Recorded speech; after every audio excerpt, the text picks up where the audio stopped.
Good evening to every one of you. I guess everybody can hear me.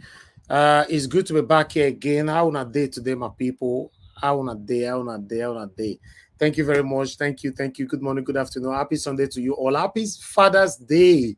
Oh God, somebody don't wish me happy Father's Day already. I was so happy when they played that video. I was like, oh my God. Thank you very much, Peggy Modi, for wishing me happy Father's Day with this huge amount. Thank you. May God bless you. I was like, wow, this is good. Thank you very much. Thank you, my people. It's good to be back here again. I really appreciate you all. I can see Osei Thank you so much for the super chat as well. I really appreciate you. Glory. Samsi, thank you very much for the super chat. May God bless every one of you. I really do appreciate you as well. Thank you, my good people. It's good to be back here. Thank you. Thank you. Happy Sunday. Let's talk. Let's talk. As you can see, we have a lot to talk about, but I only put just one title right there, which this one is very, very important, The same old man will confess, talk how his wife they influence court judges and all that. He say he not talk. He say no, he not talk anything. I make on the surprise say, why be so I can't go live for your head like that? He said no, he not talk anything. Say him. So we need to, so anything can happen in Nigeria. Anything can happen in Nigeria. But meanwhile, let me quickly appreciate the people right there on the comment section so we can move on. I can see mother of all, Mommy Diaspora. Good evening to you, Mommy. Thanks for joining us. Sagbavo Konga, Kingsley, Ogbona. Good evening to you all, my people. Festus Igbinomaya is right there with us. Thanks for joining us. Atiosa, I can see you. Mr. Joseph Oji, Tony South, June Ombaseki. Good evening to you all. Happy Father's Day to every one of you right there. God bless you all. Usas Robert, thanks for joining us. Wada Honors, I can see Mr. Rita Okuns say, can see you. Good evening, happy Sunday to you all. Can see Love of God is my strength. Lucky Yamu, thanks for joining us. Austin Prince, Osara Daddy, Bright Strasser, God bless you all. Happy Mother's Day, thank you very much. Telisha and Jane TV, thanks for joining us. Kenneth J. Brown, can see you as well. Thank you. Peace, Robert. Happy Sunday to you all. Divine Joy. Cook Pent, thank you. Mary Osamogi, can see you all. Thank you very much. Like and share, and let's do this together, my wonderful people. I can see Onakba James, thanks for joining us. Miracle B in the building. Thanks very much. Semi Girl Mede, thank you very much, sir. Once again, thanks for joining us. Press on the like button, my people. James Mark, I can see you. CXL, I can see you. Peg Modi, thanks once again as well. Good evening to every one of you. Thank you. Like and share. I can see Acropolis right there with us. Mother Tusa be in the building. Good evening to you all. Amaka E, thanks for joining us. Discussion Channel TV, Daffy Demi, I can see you. Good evening to you. Thank you. God bless you all. And I can see who's there? BTV Nigeria, thanks for joining us. Pastor Ikena, Williams Winner, thank you very much. I appreciate you all, my wonderful people. I can see CM in the comment section. Oh, I got CM. You are waiting for a link. Okay, I'll post the link right now. I hope you can grab it though. Although it doesn't look like we're gonna be having enough traffic, but don't take any chances, please. We want you on the panel. Okay, we can see Peter Inegbe. Thanks for joining us. I can see Mike Akionbare. Good evening to you all. Happy Father's Day. Make we celebrate the men. Now Mother's Day now. Everywhere don't they shake. Now Father's Day. Don't stay silent. Thank you very much, Madam Patricia. Attack with Jimmy. Thanks for joining us, Madam. I appreciate you. Fred Rem, thanks for joining us. Thank you, Ellen Shukura. I see you right there. God bless every one of you. Azeb Bello. Thank you. Please like and share, my wonderful people, and let's do this together. I can see more people are coming in. Sunday Success, thank you. God bless you, Lady G, Henry Gabriel. Now, God bless every one of you. Imam Panelist TV, thank you very much. Michael Organ Emaro in the building. Good evening to you, sir. Thanks very much for joining us. I can see Alice Onofeta. Thank you very much, Madam Bella Naomi with us. Good evening to you, Madam. Thanks for joining us. God bless every one of you. Zipporah, I can see you as well. Elizabeth Joseph. Thank you. Onyensi Omodia, thanks for joining us. Good evening to you all. My brother, Asemota Bright, thank you very much for joining us. Beatrice Williams, thank you, my wonderful people. Oh, Mama H.O. in the building. Mama H.O., make sure you grab that lico. Come and wish us happy Father's Day. Come and pray for the men, Thank you very much. Lord Luca, thank you very much. Eze go, I can see you right there, sir. Thanks for joining us. Good evening to every one of you. Steffi, Thomas, Omeze, God bless every one of you right there. Tony, Africa, thank you very much, sir. I can see right there. One true emperor. Thank you, Alfred, Peter Ife, thank you. Michael Organemaro, thank you very much, sir. Yes, another Father's Day. Yeah, this kind of Father's Day. In fact, all of now want wish me Father's Day today. I know the command now, but make una put on true money. Even though that $1, I just want to feel good. Now, Father's Day, celebrate the men. Even though that $1, just write a happy Father's Day. Direct to me. No, if I say direct to me, it will be like I this selfish. Okay, happy Father's Day to all men. Go good. Cannot be only me. May they not come beat me for this panel today. I say only me, not be only me be father for here. At least put up. If I make una celebrate us. Not only us going to celebrate women. Thank you very much. Michael, God bless you. I appreciate you all. I can see Awatunde, Daniel, God bless you. Henry Koro, I can see right there. God bless you all, my people. Jeku, obedient right there with us. Thank you. Henry Okoro, Peter Ife, thank you, my wonderful people. Mia Bella right there with us. Evie Jack, I can see you. Jude King, Angela Daniel. Thank you, my wonderful people. Continue to press on that like button. Happiness, Ogu, thank you. Lawrence Audion, same John, I can see you. Thank you. Yes, happy Father's Day to every one of you. Amaka E, thank you, my wonderful people. Abu Azi in the building, thank you very much. Yes. Yes, I don't say another. I don't say another happy Father's Day. I see you now, but this kind one, I see this gonna go. So I see so. Because 4 days ago, I talk and say, I be like saying that Madarita, they talk about something. I say, wait till May do now. Una know they celebrate us. After all the effort, say, Anna, may we still smile. Make una let us smile. May they try. Your born pikin today, you go say, I love mommy. Wait till May do. I bet make una celebrate us. Thank you very much. Adesua, a Bagua, I can see right there. Beatrice Williams, Nancy Amadasu, and God bless every one of you right there. All right, let me post out a link. Black Child Awaken. God bless you all. Thank you very much. Thank you. So I'm going to post out a link. While I'm posting out this link, I want to play this video right here. Let's listen to Oshoteku, what he have to say on the situation right now concerning our court cases and all that, with Labour Party. So let's quickly take this, but I'm posting out a link, but we are listening to this video. So everybody that is coming, if you on your camera, I'll just accept you automatically without not stopping the video. But if you don't on your camera, you'll be there until video play finish, then I'll question you. We can't do proper scrutiny with you. You understand? So thank you very much, my people. Let's listen to this while I post this link. Now, God, in the next 30 seconds, I'll post link. Anything can happen and you get away with it. This is Nigeria. Anything can happen. Then you just get away with it. Nothing happened. That one regime don't finish. No prison, no arrest. Ever since now, if Nigeria is a country that works, ever since this allegation came out, at least people supposed to be in custody for questioning already. But because it's Nigeria, nobody will ask anybody question. Elvis, sorry, 130 seconds. Akpabio, you know the investigation about for EFCC, not being the senior president. Huh? So at the end of the day, what about the president himself? What about the president? Okay, look at what you're saying. Look at. We can't continue like this, Nigerians. When we speak, you people think that we are against you. We are not against you. We want a better country. Please mute yourself. We want a better country.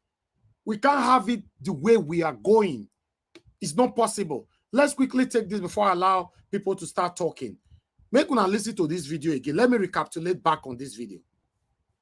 My encroachment, my wife, whose freedom and independence I encroached upon while she was in office. And She has been very tolerant and accepted my encroachment and extended her help to my colleagues. Distinguished, please, I don't think this is a good idea going this direction. It's not a good idea. It's not a good idea, please. Nayaram, it's not a good idea. It's not a good idea. Okay. When I hear what that man talk, Abi, that video be like video where he doctored. It was live. But look what is happening today. Let me put this on the screen. Let me quickly take you guys on this. One moment. Please, bear with me. Let me put it here. You guys know I have a new system. So sometimes, you know, say updates, Mark, they do all the time. So if you want to put something in, they'll ask different things. Okay, yes. I think I got it now. Is there? Okay, wonderful. All right. Yes. I never influenced my wife's decision as appeal court judge. Bulkachuwa. I don't know this name. Said Bulkachuwa. Shuwawa. Okay, Shuwa. Okay. All right. Let me move on. The former lawmaker representing Bauchi North in the 9th Senator Adamu Bulkachuwa has debunked allegations. Can you imagine? They call this allegation. Allegation. Have debunked allegation that he interfered with his wife's job as president of the Court of Appeal. Addressing the 9th Senate led by Ahmad Lawan on Saturday, Bulkachuwa said, unquote, I look at faces in this chamber whom have come to me and sought for my help when my wife was the president of the Court of Appeal. Senator Bulkachuwa came under criticism when he openly said that he used his position to solicit favors on behalf of his friends while she was president of Nigeria's Court of Appeal. Then we continue. However, speaking with BBC Hausa, the former senator said the Senate President Ahmed Lawan did not allow him to finish his thoughts. Can you imagine? You see where he carry and go. Say they don't let me talk finish. So there's be no way till I be one talk. Nigerians. When you supporting these people, I just laugh. I don't know what you want. Anyway, let's move on. Unquote. Well, I was not even allowed to finish up. I just began by thanking her. She tolerated me. I'm in politics while she was in law. It continues, unquote. The favor I solicited from her, it was a nature to help people. I didn't even explain what kind of help I was referring to. Every employee, whether lawyer, engineer, or doctor, can render assistance in their work. Assistance doesn't mean that you contravene the law or do something wrong, he said. According to Bulkachuwa, there is no truth in the allegations leveled against him of interfering with his wife's job. Jesus. Jesus. Kai. Edalime. Respect Edalime. Respect Edalime. The problem we are facing. Hold on, please. Hold on, sir. Please. Hold on. The problem we are facing today, lots of it is from elderly men. Let's move on. He added, the way we lived, I never suggested to her how to do things, how to go about her cases, or how to run her office. We don't even discuss such things at home. Meanwhile, the Nigerian Bar Association, NBA, has called on the Inspector General of Police, IGP, and the chairman of the Independent Corrupt Practices and Other Related Offenses Commission, ICPC, to immediately invite Senator Bulkachuwa for interrogation and proceed to prosecute him accordingly. In a statement on Wednesday, the NBA President Yakubu Mayahu, noted that the viral video clip of the comments made by the senator were clearly admissions that he did attempt to and or actually perverted the course of justice, interfered with the due administration of justice, which makes him liable to be investigated and prosecuted even on his admission. The association also said, unquote, that this came with a huge negative impact on the integrity and the independence of the judiciary can only be an underestimate. Listen, my people, you see, now there now it reach. The concern here now be say, with this video why I play for now just now, let me play this video again. I beg, the start of the video, he said they cut him off. This man already said what he wanted to say. In fact, if not because of, say, the Senate president stop him, he was prepared to even say more. Let me recapitulate back on that video again. My wife, whose freedom and independence I encroached upon while she was in office. My people, what does encroached? Is encroached now or former? Can anybody answer me on the panel quickly? Encroached. Is it now or former? Eh? He said, my wife. Let me play that part again. Encroached upon. And independence I encroached upon while she was in office. While she was in office. That is also past, right? Let's continue. And she has been very tolerant and accepted my encroachment. She has been very tolerant and accepted my encroachment.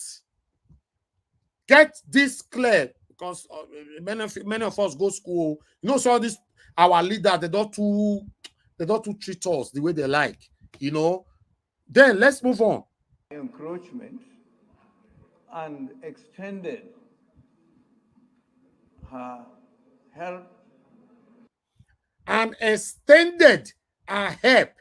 Let's continue. To my colleagues. To my colleagues.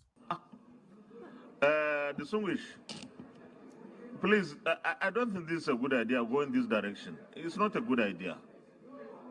It's not a good idea, please.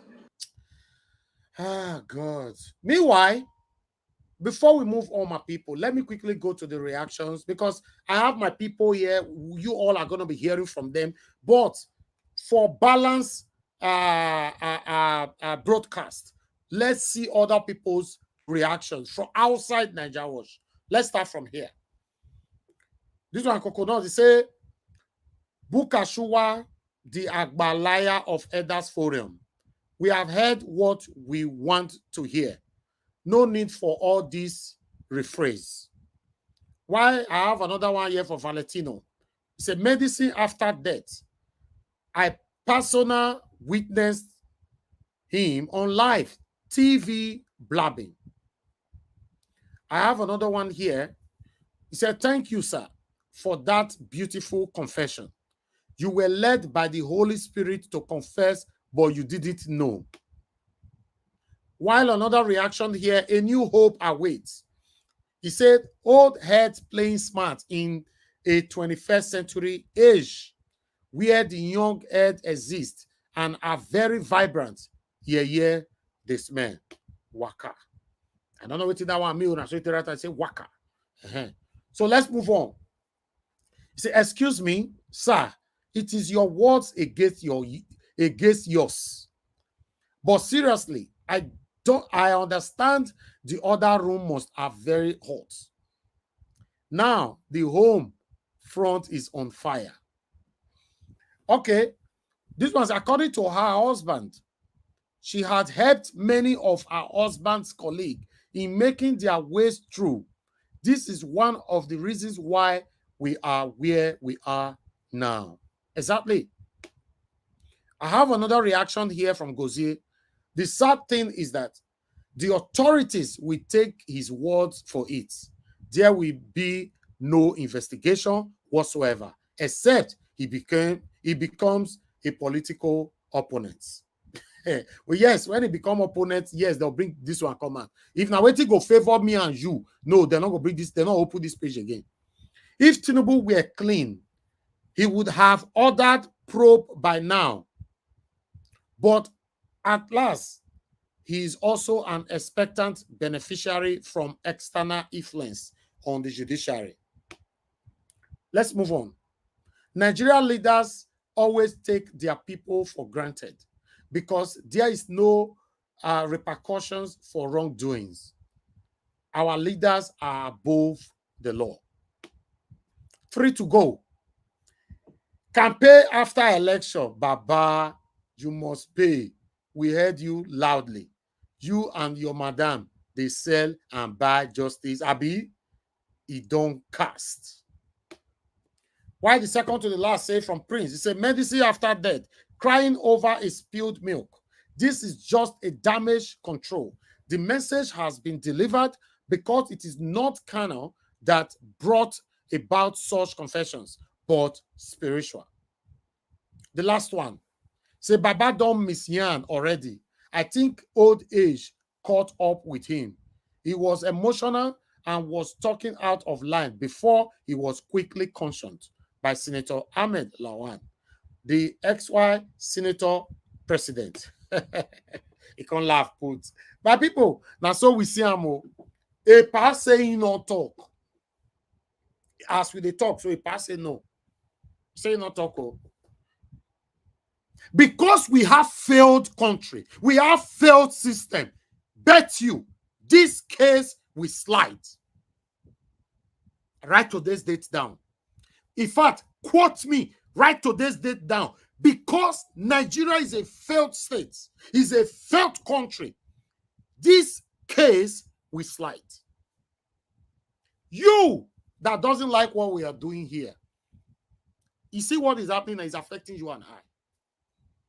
One day you will realize that we all supposed to be together to fight for a new Nigeria and a better Nigeria. Your president, Bola Ahmed Tinubu, that you all are raining praises on by putting pen to paper. By now, Tinubu supposed to have ordered the arrest of Bulkachuwa, this man, by now. But you're beginning to see the dodginess and the biasness now because the people they go against is the people that did not work according to their will. It is sad. I'm doing my part. I will never lie against anybody. I will never lie against any politician. I will never lie against any body. I will say it how it is. I will tell you and I will bring the evidence and I will show it to you. They will pay you 50,000 naira. You can't insult us or email, WhatsApp, come to the platform on the comment section. Look what is happening now. Look at the confession that happened 3 days ago from Asari Dokumbo. By now, the same you that doesn't like what we are doing, have you seen any arrest yet? Have you seen that any past and present army or soldier, whatever they are, have been arrested or called for interrogation? Have you? The money where you supposed to flex to enjoy your country as a citizen, to enjoy your constitutional rights. All of them, they use and they enrich them. Say they buy houses for different countries in the world. The chairman of EFCC spent over 300 million naira in a night in a hotel. Him, his wife, and children. 300 million naira a night. They carry 5 rooms, including their house, everybody. I don't know if it's a night or so, but in a hotel to get that right. In a hotel. But what happened? You, where did they suffocate? You, where did they oppress? You, where did they intimidate? You, now still they say Don't fight them. Now you they fight us, but we not fight them. What a shame. How did we even get here? What happened to the mentality of our youths? What happened to the mentality of our people? How did we get here? It's a big question. It's a big question. It's sad, but I want us to talk. Thank you very much, my people. Good morning, good afternoon, good evening. May not be like say, now only me want to talk. I have a lot of people here that have things to say. Happy Father's Day to you all. Mr. Louis Okonkwo, thank you very much, sir, for the super chat. I really do appreciate this. Thank you for your continued support to what we are doing here on this platform, and I appreciate you, sir. Thank you. Unfortunately, we lost you on the panel. You were here with us. I don't know, maybe, okay, you are still here. Good, wonderful. Good, you came back. You know, thank you very much, sir. May God bless you. God bless every one of you that supported us. Please support us. Today is a Father's Day. Embrace, encourage us to do more. You know, wish us happy and celebrate us, all the men. It's very, very important. Please, any panelists that want to speak today, I'm not here to control you what to do, but please let your first statement be Happy Father's Day to all fathers before you start talking. Make we not still forget ourselves. And we'll celebrate ourselves. It's very, very important. I appreciate every one of you. I go on this quick break. When I come back, then I allow my people. I'm going to prioritize those people in Nigeria first. Then we'll take it from there. Thank you very much, my people. Like and share. Press on the like button and share. And God bless you. You are the pillar that holds my life. You are the pillar that holds my life. Master Jesus, you are the pillar that holds my life. Lily of the body, you are the pillar that holds my life. You are the pillar that holds my life. You are the pillar that holds my life. Lion of the night, you are the pillar. Chickadee, you are the pillar. Daddy, you are the pillar that holds my life. Lion of Judea, you are the pillar that holds my life. You are the pillar that holds my life. Hey, yeah. Master Jesus, you are the pillar that holds my life. You are the Master pillar. Jesus, you are the pillar that holds my life. I said, Jesus, unibu kalabati sinduwe. Nibu kalabati sinduwe. Ojobi ebede, nibu kalabao. Nibu kwa kalabano. Nibu kwa kalabati sinduwe. Ojobi obi ko nibu kwa kalaba. Chikadije nibu kwa kalabao. Nibu kwa kalabati sinduwe. All right, my people. Good morning, good afternoon, good evening to every one of you. It's good to be back here again. Happy Father's Day to all fathers all over the world. Every good fathers. Let me put it like that. Happy Father's Day to all good fathers all over the world. I appreciate every one of you for your continued support. Continue to press on the like button and let's talk. Let's hear from the people on the panel. I'd like to go to Williams Winner, which you're joining us from Nigeria. Then I'll come to Madam Ellen, joining us from Nigeria as well. Williams Winner, it's good to have you on the panel. Happy Father's Day to you. Please talk to us, sir. Happy Father's Day to all fathers in the house. God bless all the fathers. I pray God will continue to protect all the fathers in the panel, at the comment section, in the world. God bless every father in the name of Jesus. As well, Amen. God will bless all the mothers as well. Thank you very much. Good evening to everybody in the comment section. I have just a little submission to give before I leave, because I want to give other people a chance to talk. Mr. Elvis, you should know, and we all should know that this is our country, Nigeria. And there's nothing new again. These old babas, all these aged babas, they thought they can bamboozle us on this 21st century. That's not going to work. Whether they color it, whether they use another word for what they are doing, as someone said in the comment you read, that he was influenced by the Holy Spirit to be saying the truth. They will continue to say the truth, whether they like it or not. Why? Because they have destroyed many lives, and they still keep on destroying it. but God will not allow them. God will not allow them. What I just want us to continue to say is that we will continue to press their neck with the truth. And that is what we have been doing. Many people are doing it on the Twitter, many are doing on Instagram, and we are doing our here every day. We will continue to say it. You saw my concern, maybe you are on a space some days ago. Okay, it was here. When one woman was talking that it is the high time we have our own mainstream. It is the high time. I won't lie to you. I'm here in Nigeria. Many people love to listen to radios. And what are they telling them? It was all lie. See what the anchor was saying to Mr. Ochitoku. And now that it's now 3 weeks and people are celebrating his accolades, they are coming to him. See that kind of word. Accolading who?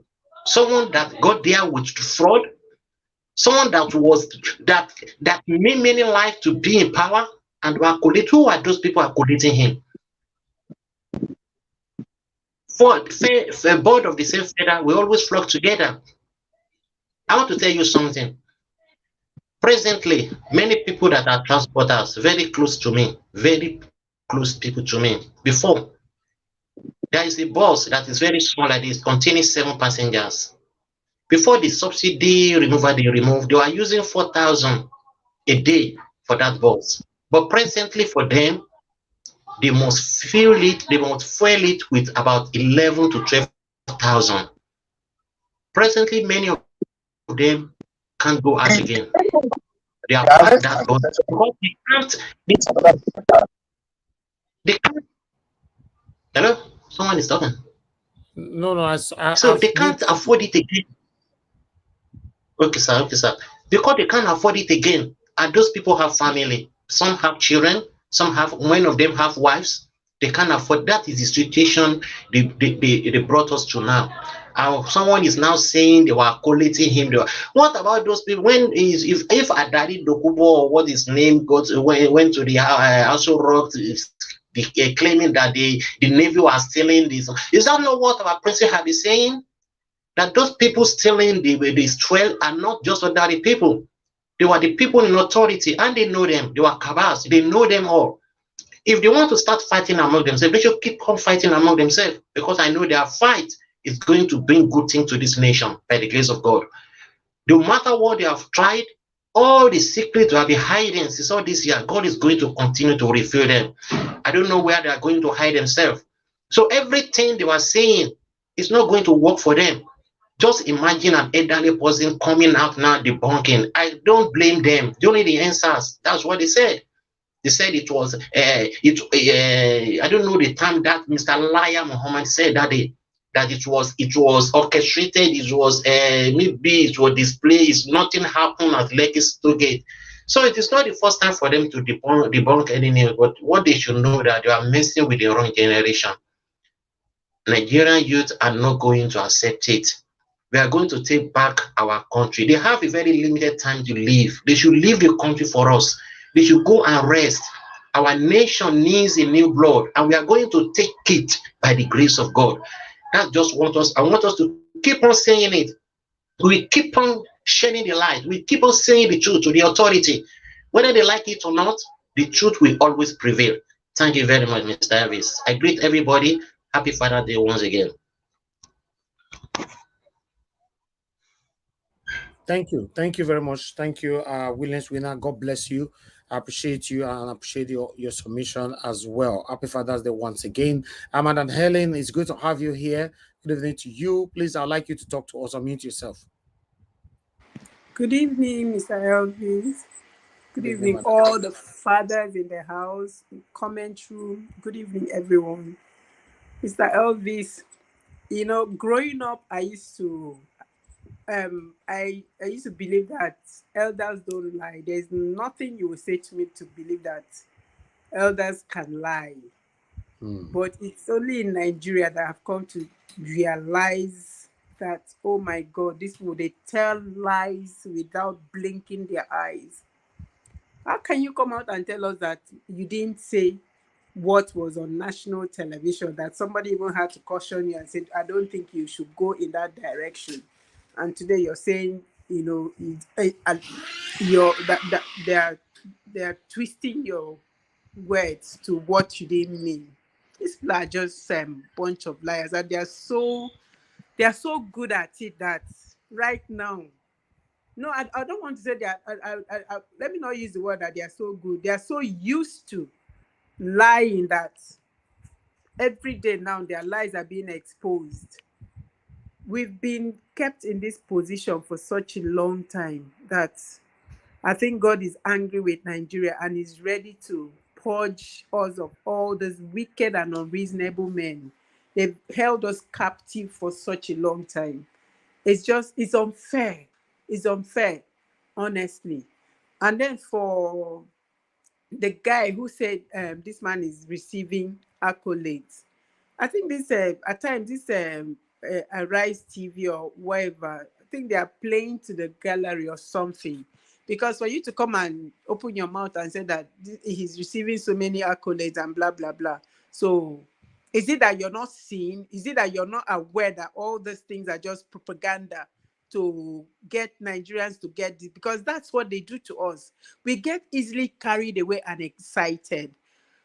Meanwhile, even as we are getting carried away and excited, we are aware of the lies, we are aware of what's happening. But because somebody just dangles something that looks like it, but it is not it, we say, okay, let us just work with what we are seeing. You never will know.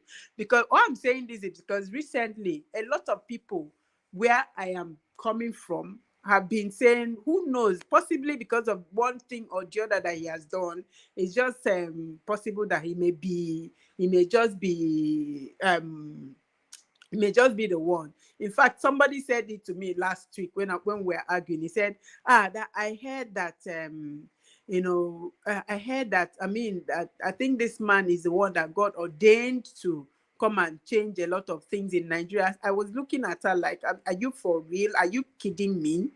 Are you for real? And even though he's coming from a very bad background, his antecedents is not what to write home about, but I think he's the one that I just want to believe that he's the one that God has ordained to come and change a lot of things. How do you believe that somebody who does not have what it takes can come and change the narrative?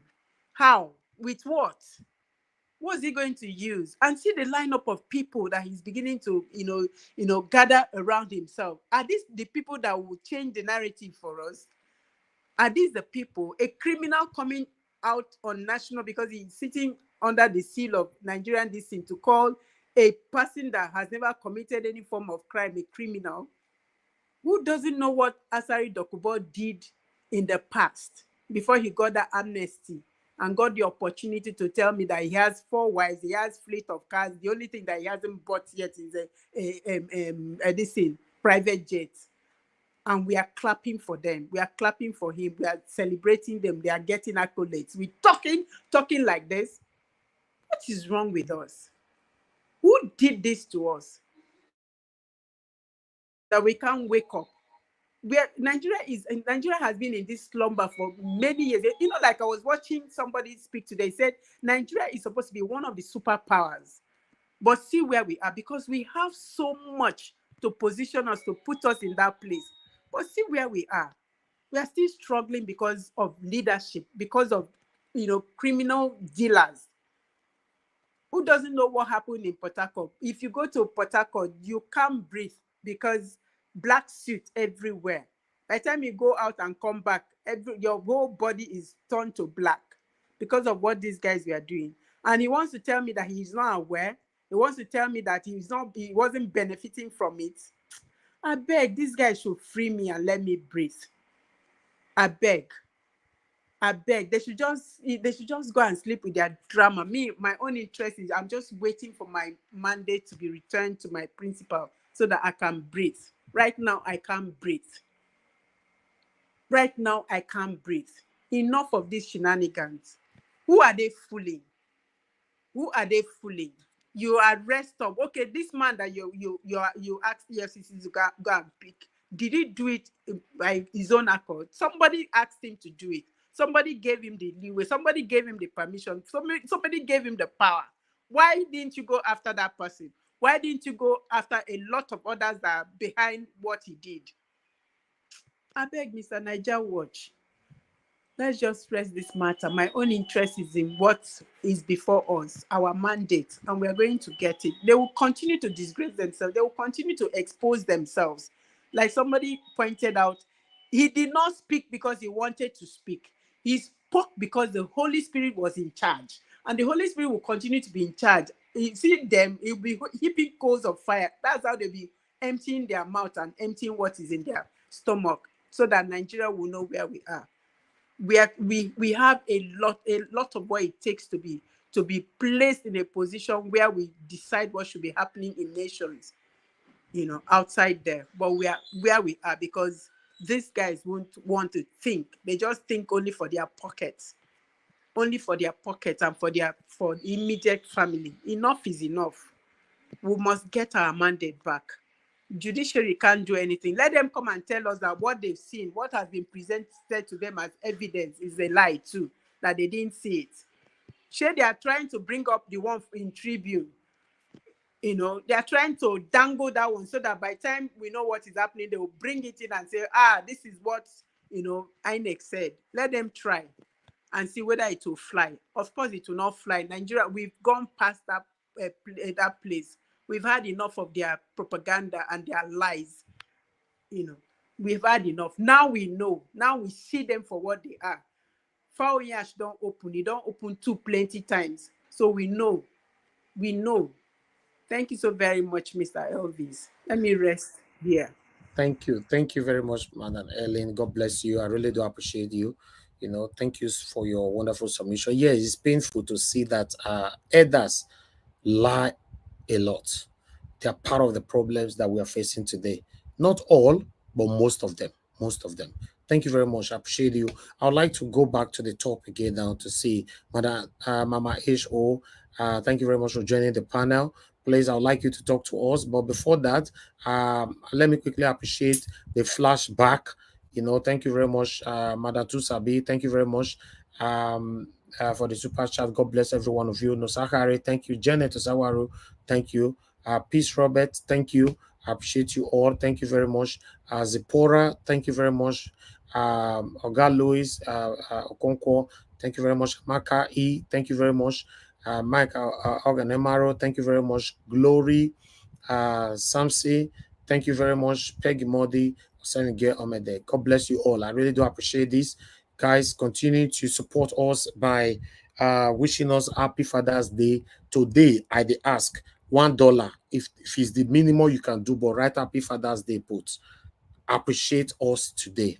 Is our day we are celebrating. Anyhow to celebrate time, just let us be. Thank you very much. Guys, press on the like button. Currently, we have only 240 likes. It's not good enough. Can we take that to 300? That would be nice. Take the likes to 300 as I call on Mama Esho. Mama Esho, are you there? Okay, let me come back to you, Mama Esho. Let me go to Mr. Henry Gabriel. Mr. Henry Gabriel, are you there with us? Yeah, I'm here, Mr. Heavis. Thank you very much, my brother. Good evening to you once again. Happy Father's Day. Please talk to us. Good evening, everybody. Good evening, Mr. Heavis. I wish every responsible man happy Father's Day.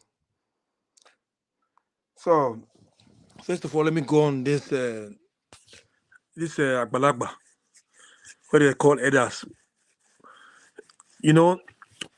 Now it's coming out to say he didn't say what he said. Are they taking Nigerians for a ride? The new Nigerian government is not functioning. They know Nigeria is not a country that is working. I watched this man talking on live, on live TV online. I was watching him. He said it, but now it's there, and nobody. NBA. What about NBA? What are they doing? What are the DSS doing? Nigeria is not working. Look at the government, the president they put there. It's not supposed to be there because they didn't win election. It's there illegally. Look at people around the so-called elected president. All full of baggages, criminals record, all. Nobody know where his father is from. the mother, brothers, sisters. Nobody knew about him to become Nigerian president. Then that is why this man can open his mouth as soon as he say something in the national TV. The whole world heard it. Then came back again to say he didn't. Are they? They think we are all stupid or foolish. But I'm just looking forward. One day they will say, okay, you know what? They invite the so-called president, that is his wife, and himself. They should go investigate it and prosecute. But we are not doing. They're not doing nothing. It's just like Nigeria is just a cruise where criminals come, walk around, do whatever they want, loot and go free, talk whatever they want to say. If you know they cannot say something like this now, it could have been in jail. What did Nadukan say that other people have not said? That is making being in prison for how many more than a year now. Nigeria is not for me and you. Except we have a government that is working. All this kind of garbage will never stop. Look at the former Senate President Lawan. It's not Lawan, yeah. That man supposed not to be in Senate at all. Nobody who want to investigate these people. Nobody. The DSS working the DSS is doing partisan. They're working for the president. Corrupt system. Who's going to arrest who? Who's going to prosecute who?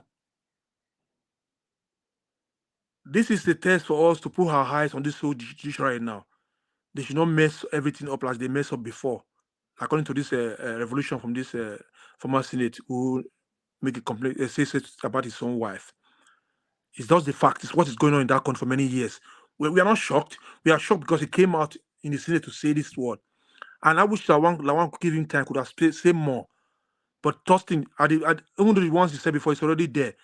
But they will not. They will come out shamefully and say, "I didn't mean it this way. I didn't say this word."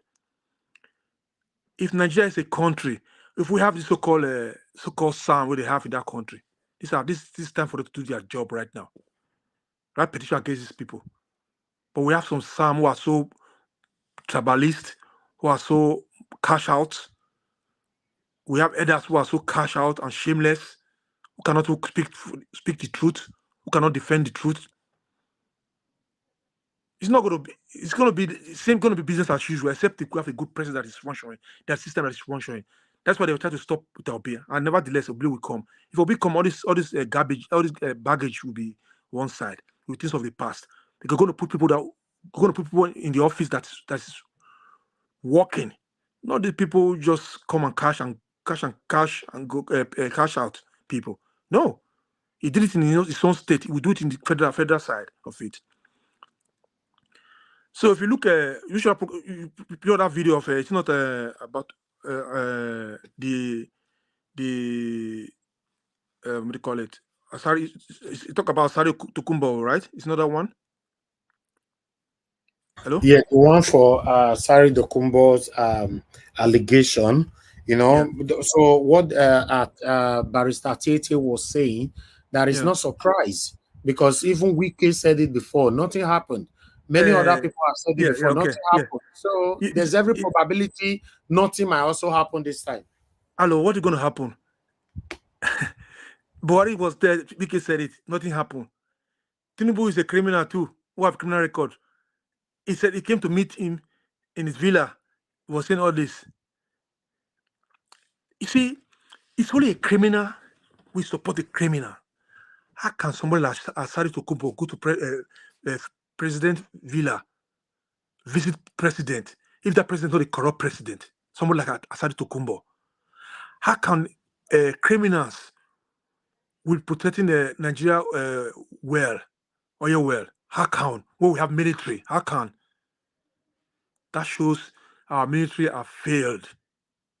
The security systems have failed. Criminals are really Nigerians.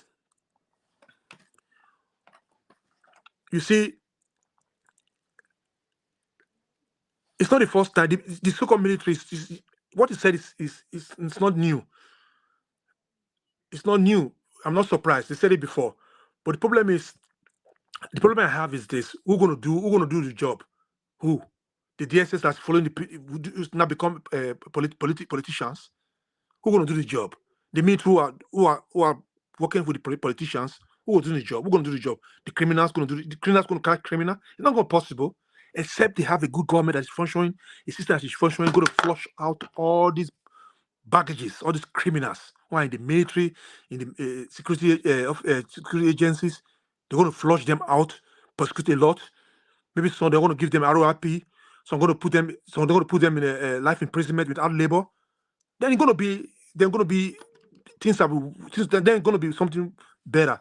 But at this moment now, we have a government. Look at we have no government there. Who going to arrest who? Tell me. Just tell me who going to arrest who. Bola Tinubu, who EFCC was investigating him. Did they have to shocking the boy now?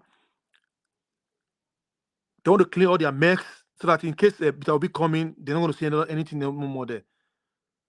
They are a bunch of criminals.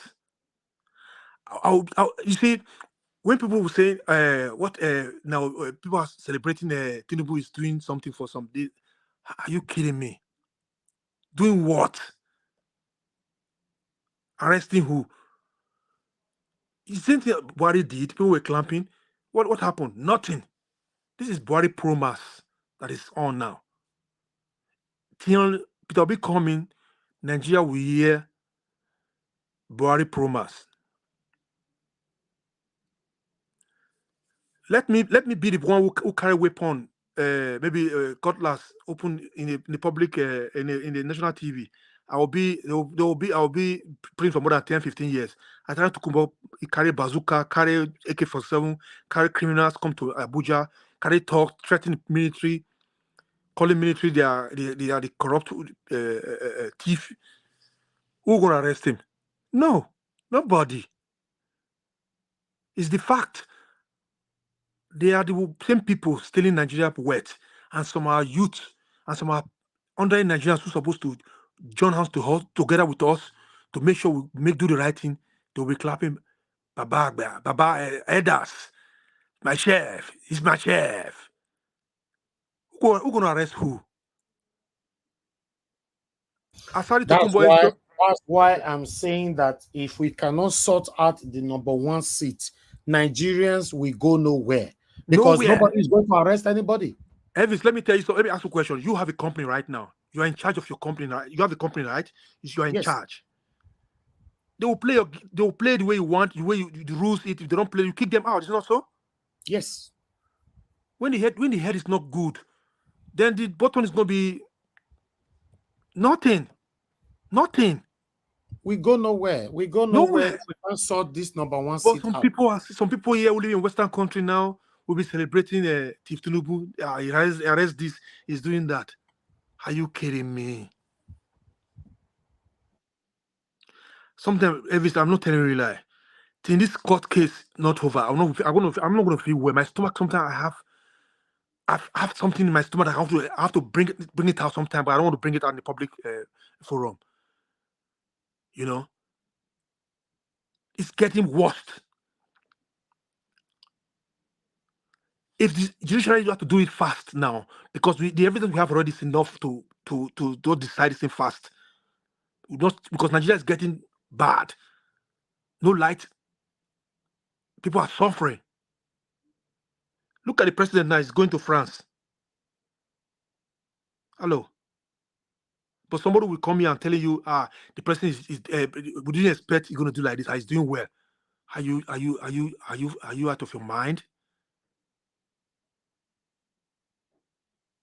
Well, you see, I will not blame those people who live in Western. Some of them are cash out people. The government they are these are corrupt politicians payroll. I don't blame some of them there. Some of our brothers who are living in Western countries, they are among these politician payroll. So I don't blame them. But they are still backward in their mental side. They are backward. I cannot imagine myself supporting Tinubu, supporting all those corrupt politicians in Nigeria, the ones in it. I cannot imagine me wake up one day. If it's a dream, I will spit out. I wake up from that dream. Because I see where government is working. People follow laws. You see, when we come to this country, you follow. Once you come to this country, you do it anyhow, you get anyhow. You have to change your mentality. You change, you follow the laws. This is how it is here. If there's no law in that, nobody's following law. The government don't follow the law. The president don't follow the law. Who gonna follow the citizen? No. Who gonna arrest who? Who? We are just jokers. The so-called leaders and elders. They'll say respect the elders. Everybody don't respect it. Say you give her what you want. Respect who? No, I'm just really. I'm not. I'm just going to tell you. My stomach is boiling a lot when I see story coming from Nigeria. I'm boiling. What I'm just looking forward is just the judiciary stuff. Obi, they say, you know what, Obi, you won this election. That's it. Then you see me not talking like this no more. We'll be talking how going to make we want to move Nigeria forward. That's going to be talking online these days. But this now they're just talking about the president doing that. He's not doing nothing because not the president. People did not vote for him. Nigerians, the Nigerians did not vote for Tinubu. It was an INEC elect. INEC is so shameless, he cannot even come to court. He's hiding. If Nigeria court judiciaries are functioning, they should send arrest warrant to this man to come to court. Straight period. You don't need to send a lawyer, a petitioner to go and deliver letters. Here in this country, the court will write you. You get your letters. They will write you. You will come there. If you don't come there, they will send police to come and welcome you at home. But you say they don't have they cannot find a way to give letters to INEC chairman. The court have to do their job themselves. Not the lawyers have to do it. Not. I don't know how Nigeria functions. Nigeria is so backward. Really, Nigeria is so backward. The system is so backward. When other countries are going digital. Sometimes I'm ashamed. We have analog leaders. Analog, their brain is analog. When other countries are going digital, when the president are not going digital, they have to employ people who are going digital, but they are employing a bunch of rogue and criminals. And so these are somebody's fathers, grandfather, husband. Then you come here and tell me to respect elders. Go betray your generation. Thank you. All right. Thank you very much, Mr. Henry Gabriel. Thank you. Before I'll move on to the others, guys, like I told you guys the other day, we are taking live updates on what is happening in court on our platform. Again, we started it last week, Friday. So tomorrow, court, as you all know, court adjourned to 2 o'clock. So we are going to be here by exactly between 2 or 3 exactly to take the live update what is happening in court.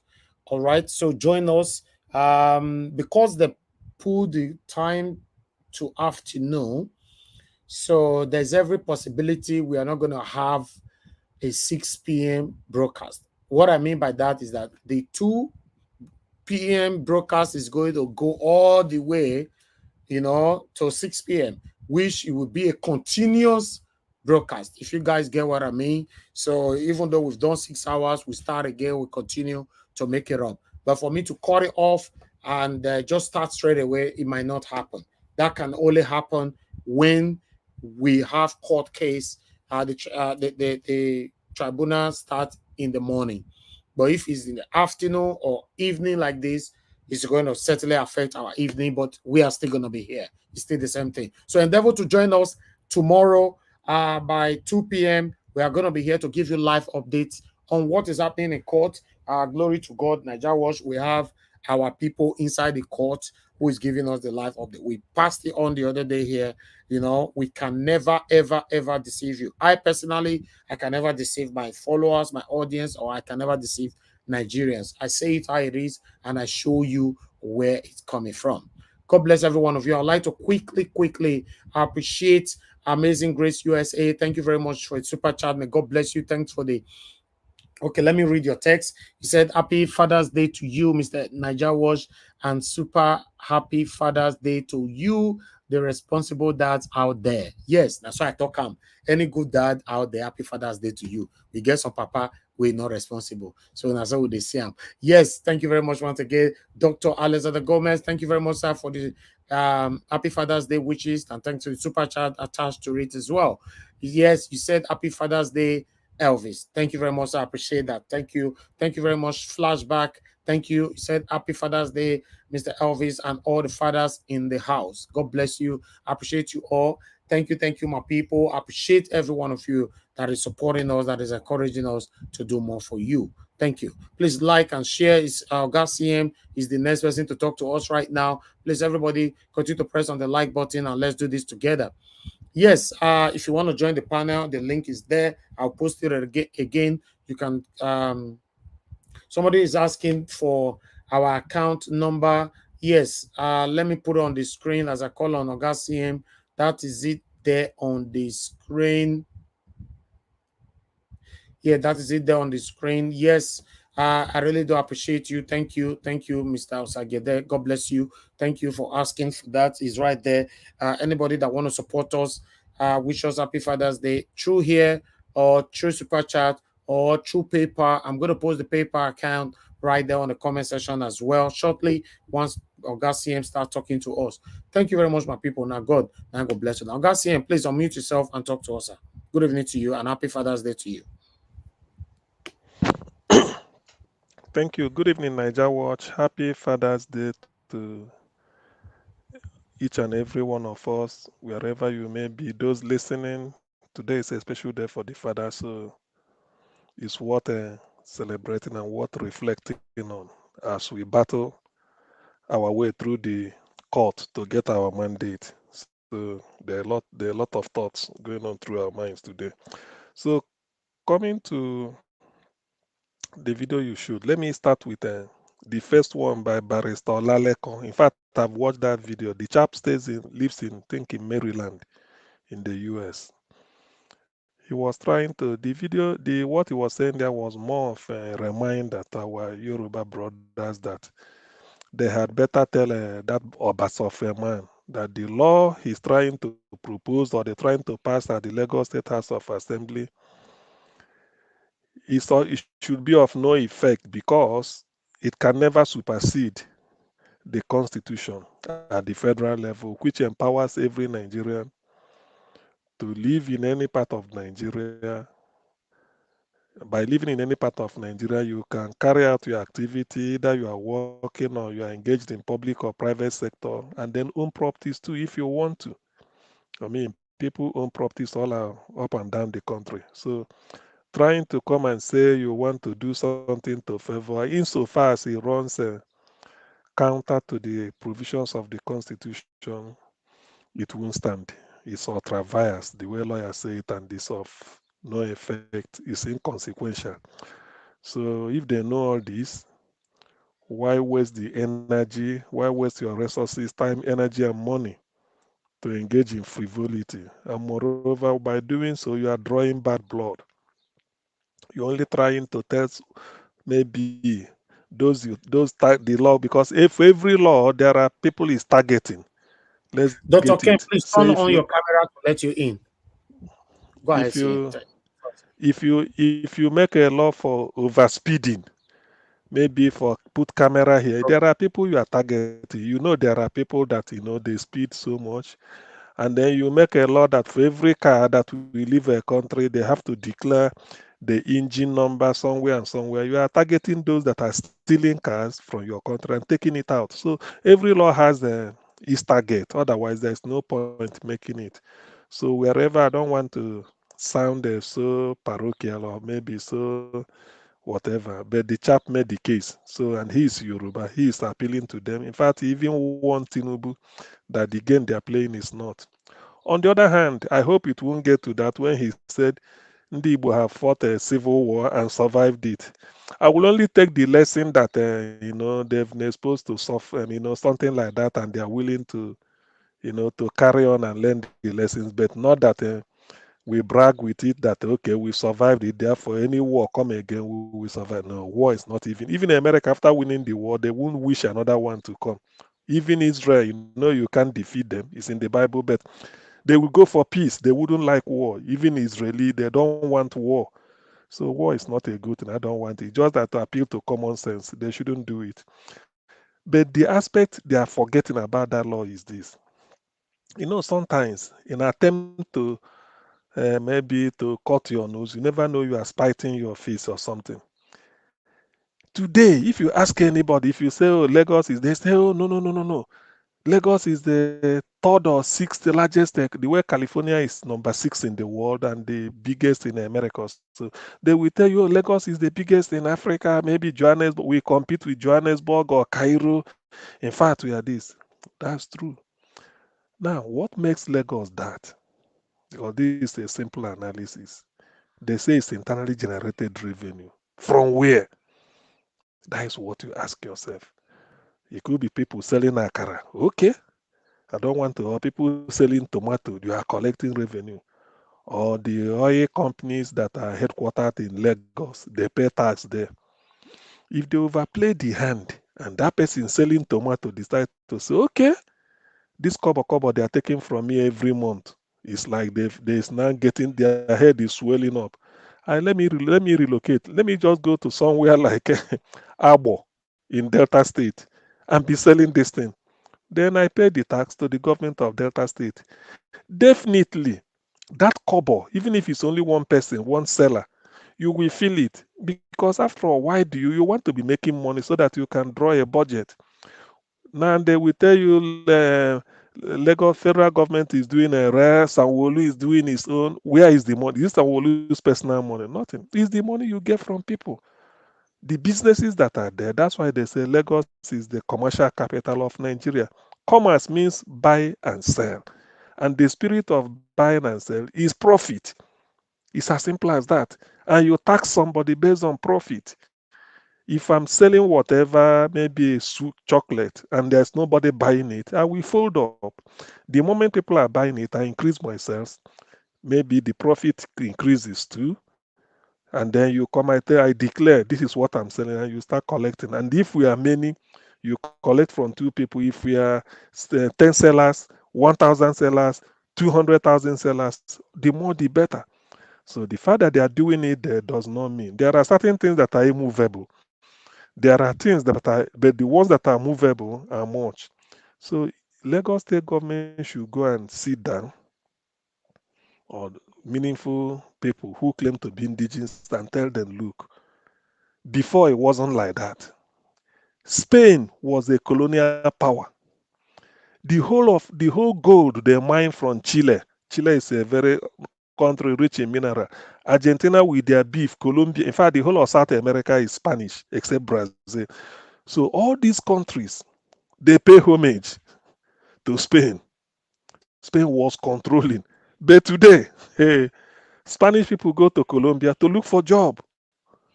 Things can change. Nothing. You see, you can sustain anything only if you put effort. Nothing is guaranteed for life. Even the life you are living is not guaranteed. It's the day you wake up, you thank your stars. So do not think that I'm healthy today, I should be healthy next tomorrow. It's a lie. If you go and take poison, you can't be healthy. So everything we have to work at it. But if they want to overplay their hand and then start to be, this unnecessary braggadocio, we do a law, challenge it. We have to do. If you do something to punish people, people will get out. And then who are you? Who are you blaming? You're a landlord. He said, I will show you. I will show you. I will increase the rent 500%. The person packs out. The house remains empty. Who are you blaming? So you see, when something like this, in the feet of, I don't know, animosity, somebody decide to take a decision, or maybe they want to sort of brag. Hopefully, that is what they want to do. But I believe they should learn from history. Nigeria is this thing. The people you are targeting, that's what they call unintended consequences. They may not, I don't think they've reasoned this way. Go and check the internally generated revenue. Where does it come from? It's from businesses around Lagos. This is exactly why, if some of us will take a clue, I mean, sort of, sort of a review. There was a time when P2B started. I think he started by going to Los Angeles to meet people in the diaspora I remember Omoye covered it for us. Omoye's corner covered it. Madam Rita went to Toronto, I think, when P2B went there. Then he came down to Houston, Atlanta, New York. I think did he go to Chicago then to he went to Rome, went to Germany, went to London. When he came to London, somebody asked him about seaport. P2B said, "Don't worry, I'm a trader. I know when I get in, we have to decongest Lagos. Other seaports should be functioning such that we make money more than Morocco." That's a fair thing to say. When you open Warri Seaport and it's working effectively, then you've opened the business from Warri up to Sapele and then Sapele to Benin. Along that axis, that is a linear. When you get to Benin, this is Abuja. You have to go through Eboma, Auchi, Okene, then you are in Abuja. Because that is the federal capital. So dualize expressway. Then you take a rail to do it so that somebody in Abuja can easily say, I'm importing goods. I don't need to go to Lagos. I go through Warri because it's a direct route. Somebody in Adamawa will say, I want to export whatever I cultivated. You move from Adamawa to Taraba. From Taraba, get into Benue. From Benue, you are now on the way to Goja, down to Calabar. The seaport is working. So the same thing with Port Harcourt. So when he said this, Lagos will now be the financial capital. He said what London is to Europe in those days and what New York as a stock exchange, Johannesburg is to South Africa. P2B said all these things. This is our plan because he wants to everywhere such that Nigeria will just explode. The what you cultivate in the middle belt, you are not cultivating to feed Nigeria. Otherwise, we are just that subsistence. He want to say the real crude oil of Nigeria is the vast uncultivated. He said uncultivated, not the vast. Like he said, vast uncultivated. In other words, they have to do something about it. California in America, they say it's farming and high tech. A whole United States is farming. So why can't Nigeria be like that? So that is what P2B planned. But some people, they are Bado boys who are so parochial. They say, if we carry Lagos port, can you carry seaport? You can carry. You're only trying to open it there. I have a friend from, is it Akan, what is it called? Udukwane, next local government to Calabar, from Manchester. Bought a car for his father. Have to go and clear it in Lagos. Can you imagine somebody living maybe 20 or 50 miles from Calabar? Udukwane said the father had to go and lodge in a hotel 4 days before they cleared everything, and they borrowed the driver because an old man, retired school principal, just to be using in the village. I've said it once here or twice. He has to go and bring a young man, all of them lodged in a hotel in a Papa area of Lagos. Paid the thing, stayed there until they clear the car, they start going home. Is that fair? It's not. So when Obi said this thing, that is what all this animosity that people are now starting to tag him, he will do this, we destroy. He's going to build the economy. Somebody in Liverpool cannot be importing goods into UK. You tell him to go to Southampton. It's not done. Even Scotland, Aberdeen, and Dundee, it's everywhere.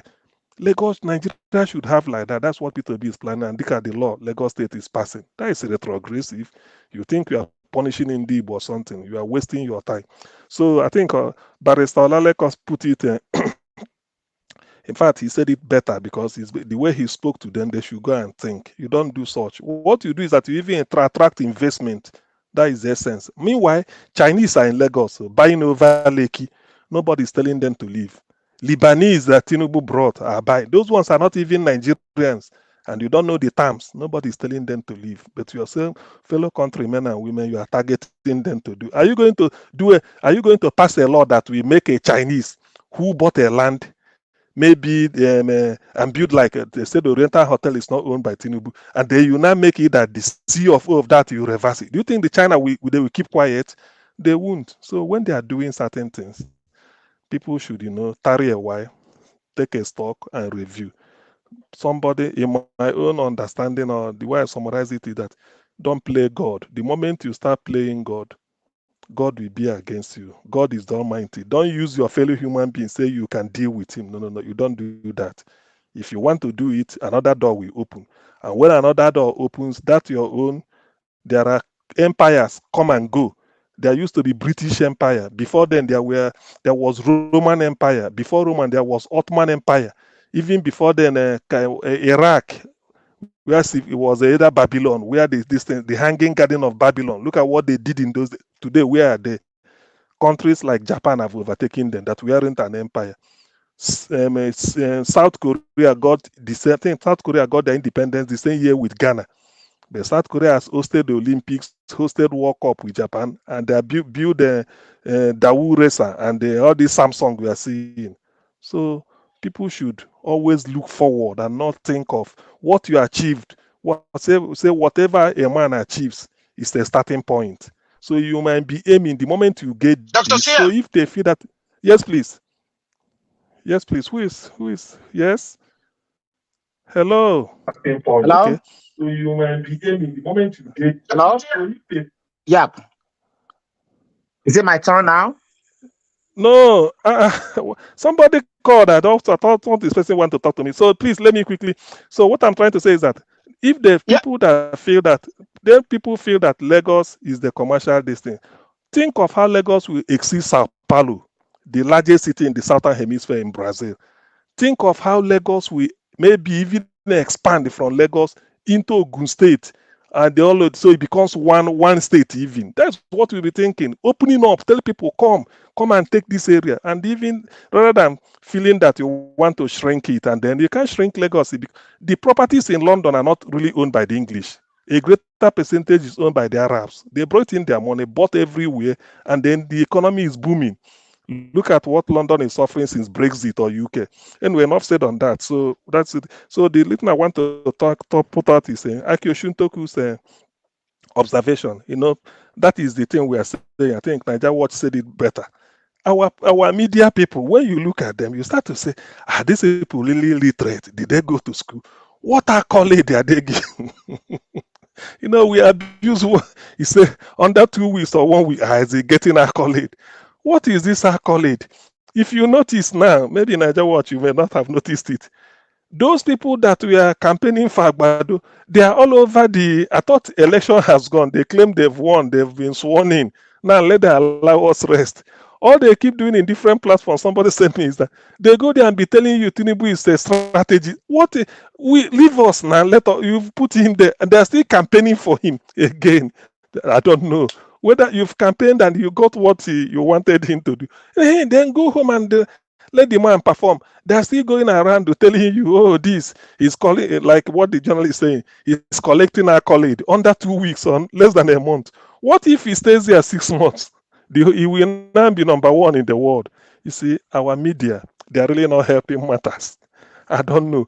They feel that the moment Nigeria Educational University in Nigeria exploded from the old 13 universities to 20-something, 50-something, 60-something, over 100.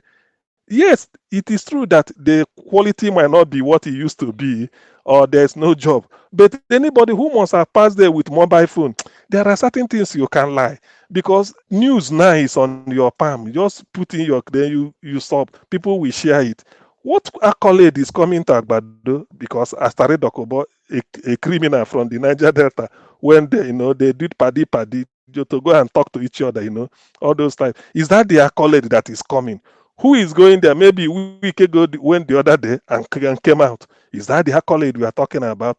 Look at the caliber of people visiting Agbado, and it doesn't even. Now I understand, though, allegedly anyway, that he went to France, whether to go and check one type of I don't know, the steroids, maybe to inject more steroids so that he wouldn't be vibrating. So people should stop all this. Nigerians, especially the journalists. The essence of journalism is to inform. In fact, journalism, according to Reebu, said is to give government headache or something like that. You do not. What you want is bring the news. You're not even a mouthpiece. It's a shame that this is happening on Arise News. Anyway, it's not. Rufai is saying it. Can you be talking of accolade of what? You remove fuel subsidy, and later you said you met it like that. You had in denial, like Oshuntoku said. You come out. Is that what is accolade about? What? What is it? They've started again. This to talk now, just to confuse people. Please, I thank Aki Oshintoku for handling that thing very well. But only that our Nigerian journalists, they are devoid of shame. They will use a straight face and be asking questions that sometimes some questions they ask reflects very poorly on their training. This no, you don't expect that. A colleague from where say I could call it, yeah, he's doing well. Some will tell you now, Agbado build Abuja. That is the next thing that will happen when he say I build Abuja. So enough said on that. Then let me now say this Senator Bulkachuwa, I think from Bauchi or Gombe State. You see, this is what we now say. The man, God entered into him, he confessed. That blessing that will come to him with that confession, he's now trying to reverse it, only to come and tell us that he didn't say. What is you didn't say? When your voice, you could be seen when you are standing, saying everything. In fact, only based on that, are you going to tell Olisa Abakoba that you didn't say? Because after that, Olisa said, look at, I lost about 3 cases through before that the man's wife. And these are political cases as the court of appeal. Because of what? Something like this. So tomorrow you now tell Barrister Olisa Abakoba SAN that in fact, it will be interesting to know what Olisa Abakoba will say. If I'm a journalist, I will invite him again for interview. Say, look at the way you are complaining. Look at what happened, and I know how it's going to. Everybody will be in shock, and this is a typical Nigerian journalism practice. Instead of you to help and educate the people, enlighten them, put the information the way it is, you are making excuses. Some people will tell you, the man has issued a rejoin. Is it a debunk it or a rejoinder that he never said that? He never said what? Or some will even tell you that the man's voice was programmed. He stood up. They just wanted to say it. So, but all these things is there. So in all this nonsense, please, God, is a plea on today that is Father's Day. My prayer, my plea is this: God, please, let this tribunal, let them hurry up. Let them hurry up. The moment they announce P2B as the winner, there's nothing like a rerun. I bet you at least one day, at least one day longer in the life of every Nigerian. Even those that are in hospital sickbed, when they hear it, they will have a renewed hope. Because this is like this election of 25th February is an election like no other. Everybody invested a lot of mileage in it. Not money, but hope. And people felt that, yes, now we want to start to turn the page. And they did. And God answered their prayers. But for people that feel that they are God, like Mohammed have to go and tell the Americans we switched it off. Imagine. These are the opinion of Nigerians. You are switching off and then start to use TPEX in the middle of the night to be changing result. If any, look like what the one we watched, something that should be 1,000, you reduce it to 84. Imagine tomorrow they will tell you Tinubu won landslide or he won everywhere or the election is free. That's why P2B won in Lagos and the Tinubu couldn't win in Kasena. All those nonsense. Please let us. We've come of age. Tanzania is ahead of Nigeria. Kenya is ahead of Nigeria. We are still seeing train as achievement. Kenya has been doing it almost from coast to coast. South Africa, go and see the type of train there. Look at Oliver Tambo Airport. There are certain things, you can't compare it with our Murtala Airport. You can't. Go to Namibia, Windhoek. Look at their airport. Ghana in West Africa. The world has left us behind. People are still shouting. Egypt is left Cairo, the coastal place. They went into a desert to design, that is a desert, a new Cairo. They are planting trees there that it will not be like a forest in a desert. The train, underground sewage, that is what they are putting in that new Cairo. Everything it says should be a smart city. They've even the education, the university that will be there. Go and look at the drawing. Look at where they are. In other words, what they are trying to tell us is that they've assured of 24-hour electricity. And look at Nigeria. We are still struggling. Whether one local government in Ondo, if they generate electricity, let them put it to national grid so that another local government in Plateau will see it. Is that what we should talking? We are still seeing ourselves as if we are in perpetual war. Nobody is fighting with each other. Let Peter be condemned. Nigeria will explode. It's like we are in chains. Show Nigeria what you can do. Do what you can do with your laptop. They call you Yahoo. Use it and tell us. Use it to program traffic such that somebody in Lagos will tell you if you are traveling from Lagos to Abeokuta, this. We are the checkpoint. You see it on your motor. We can do it. The other day, an Igbo chap in Anambra State, because the cost of petrol has gone over the roof, they felt that running a generator on petrol is so expensive. If you buy 25 liter, it may not last you 2 days. But Inam brought a medium cylinder gas. I don't know how he did it. Connected it to the thing has been bought and then giving light. And that thing can last for over a week or two. Yet the cost of it is a fraction of the petrol. This is what they call necessity is the mother of invention. Such people are the people you said, this gas, why can't we go to Goniland where they are flaring gas? And they start to do it like this and use it, and then do it like a plant or a station, Goni, using only gas to generate electricity only for the Niger Delta area. That should be okay, so that you remove them from the grid. Use coal in Enugu, let it go to middle belt and down to Enugu Anambra. Then use water, hydro in Lagos, because it's under this, it's in Atlantic like Brazil. That's what they use in Rio de Janeiro. If you look at the map, this is Lagos, this is Rio. They are looking there, it's like they sit opposite. There are things Nigeria can do. Sokoto, you put solar. It's only when P2B comes, and then what we are trying to do is to stop this man. Okay, you have you are running too fast. Let us stop you. In whose interest? Wait, the rest of Africa is leaving us and flying away. Aeroplane is like everywhere. Go to Cairo. You would think that you are in Europe. Go to Tunisia, Tunis. Go to Rabat in Morocco. Even Algiers, Libya before the war. You don't compare. Those ones are like abroad. Yet Nigeria will still be talking of we get light. Okoko area didn't get light, while Sulere is having light. Is that what sort of is that where we are going to be talking? That if you take a Nigerian child out of Okoko and bring him to Minnesota and United States, you will see a different human being. So please, all this animosity that we carried over from 1950s and 60s, it should stop. By now, Nigeria should be talking of, show us what you can do. We don't care if that chap that we're able to use the cylinder of gas to run a generator and this lasting for years, get him close. Say, well, how did you do it? So we can easily leave petrol and then be using gas. So instead of putting it in generator, can't we do it a machinery that telling us and reconstruct something that we can be using it there? You can let it. There are a lot of potentials we could do. Why Nigerians can develop themselves, but because of this primordial sentiment, you want to hold somebody down. You are running too much. Let us hold down. Let us be doing this. Instead of building rail from Onitsha to Benin, to Abo, through Abo to Benin, down to Akure, Ondore, you won't do it. It's because it will go to the east.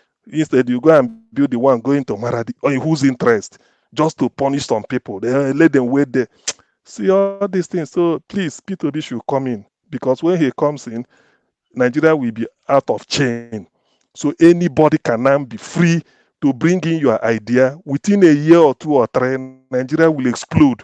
Everywhere, opportunities will be everywhere. People will now be free to use their brain and think. And not everything you are controlled, everything control. You can't do this. Later, after 50 years or 40 years, they will say you can now generate, you can now have partial police, state police. Next time they say, no. Nobody can build what is it called? You can't do this. You have to apply for federal government. Why is it that federal government is controlling airport? Is it done anywhere? Airport should be a case of if it can be consortium. So when after building airport, you have to look for federal approval. Federal government have approved this as international airport. This one for what?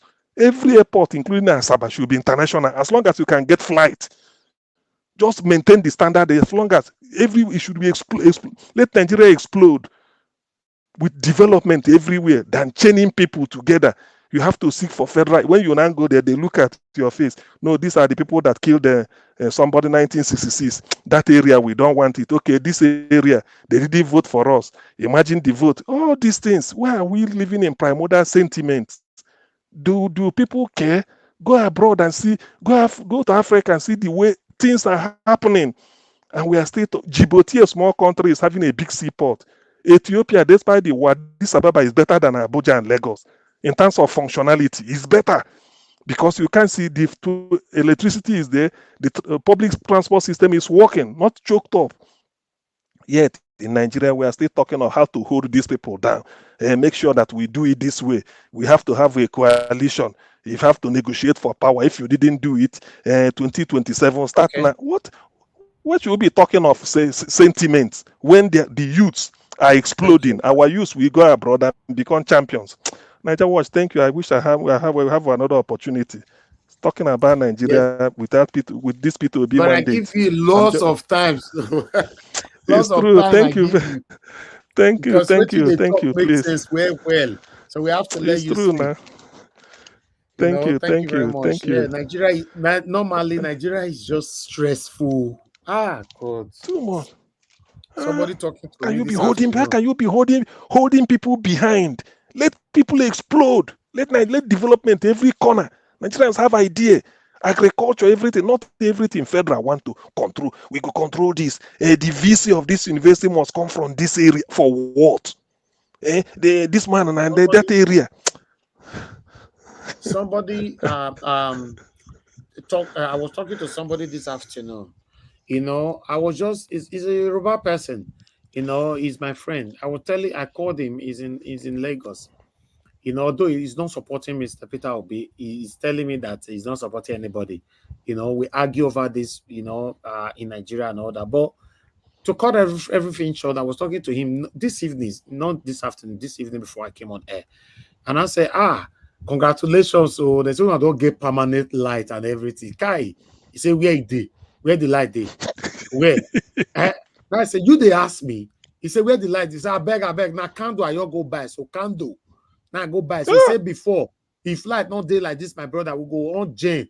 Now we don't even have the money to buy petrol anymore for Jane. So he said, now candle, I go buy. Well, I'm telling you what my friend told me this evening before I came on air.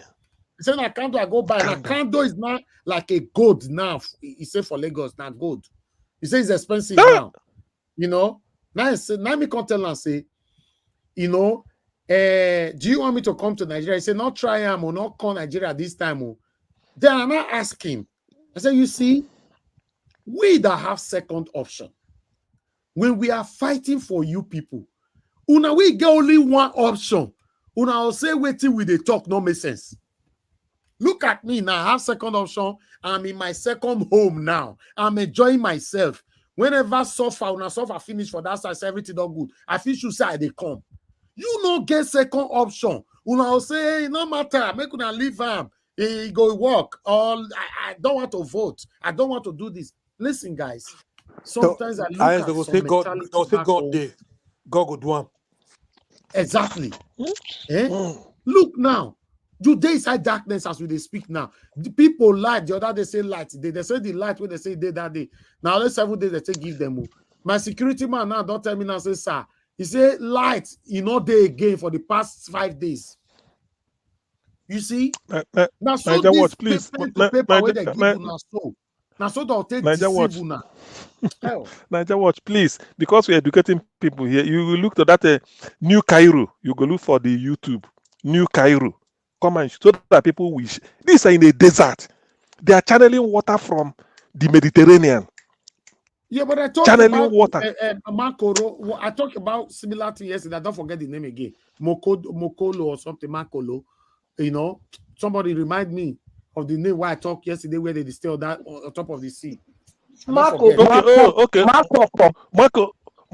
Lagos. Marco. Yes, Marco. You see the way people they suffer. No, they suffer. Water. They suffer for there. The river there na black. River there you go look na black. You go think say they pour engine oil inside. Na there now. Inside Lagos, where Tinubu build inside Lagos. Still for inside the water, they'll still swim for inside the water, they'll still take the water, take cook. Our people are suffering. That is Lagos for you. That Tinubu build now. Our people are suffering, man. We can't continue like this. When we get second option, go they talk. They'll say, "What are you saying? What are you saying?" Make I tell you, if now that country get that Lagos, so if now Europe get that place could be like tourist center.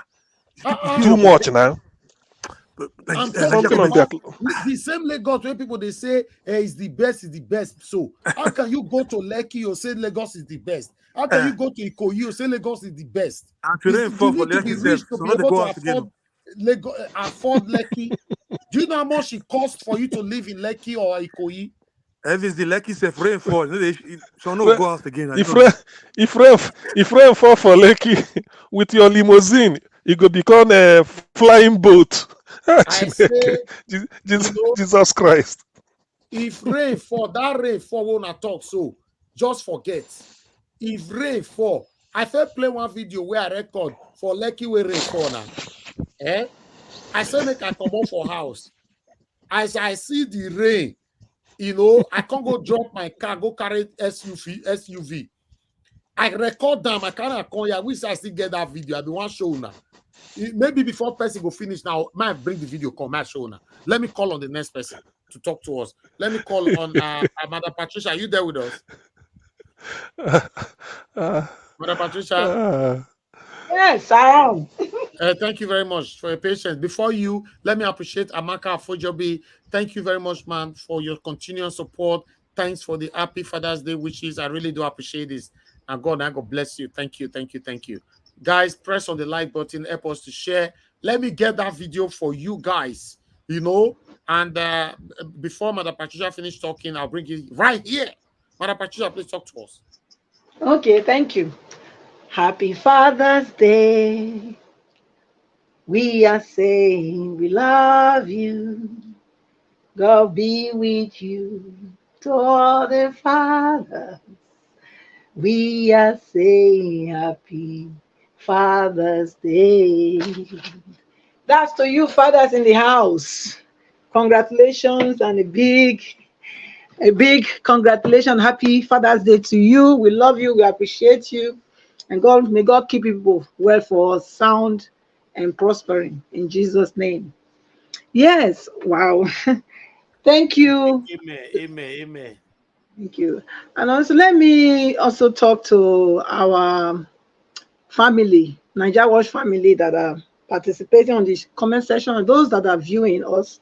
Kindly press on the like button, support us, and share so that these broadcasts can go viral, and so that people that we need to talk to would hear us, because our voice needs to be heard.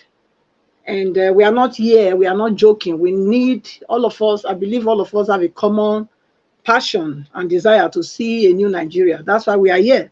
So do the needful, help us share, like, and also support Mr. Elvis, because it's not so easy for him to come out every day, and also all we, the panelists, to help sensitize us and also educate every one of us. So please, let's show some appreciation, especially today. Let's do it. If you have not done it before, dare to do it. The Lord will bless you for it. Thank you. Yes, I don't know whether there is any much to say now, since Mr. Seahem has come to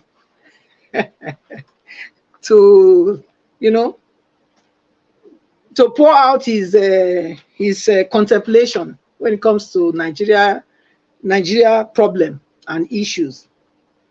Everything he said is something that, yes, I can say is correct, 100% right in all that he has said. So I'm not going to be talking too much. I just want to look at the same one he started with, Barrister Olalekun, who was pointing out the danger of the actions of these APC satanic evil people right from the beginning when they started the campaign saying that power is not served a la carte, you know. And the fact that that went on, nobody stopped him, nobody stopped them at that time. It gave them more, you know. It's like the principle or the policy of gradualism. You know, when people want to do evil, they start with a step. And if nobody stopped them at that time, they go on, take another step. And that's what we're seeing. They progress. It has grown wings and feathers and everything. And so now they are flying. So you can imagine that when nobody stopped them during that time of powers not start serve a la carte, you have to snatch it, you know, grab it and run with it. What next do we hear? MC Oluomo, Mama Shukudi must not come out to vote. And on the day of the election, we saw it in all in everywhere in Lagos. This my APC area. If you not say you know they can't vote for APC, not vote. Oh, I go check Amo. When you don't vote, I go check waiting you vote. If not be APC you vote, you are in trouble. This was the kind of, you know, tormenting languages we heard from people, these thugs in Lagos on that day. And all said, all what they've done, or everything being done, finally, we know where we are at the moment. The case is in court, and the judiciary should do the needful. They have to do the needful because the ball is right on their court now. We've seen everything that is going. It looks good that they are taking their time to make an informed decision, but at the same time, they must make sure they don't set Nigeria ablaze, because things turn around. We can see all these are the signs of like this Bulkachuwa is a sign of the decadence of the system, where you will see an old man like him over 80 years said something openly in a national television. Even a 2-year child would have seen and heard him. And yet he's telling us now that he didn't say so. And then the news, the lay media, they are no more they are no more what they call it, the so-called, I would call the dead media, you know, because they are dead. The people you expect to feed you with the right, the people that are supposed to be the opposition to the wickedness, to the injustice, to the impunity in the land, they have taken side with these evil people to suppress, you know, and oppress those that they were supposed to be protecting. I think they say that journalism is the fourth arm of governance. They're supposed to be. They're supposed to be very, very vital in any society, because they are supposed to be challenging the wrong in the society. They are supposed to be exposing it, but that's not what we are seeing. Rather, they are in courts in oppressing Nigerians and subjugating Nigerians to believe a lie. How can this man be saying that it's an alleged that the allegation, the so-called confession the man made was being said to be alleged? What is to be alleged? It means that it's something we are not sure of. Maybe he said it, maybe he didn't say it until we prove it. But this has a proof already. How can you prove what is already proven? It's already proven. Even if he's trying to run away from it, he cannot run away from it now. He cannot run away from it. He said it, that he has encroached in his wife's decision when she was the prime president of appeal court. Everybody heard him loud and clear. And then the chairman of the Senate was telling him to keep quiet. He's going too far. But he was so angered angry that he went on, that he has helped most of them there, and that he planned to destroy APC in Borno State. He said it, and he said he succeeded in doing it. So how can he now come to tell us that he didn't say so? He didn't say so. I mean, that just show you the level of the corruption that we have in Nigeria, where some people think that they own Nigeria more than others. Because I believe if this was said by somebody from the south, or southeast, by now, they should have been behind bars. They should have been. And I want to also let us know that what we are seeing with Lagos and what we are seeing with this northern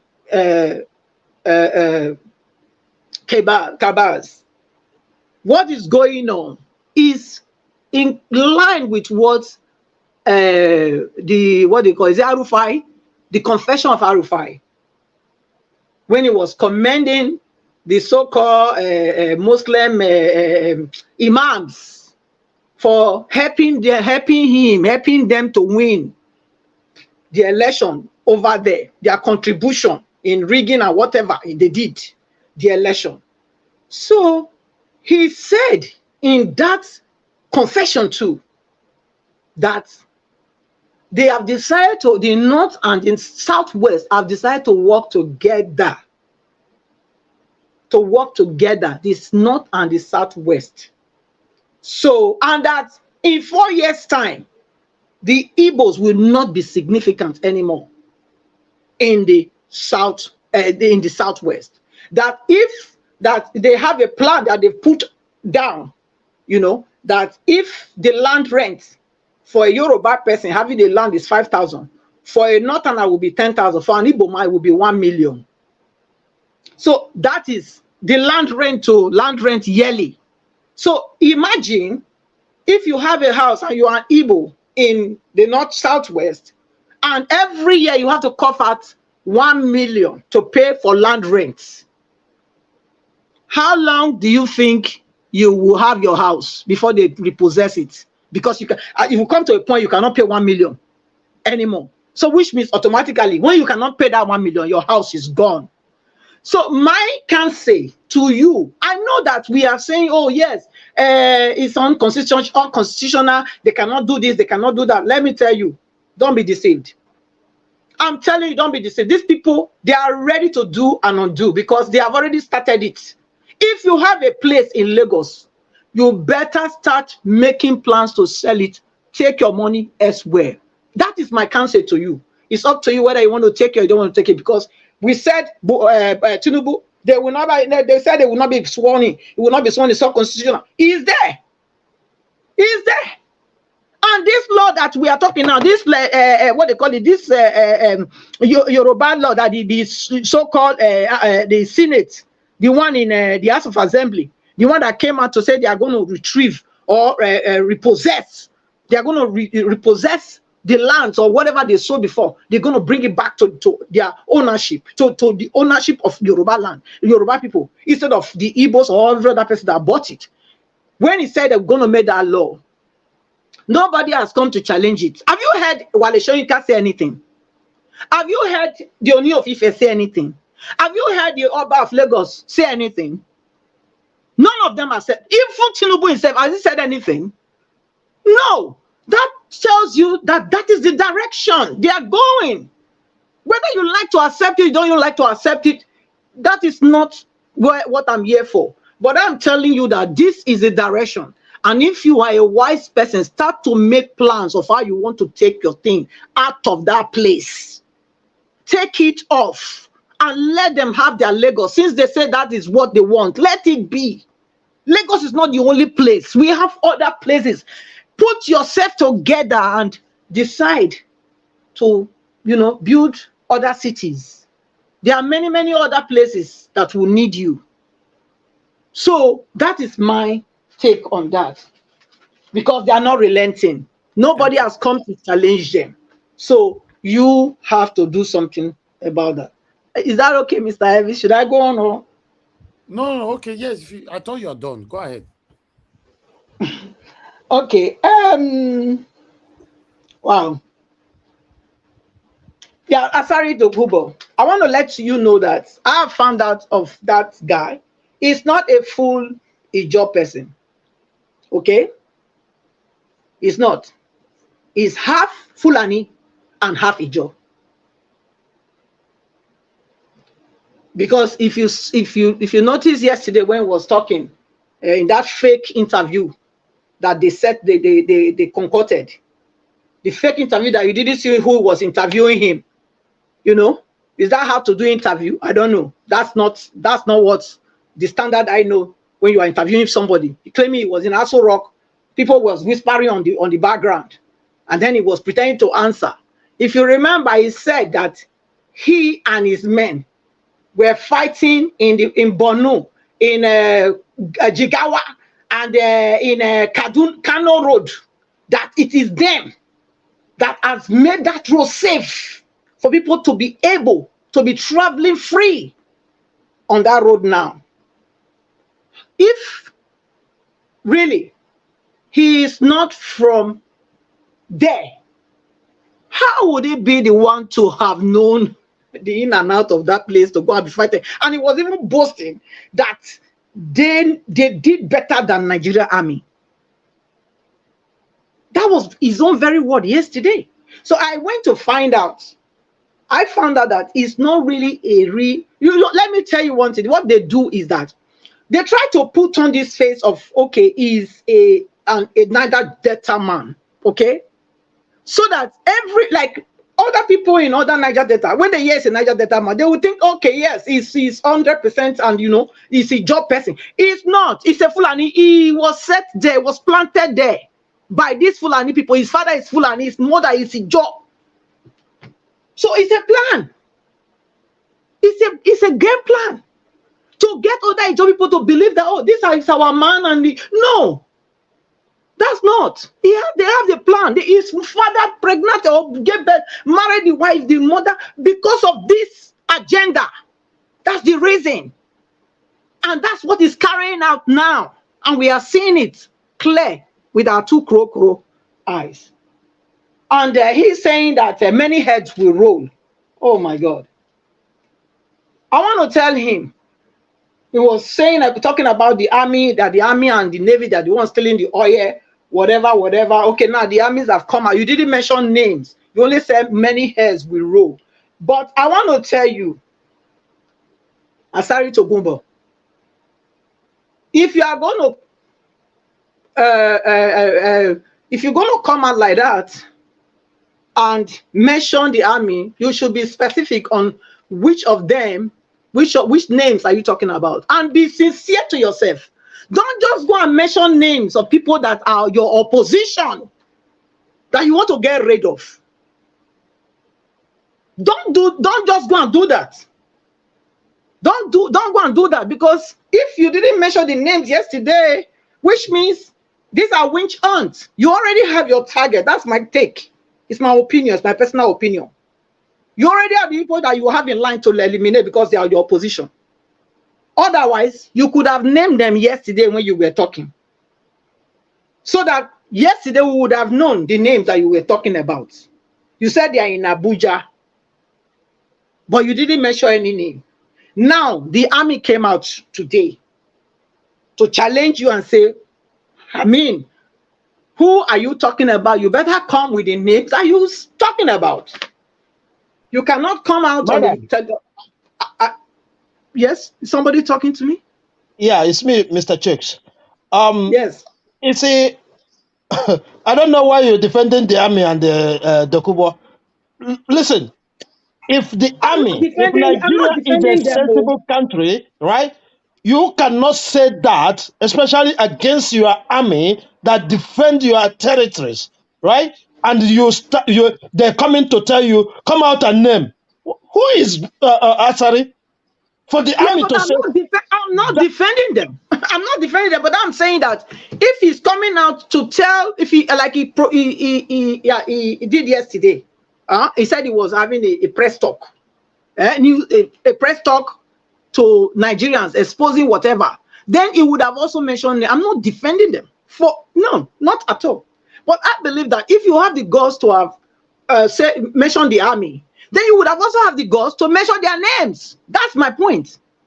So let's get this. I'm not defending them. I'm not saying, oh, maybe they are involved or they're not involved. No, but I'm saying that if you can say the army, I mean, we cannot generalize now, for Christ's sake. We can't generalize. We have to be specific. We have to call the names. If you say the army, the army is a big entity, you know, institution. There are many people in the army. So let him give us the names. And now the army also have come out to say, give us the names, call the names. That's where I am. That's the point I'm looking at. That's where I'm driving at. So you should come and give us the names. So judiciary, please, I'm not begging you, because it is your duty to give justice, you know, to those that are oppressed. They said the judiciary is the hope of the common man. So if you are truly the hope, you better prove it. Thank you. All right. Thank you, Madam Patricia. The part where you said that his father is a Fulani man, please, do you have fact for that, or you were just assuming?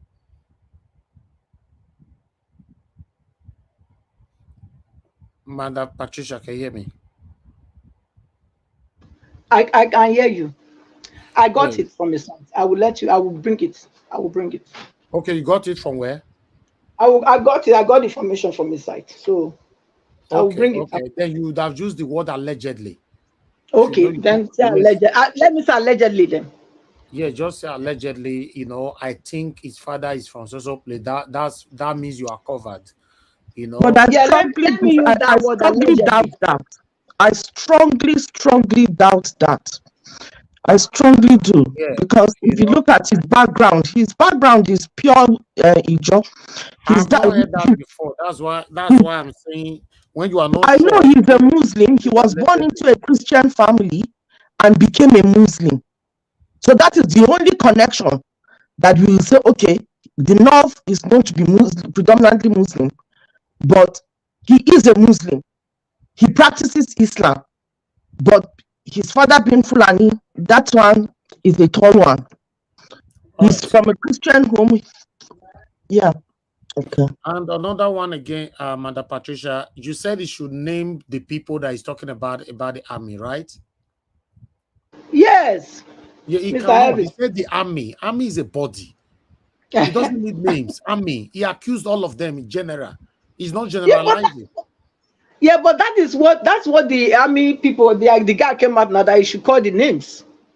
No, yeah, but they only just came out today to say that, right? Yeah, but that was he mentioned it was yesterday. He had the so-called fake interview now. It was not fake. That was also rocks, madam. It was not fake. I know, but when I mean fake, I mean that we couldn't see who were interviewing him, whether it was Chanel, whether it was him. You don't need to see that. The pressman was not important at that moment. They were asking him questions, you know. That was it's even conference, not interview. It's conference. So it was yeah, it's a conference, not an interview. So press conference. So you don't need to see the journalists. All of them are holding cameras. We don't need them. So the conference, the press conference was real, 100% real, and that was also rock. You know, I recognize it. That was real. And in terms of where it came from, allegedly have been used to cover that. And in terms of him mentioning names, you don't need to. He accused the body of army. They should come out and explain to Nigerians they are not the one. Mr. Elvis. Yes, sir. Yeah, what I'm trying to say, right? We shouldn't beat ourselves over him mentioning the army, because in a real sense of thing, right? I grew up in the barracks, right? If you say this about the army, within minutes, you get arrested because you have to prove it. That is the decadence we are talking about Nigeria. They cannot dare arrest him. They can't. That is the problem. That is the issue. And that's why, somebody like me, I don't even go there talking about the army. Let them deal with themselves. My problem is him, sitting under the seal But to this is talk. one of the things I'm saying. If Nigeria is a country that works, allegations upon allegations cannot be flying like this, and nobody is being held for questioning, for interrogation, for persecution or prosecution. None of them. We are just here talking, and the government are looking at us and laughing. The president is currently out of the country. You see, this is the situation. We have a long way to go, though. Let me pick calls before I call on the next person. Hello, Mr. F.A. Thanks for calling in. Good evening to you, sir. Talk to us. Najawa, good evening. Good evening. I greet you, bros. Thank you very much. I greet the panelists and the viewers. I greet everybody. Najawa, hello. Can you hear me? Yes, my brother. Yeah, go ahead. Yeah. Najawa, may God bless you. May God bless you. May your suffer never go in vain, sir. Amen. You understand? Because you have been doing, it's not only you, all of us, we have been in this struggle for a long time. Exactly. See, Najawa, you know what I want to talk about this Asari Dokubo. Asari, I don't know why Ghana, the short Nigeria, oh my God, Nigeria are supposed to don't know, say, Asari na person will be say, if they fight or if belle, because he don't get money again now. You understand? The bunkering way that they do, all eyes on that bunkering way that they do before now. The thing don't date tight now. It's not easier before. So for people, because Asari they try square your people name, because now the both sides are from Edo State and from Army also. And these two tribes, I'm not a tribalism person, but I'm not a joke with them. For Asari to come out to come spoil your people name. I think that one, that Asari issue, I don't just take her like anything, because now his stomach, now belly, now they fight for. You understand me? So okay, good. You see, as Asari come out now, come talk about our military soldiers anyhow. Why they not fit do anything? The person where they power, how he be. Now person will be say if they control everything, they not fit do anything. See, Nigeria and it's just like comedy country. I don't know how to describe Nigeria. Country where we say you tip, I tip, you tip, I tip. Who want to talk? Nobody go talk. So now make all of us they support Obi, and Obi go come. Either the devil like it or not, Obi go come. All those nonsense will stop. Exactly. So more than know your reason Asari matter as anything. Asari they talk about Nnamdi Kanu that he said that the other day, raise Biafra flag. If Nigeria are a country, all those journalists who in Nigeria, all those Arise TV, Channel TV, all of them, they don't see her. They don't see her. Now they come and say this Nnamdi Kanu, they want cause war, they cause violence. No, he said waiting in not their support, because hungry don't they beat her now. If they come out. That guy, not disgrace to his job. I sure it's not his job. Madam Patricia, may God bless you. I know, say, allegedly, not be as a yes, nobody don't get the full information, but I'm not sure say that guy not really full job person. I'm not sure. Now he said he want disgrace, not be job for, because his job will not take nonsense. Okay. When this election what we do so, all the old job for Nigeria now will be the support. Why you come out for the talk nonsense? Hungry lion. Sir, may God bless you, sir. Thank you. May God bless you, Papa. Thank you, my brother. Thank you. All right. Okay. We're talking about the flood that is affecting everyone in Lekki. The video I made last time I was in Nigeria, that was sometime early last year. I think that was in April last year. So I've played it before here. I just wanted to recap again for some of you to see how flood they take everywhere, Okay, but I have somebody that is calling in, right? Okay, yeah, the call. Okay, Mother or Mommy, you can call back after this video. Thank you very much. Let's see this video quickly. Nigeria is possible. All right. Hello, you guys. Good morning, good afternoon, good evening to you all. Yes, this is Lagos. This is Lekki. and we are currently swimming. As you can see, we are swimming. I'm going to roll down, but I don't know if my phone is going to fall out. So let me roll down and show you guys what we are passing through here. I want you guys to see.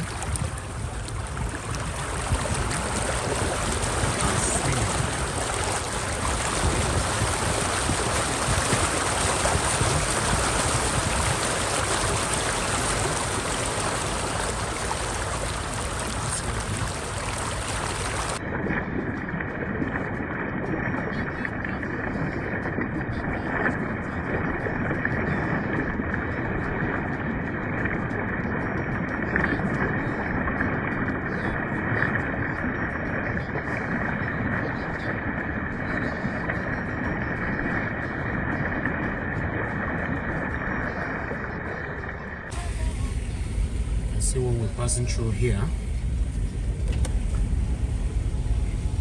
Just imagine.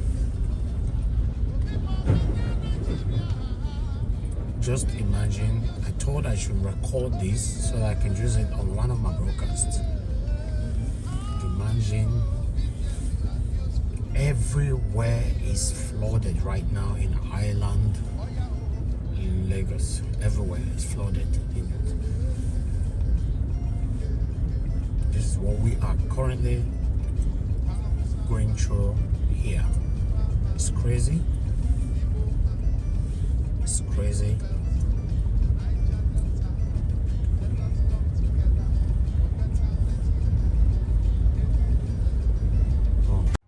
All right, as you all can see right there, that was Lekki. I did that myself. This is not say they tell you, they tell me. I played this video before. Some of you can remember sometime last year. You know, I played it. So at this particular moment now is a rainy season. Trust me, it's a no-go area. You know, there are massive houses there. If I didn't actually went there to record anyway. You know, I was going somewhere and I get to see that everywhere is blocked. So I was with a small car. I realized that the small car cannot, my car might have a problem. I have to go back home again to go get SUV to come back. You know, so I will say I spent time, say make I pass all the streets and see what everybody is passing through. Then you'll be surprised. So my people, trust me, if you are happy the way Nigeria is going now and you are against us, it's up to you. For me, I'm in the United Kingdom right now talking to you. I'm enjoying myself. I don't have NEPA problem here. I don't have flooding problem here. You know, everything look good. I don't have insecurity problem here. It's up to you. To buy data. I don't buy data, exactly. I don't pass through unnecessary stress, you know. So I'm sorry. Let's stand for what is right. Let me call on the next person to talk to us, which is Madam Busy Brace before Mr. Shooks. Madam Busy Brace, thank you very much for your patience with us. Please talk to us. Good evening to you. Hello. Okay, sorry. There's somebody that promised that I'm going to pick a call. She's on okay. Sorry. So no problem. Thank you so much for your understanding. Okay, Madam Maumi, I totally forgot that I made that promise just now. So let me just call you back myself. You know, man, novice. I take on so many things, so I don't remember. Good evening to you, madam. Sorry. Good evening, Mr. Niger. Good evening to all the panelists. I'm calling from UK. I'm Omoume. Thank you. I feel so sad that it is my race, the Yorubas, that are doing all these things. I feel so bad. When I saw that Alaba market yesterday, that they were telling these Easterners, the Igbos, to go. Now, I believe they said we are one Nigeria. How does it work when the Igbos cannot rule the country? The Igbos cannot do business in Lagos. You want to resell land for them. I don't think this will work. Honestly, I feel very sad about it. I want to talk about Papa Wole Soyinka. So with all these things, after Obi went to see this man. And I believe Peter Obi would have explained the situation, and he would have even shown him proofs Exactly. that he won this election. This man came out again yesterday with the so much respect we have given this man in his entire lifetime. He's been on exile for how many years until he couldn't come to Nigeria before. It is this same man, these our elders, what they are doing. They are the one behind our problems in Nigeria. Somebody was on this platform some days ago and mentioned that all the kings in Yoruba land, the Obas, they are not, they are even keeping quiet, they are not saying anything. For all I care, if I can tell you that this man called Agbado has bought all the institution. Before it is this Ifa divination that they pick kings in our land. Agbado has bought it. It is him and the governors that pick kings for us, as bad as Yoruba land is. Now, my main concern is that I saw one article, allegedly, as you always say, Niger Watch, and I feel so concerned, so much concerned. Somebody was speaking in Igbo about Obi's security. Please, it is on your platform. Go to it, check it. We need to talk to our principal about security, please. I was concerned. I just saw it a few minutes ago and I sent it to you immediately I saw it. I'm concerned about his security. Please, we need to advise on something because Agbado can do and undo. In Lagos, Funsho Williams was killed and nothing came about it. It was spy, sorry. Nothing came about it. A whole minister of justice in Nigeria they spied him. Nothing came out of it. And everything came from this, my Yoruba race. Honestly, I feel so sad. I feel so sad. I feel so sad that it is my race that is doing all this. But one thing I know is that many of us don't want Agbado. Many of us did not vote for him. A lot of Yorubas voted for Pio. I'm telling you. If you go back and check those figures in all the states, even in Osun, in Ekiti, I think, in all these Yoruba lands that they said he won. A lot of people, Obi won in some of these Yoruba states, if I can tell you. But please, I'm so concerned about the security.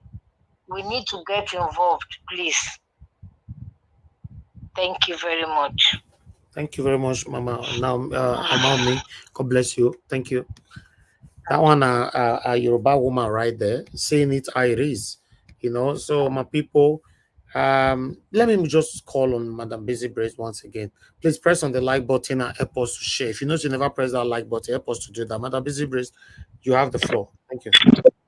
Compliments of the day, my fellow Nigerians and obedience. Mr. Niger Watch, I do hail you. My fellow panelists and all those watching and on the panel section, all protocols observed. Let me start with Asari Dokubo. Unfortunately, yes, I didn't even know about this. I was watching it. I was replaying yesterday's program this morning, and I was so vexed in my spirit. And the panelists did justice to it, but I want to add another dimension. You see, I was waiting. I don't know if somebody mentioned it and I didn't hear. Part of his speech yesterday, he mentioned the fact when one of the journalists asked him when he was busy beating his chest that it is because of them, his men, that people can now travel in Nigeria, some parts of Nigeria safely. And he was now asked, is he saying that they have a military? He now said no. The Nigerian constitution does not permit that, but that they have mercenaries from other countries. Did you hear that? Please, did anybody hear that? No. He said Nigeria do hire mercenaries from other countries as well. Exactly. So he is, yeah, that's what he said. That's Then what I'm Nigeria, saying. That they hired mercenaries. He mentioned some countries in South America who are hired mercenaries. Do we know what mercenaries are? Naija Watch, I was listening to it. I was really low in spirit. A mercenary is one who serves only for wages. Yeah, that is the dictionary description. Especially a soldier hired by a foreign country to fight in its army or its mercenary, and primarily concerned with making money. That is their primary goal, to make money at the expense of ethics. What is ethics? Anything that is upright, moral, they do not adhere to that. So they can kill, they can rape, they can maim, they can buy. I'm so sorry. Those words, I let me correct myself. You know, you correct me. I remember. I will get used to it. No vex. They can do anything. You see? That tells you that. Sorry? Yeah, I just wanted to add to it. Mercenaries, they are used to destabilize. Yes.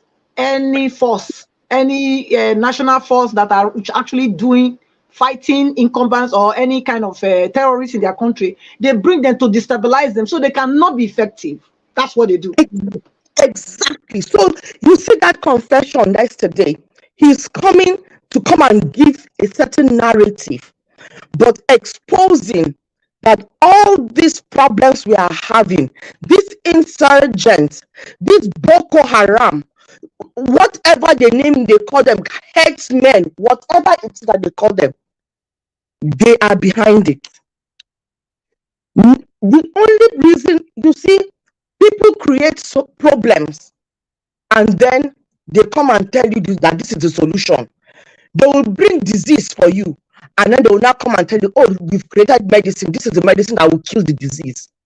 Why is it that people can now go through, there is now security in those areas that he's claiming? K-word, madam, please. Oh, sorry. Why is it that people can now pass those, can apply those areas safely? Because they have the power to tell them, take a break. So that is another angle. Look at the kind of people that Agbado is bringing to the table to come and giving them prominent clout, space to sit and talk to us. A mercenary, a terrorist. He himself is a terrorist. Can you understand why a terrorist is paid $10 million every year? That is Dokubo. Yaradua government started him on $10 million every year to protect the pipeline because they were terrorizing the region, making it difficult for the exploration of petrol. That is how that excuse came. And now we don't even have the petrol that is being, explored in Nigeria. It's not refined in Nigeria. Can you not see that he has been one of the tools that has been used to destabilize that region? A terrorist is supposed to be behind bars. That was what they called him. And while they were paying him $10 million every year, he was called a terrorist. That should sink in, Nigerians, and ask yourselves, how come? How come a terrorist is being paid $10 million? $10 million. Huh? I'm just going to say it again. With the oil wealth that have been catered out of the country illegally, where we cannot account for millions of barrels that are being stolen from our shores on a daily basis, who are those doing it? These are all work of the mercenaries. These are all jobs of the mercenaries, and he's told us that they brought in mercenaries, that the state of Nigeria brought in mercenaries. Which state of Nigeria brought in mercenaries? Which government brought in mercenaries? This is serious, Nigerians. This is serious. The state called Nigeria is under siege.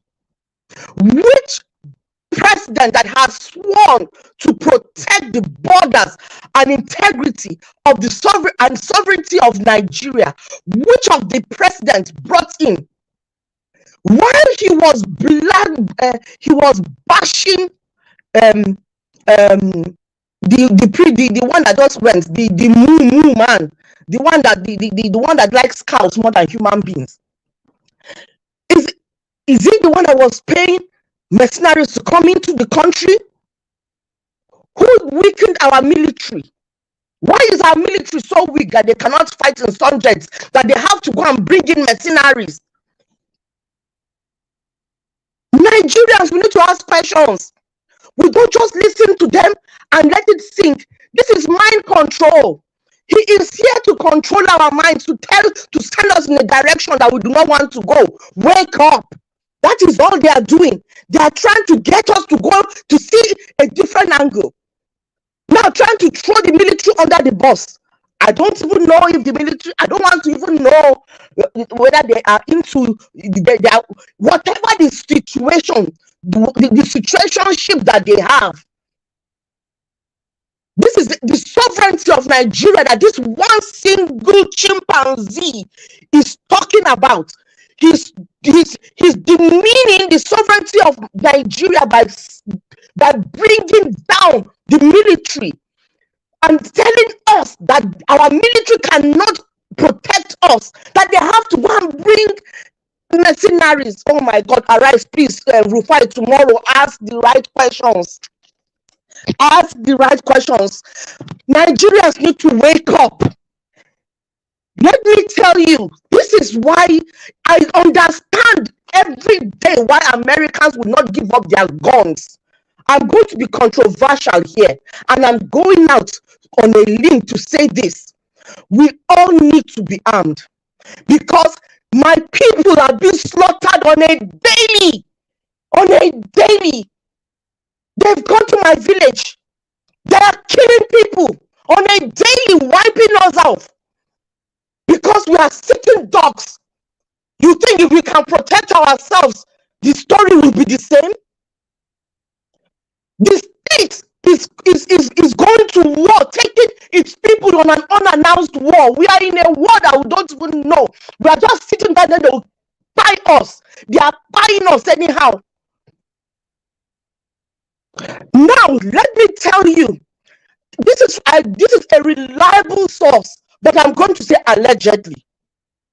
The weapons that were sent by America to Ukraine are in your country. They are in your country. Is allegedly in your country. Think about that. Don't just sit down and let them feed you. Think about what they are doing. Think. Don't just be thinking unnecessary big brother TikTokers, this, that, to confuse you and take away your concentration from what really matters. Ask questions. Don't just believe them. When he was spewing his nonsense, I was listening and I was asking myself, why is he spewing this nonsense? Why is he spewing his nonsense? Why? What are they trying to achieve by him coming and throwing the military under the bus? Is it because Agbado knows that he's not a favorite of the military? He's got no military pedigree, none whatsoever. He is jittery where they are concerned, and he's trying to weaken them by this propaganda, be it propaganda or not, truth or not. As far as I'm concerned, it is. Why are we just knowing about it now? Why? Why is he just saying it now? Was it not APC that was ruling us for the past 8 years? Why are they just bringing it up now? For what purpose? What are they trying to achieve? That is the question we should be asking ourselves. Is it because he sees that he cannot, the weight Nigerians that are following the case in the court, in the tribunal, back to back, with the truckloads of evidence that cannot be swallowed or signed off or wished away with one propaganda or another? They cannot even fathom how they can even keep that under wrap or try to quell it, because our man on our rock is standing solid, not shifting, not kowtowing to say, okay, I don't want to go to court anymore. They've tried by bringing Apaka, the herbalist, to try and get the case out of court, because they know the merit of the case that we have on ground. Not because I always say it, that I have faith in the outcome of our mandate, not because I trust the judiciary, but because of the valid evidence that we have, the weight of evidence we have. That is where my trust is. And because of that, there is, even them, they cannot do anything. The only way is to outrightly steal it away from us. That is the only way that they can carry it and give it to a sick man.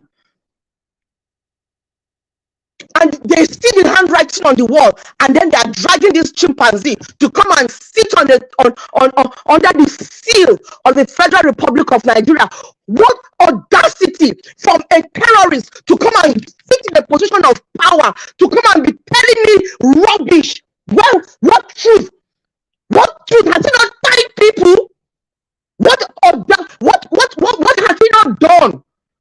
What has he not done? Even come and tell us about how he has 4 wives, 3 children, and several SUVs. The only thing I don't have is a private jet. To hell with you. You will be one of those that will be having maggots and they are still alive. Maggots will be coming out of you while you are still with your eyes open. What audacity, the level of impunity that this man has brought to that Nigeria. My goodness, it can only be. I was crying listening to this man because I was in so much pain that I couldn't wait for Niger Watch this evening so I can come and vent. This is me venting. I'm so upset with that man that the press are even giving them a platform. Amazes me. But it's good that we are knowing the hearts of the wicked, the dungeon, what is in your own opinion? What? Oh, God. Thank you. You see, okay, Elvis, this man, he has carried his wealth out of Nigeria. The Niger Delta that he's claiming to be fighting for, he's carried the wealth out of there and gone and given it to Beninese, or Benin, whatever they call them. His wealth is all there. But he's not coming to come and fight one fake fight. Why is he not staying in the country and fighting it? Can you see why Agbado is using them? Putting one criminal after the other around him. Nigeria is under siege. And for any Nigerian that is saying that, let us just move on. He seems to be doing okay. I don't want to curse you. I swear. I'm so pained.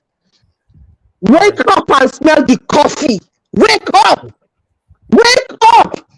Don't be lulled into some miserable sense of security. What security? What sense of security have you got that you cannot even travel in broad daylight?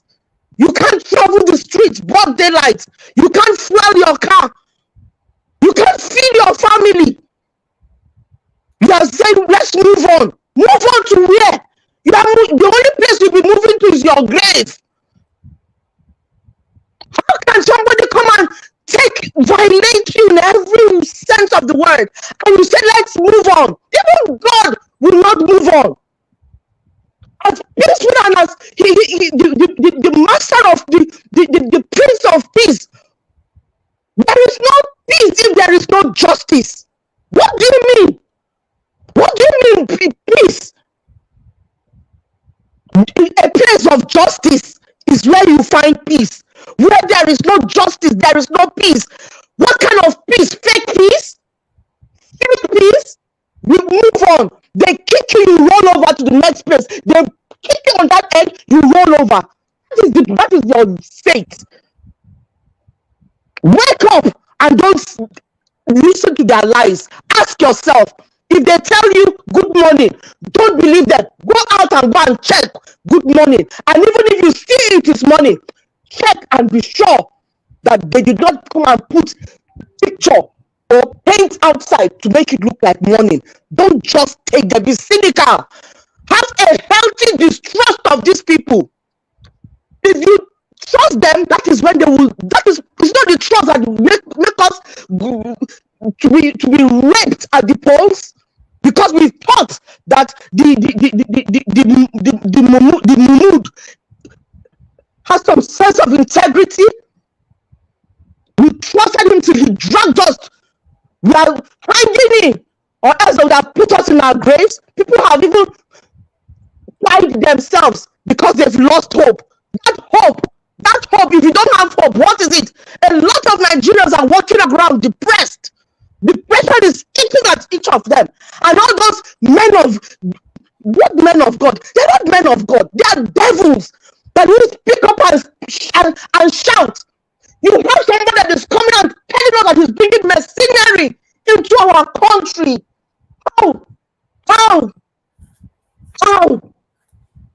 How that he's telling us the states that it is the Nigerian government that is sponsoring mercenaries. Hey, how come Nigerians were not made aware? If there is genuine, if it is true, they work for us. Why did they not tell us our military needs support? Our military is on life support. They need support. We are going to bring in people to come and help our military that is on life support. Why did they not tell us? But we hear the billions that they are pushing into the military. We hear the amount of money that they are pushing in. But instead, the criminals are getting more and more emboldened. AK-45 or B-41 or 44 is in their hands. Can you imagine? You see, we are still being enslaved. We are still being enslaved. I come here, I say, whatever is happening in the international scene, pay attention, because it has a direct consequence to my own country, to my homeland.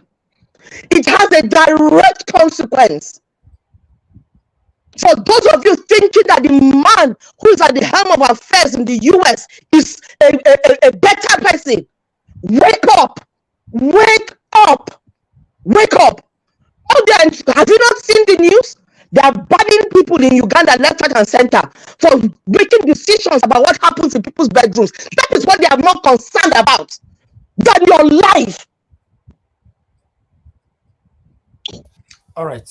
Thank you, Madam Busy Brace. I can see that you were waiting for this day, or rather for this particular broadcast to pour everything out. Yes, that's where we find ourselves. That's where we find ourselves. Upon all that you just expressed right now, you're still going to see 1 or 2% that will be against you. That will say, oh, we're gonna leave them. We are happy the way it is. The man is from my village. We speak the same language. He's the only right person that can do the job. So if you check where these problems is coming from, it's decades ago. These people, they foreseen the future already. So they weaponize the confusion, suffering, pains, division on us decades ago. So that's why you see that a lot of us, our mentality have been captured. That's why you see a grown-up person. This time, before when people speak, contrary to the things that we're talking about like this, we say, oh, he's an educated person, not go school. This time you see professors, very, very highly educated individuals supporting the wrong thing. So it's a big problem. Let's move on. Let me move on. Thank you very much. I can see Mr. Ike is just joining us. Good evening to you, sir. How are you doing today? Happy Father's Day to you. Hey, my brother. Happy Father's Day to everybody in the panel. How are you, my brother? I'm very fine. I'm very fine. I hope you have enough time to wait for us, or are you in rush? Yes, because remember the last time I was with you, I said I'm going on vacation right now. I'm at Amsterdam, and but I was listening to your program yesterday while I was in Amsterdam when I was driving Okay, talk to us, sir. Talk to us. Yeah, I really want to say something about the discussion of yesterday was really what made me to log it, because I've been listening, but my wife said this vacation is for family, but I can't wait, I can't stay there not listening to Niger Wash, So I want to talk about in respect of Engineer Ken, what he said yesterday. Really, Brother Elvis, I want to thank you for your position in your platform, in this platform, what you stood for. And I want to thank my brother Sia, more especially, and all the whole people who speak truth to power concerning the comment of Engineer Ken yesterday.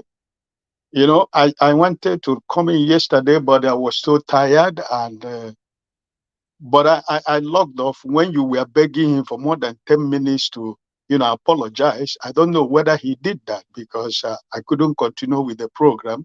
He didn't. Because I was highly offended by the comment of Engineer Ken yesterday.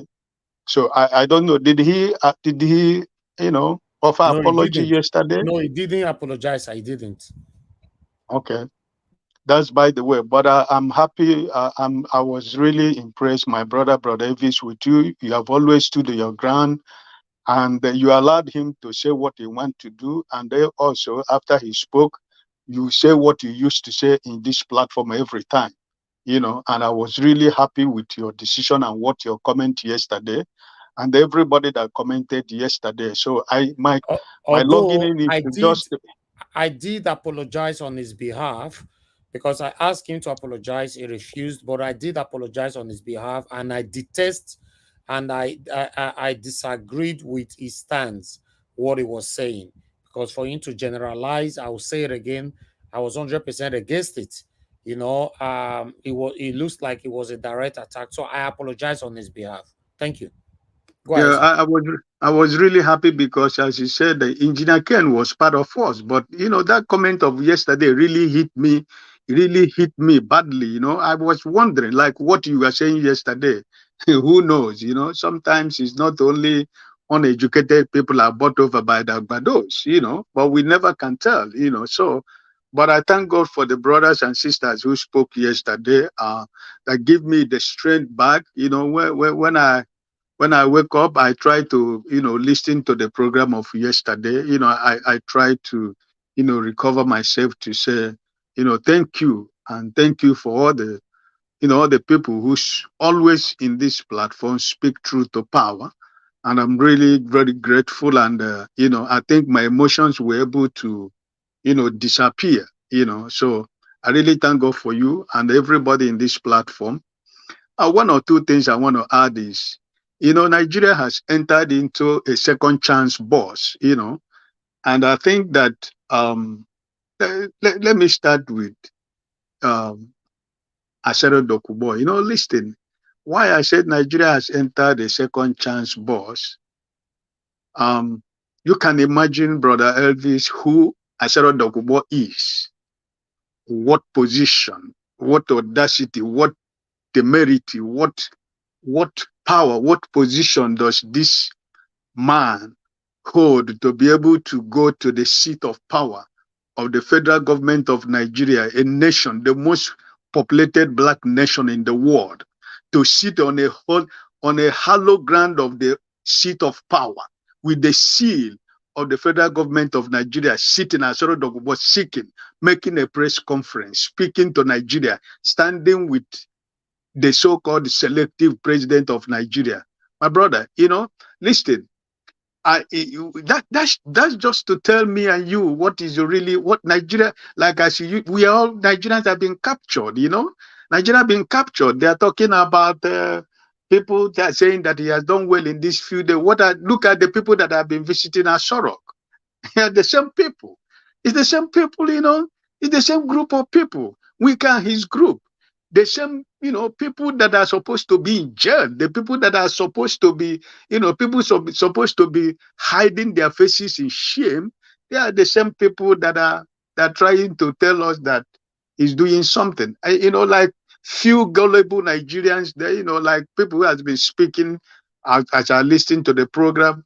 Nigerians are really induced with few things. Oh, they see light for 2 days. Everybody's happy.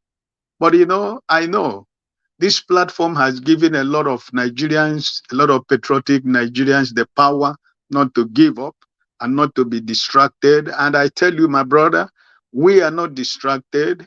No matter whatever they do, he is doing what he needs to do. Arresting the same people that are supposed to be, he himself is supposed to be in prison. We are talking about oil stealing. He has an oil company. He is part of the cabal. He's the part of these people that are stealing. So who is going to accuse who? Who is going to arrest who? You remove EFCC, put him in prison, and without allowing the lawyers and his family to see him. Which country? Where does it happen? It's only in Nigeria. You remove a Mefele, put him in prison. What is that for? These are things. These are the same people. They were all together. They know themselves. He's trying to let us to know he want to do something. But listen, on a faulty foundation, you can never build a house. So no matter whatever he do, the few gullible Nigerians that are being deceived are the same people who has always hold this country in bondage for all these years. Look at from the president, look at the Senate president. These are the people that are supposed to be in prison. Akpabio is the president of the Senate. Can you imagine in a country like Nigeria where Akpabio is the Senate president? Then you ask yourself, from where is the Redeemer coming from? So my brothers and sisters, please continue to speak truth to power. Don't allow whatever that is going on to distract us. We are moving on. We are going to reclaim our mandate. Nigeria is going to be recovered. But always remember what P always said. It's never going to be easy. And we know, and we have seen it, and we have experienced it, and we know that it's not going to be easy. So no matter whatever they are doing, we have enough of evidence in the court. It has been overwhelming. I don't know what is going to happen tomorrow. Tomorrow might be another day of shocker, So we are watching. So I just want to thank each and every one of you to continue to encourage you, to continue to speak truth to power. Brother Elvis, I want to thank you especially because you have always defended when people bring, tribal sentiment and tribal bigotry in this platform. You always stood your ground.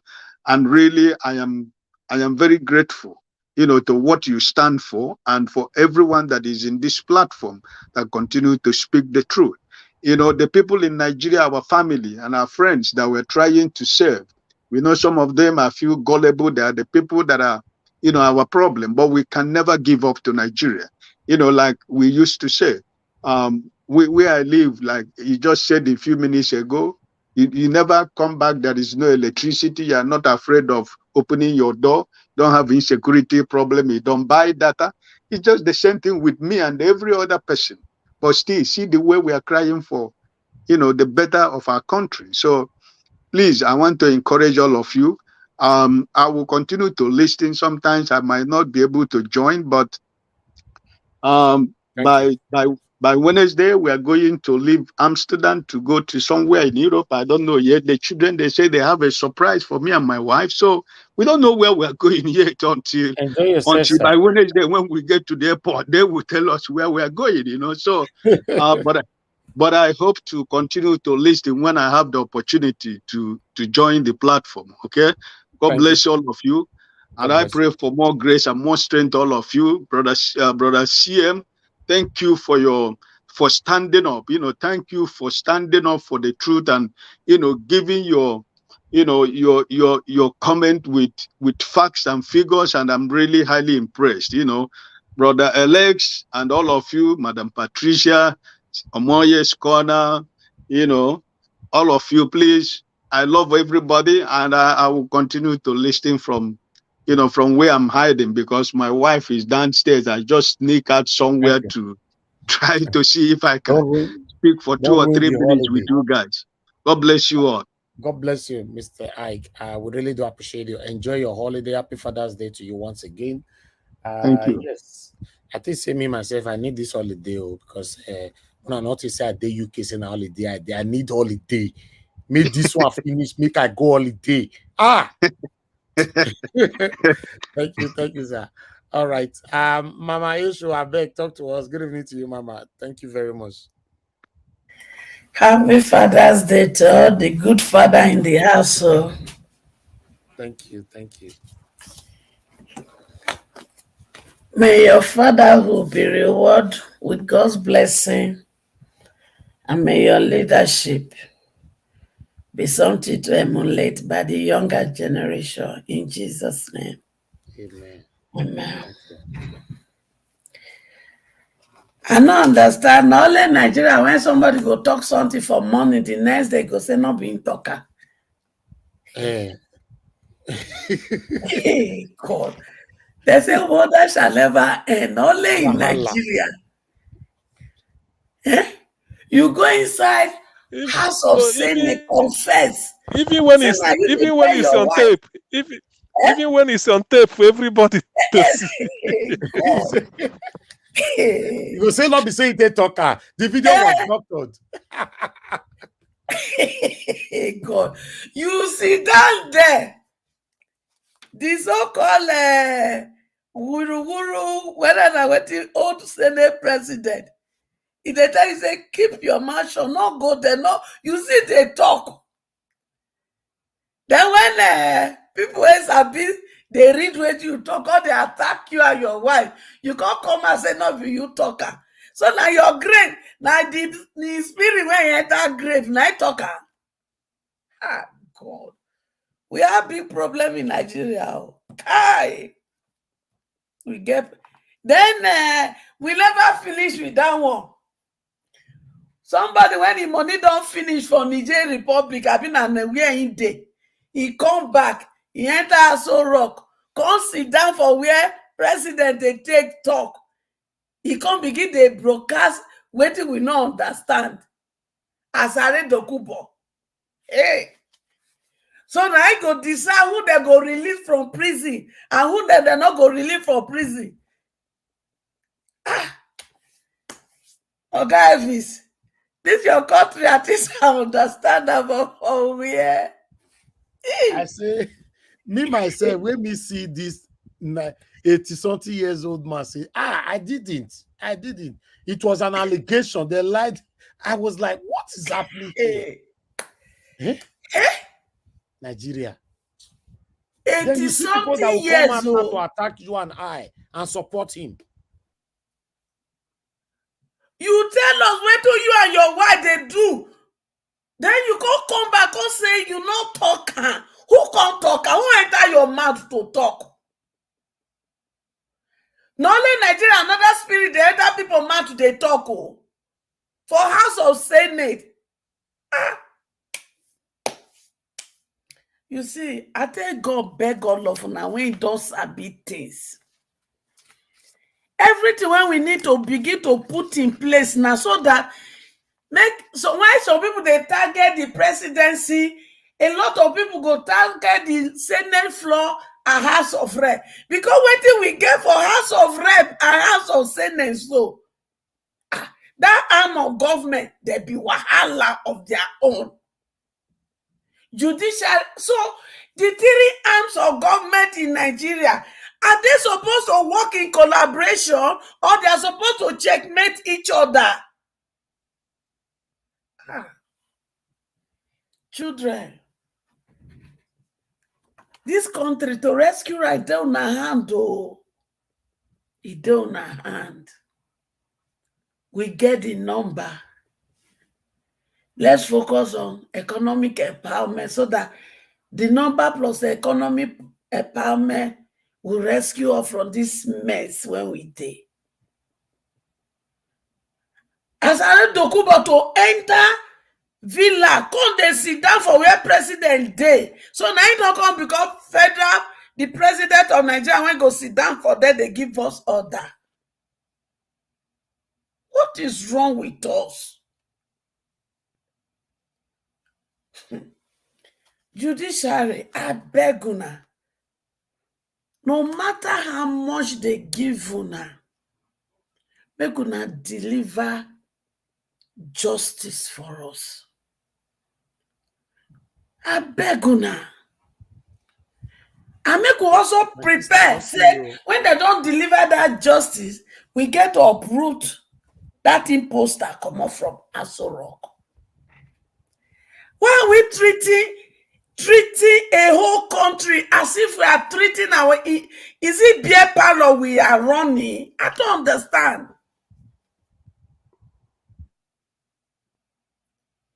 Because the situation now, it just be like say, come make every person numb for home.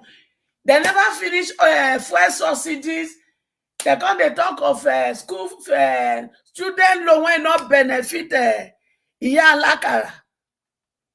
Who is the beneficiary of that student loan? He said, and some people go come say Tinubu is working. How do you define that? Oh, it's like a Emefiele. Now be the work. I mean, suspend the Emefiele. He suspend the EFCC chairman. Is that the work? Anyway, the number one, he get question mark.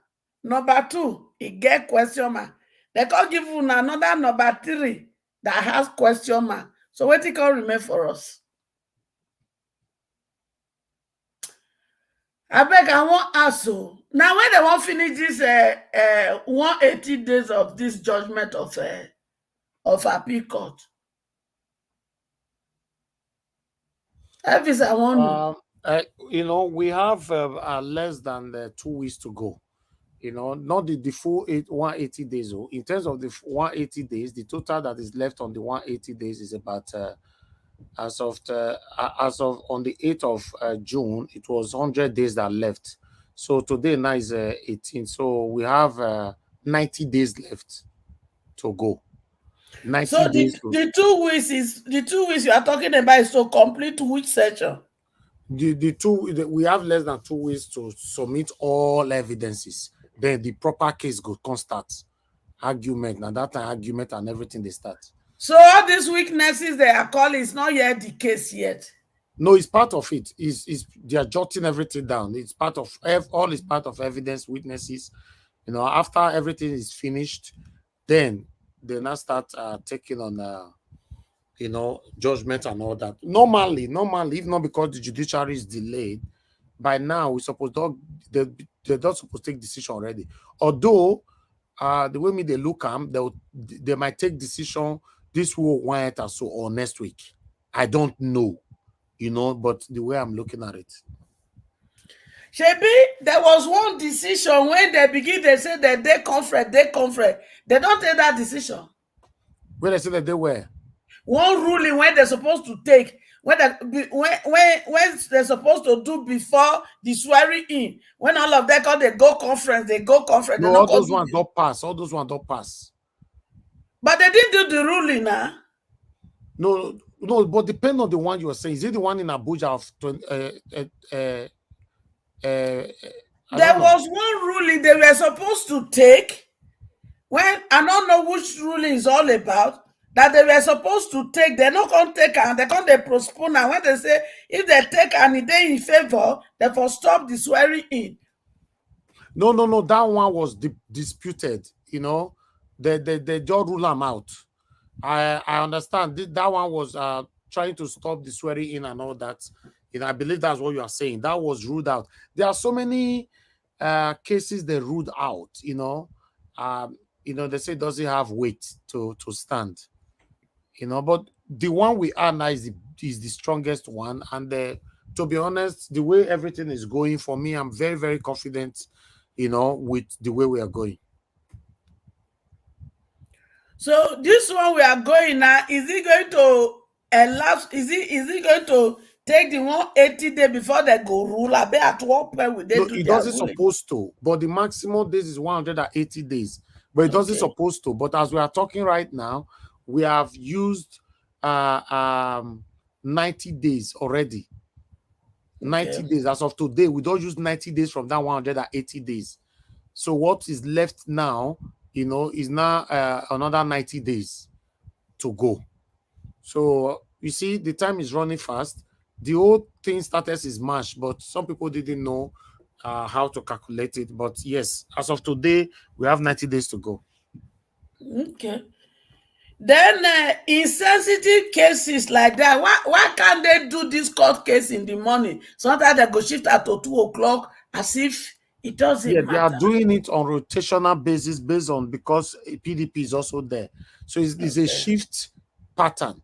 You know, like 2 weeks ago, they put last week they put us for evening, right?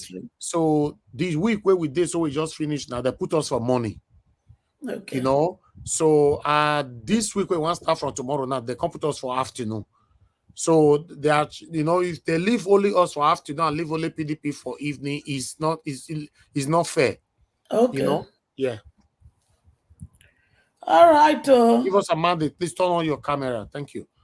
So, all right, good. The only thing I will say, I know it's stressful. I know a lot of people are going through so much mental and psychological stress right now. Home and abroad, no person is exempted. But the only thing I will say to us, let us be strong. Because if you add these challenges plus your personal challenge, it can send somebody to hospital. It can cause depression. But let us encourage ourselves, because especially in this Western world, those when they're in Nigeria, they still get people on the street when they see they interact with and all. But in Western world, it gets as it be. So anything that makes you, anything, I will encourage everyone, once in a while, anything that you know they can help your mental state, please do it for yourself. Either you go out for lunch for yourself, or you go out with friends, or you listen to music that will revive your spirit. You need it right now, because nobody is there with you, especially in this Western world that is so lonely. So let us be strong. It is not over until it is over. With all this overwhelming evidence, except the judiciary wants another thing. And I want to appeal to them, no matter how much money they give to you, please be like Goodluck Jonathan, that says the blood, I don't know whether they take interpret that one for the language change, you know. No, It's that's not fine. what That's fine. Yes. it's not what him. So he gave up. So judiciary, please take leave from good Lord Jonathan. When he's supposed to fight, he did not allow his selfish reason to stand in the way. He put Nigeria first. So judiciary, you have enough evidence. Please, with the evidence before you, put Nigeria first. Because if you don't, if the casala boss na everybody, like every rightly say, we will get two places. Una get only one majority of una. Yes. And judiciary, if una think una go wrong, come here if una do that nonsense. My children, they wait for you for every airport when I go pass, enter. So, please, please, please, you better return their money and let Thank you. the nation peace be your watchword to make your decision. Thank you. Thank you very much, Mama Esho. It's good to have you on the panel. Thanks for Thank you. your words. All right, guys, I'm going to say this again. We are covering, taking the live update on what is happening in court. Tomorrow, our court time is 2 p.m. Nigeria was going to take it live. So endeavor to join us every day in courts. You know that we used to do that every day, but we took break for more than 4 weeks. But we are back on it again. We started on Friday. So tomorrow we're going to be here taking live updates in everything. In fact, full transcript on what is going on inside the court. So 2 p.m. tomorrow, Nigeria should be on air. But before that, our replay might be on air. Thank you very much. I appreciate you all. And I want to respond to someone on the comment section. Uzo, you asking me if I'm aware of the situation in Lagos in Alaba International Market. Yes, we've discussed it already. You know, it looks like you've missed out. We discussed it. Was it yesterday? Yeah, I think we discussed it yesterday. You know, we discussed it yesterday. No, day before yesterday night. That was on Friday night. Yeah, I'm sure. I don't know, but we already discussed it. Yes, it's pathetic. It's very, very pathetic. You know, thank you very much. Dr. Ken, you're back again. Please turn on your mic so that I can accept you to the panel. Okay, you turn on your mic. You know, you don't need to. Yes, thank you. Thank you. So I'll accept you in now. So after Mr. Chuks Obiboeze will be Dr. Mike. Mr. Chuks Obiboeze, thank you very much for your patience, sir. Talk to us. Good evening to you. Happy Father's Day to you. Yeah, happy Father's Day to everyone on the panel. We could have pressed Happy the like Father's Day to button. everyone watching. Happy Father's Day for everybody all over the world. It's a wonderful day. Good evening, fellow panelists. Good evening, those watching us. Good evening, those on the comment section. Please like, share, and subscribe. Yeah, I'm gonna start with the man who went to Aso Rock, and they did what he did. This is what we all know that would happen if this man is allowed to stay longer. It's his usual way. Tony Kabakana is kicking. His compatriot has gone there. The next one is Tony Kabaka in line. So we all know, and I'm disappointed with the military. Their statement is very, very, shaky. Why would you allow somebody, like in their language, a bloody civilian,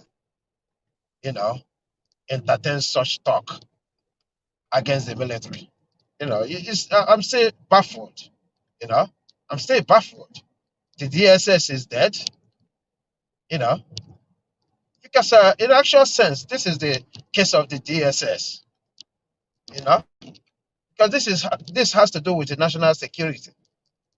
So the DSS is toothless. The military is toothless.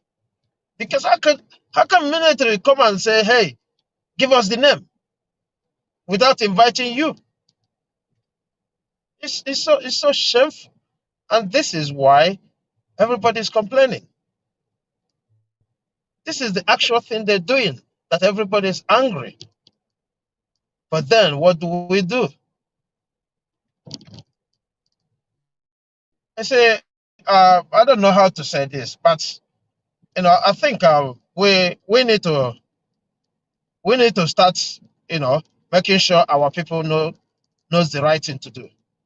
I think there's a lady who said that yesterday, that we need to start organizing, and I think that is a very, very valid point, because all these things we're saying, we actually have the power to change this. Forget about the person who is at the number one. We cannot continue to complain. Yes, we are lucky this time that the person who's supposed to be at number one will be there. So, in actual sense, look, if we continue to hold these people we sent to National Assembly accountable, I don't think we will complain much. Whichever way, we will not allow them to rig the election. Make sure we put the people there. If you go there and you do nothing, you're not going back. It's as simple as that. You're not going back.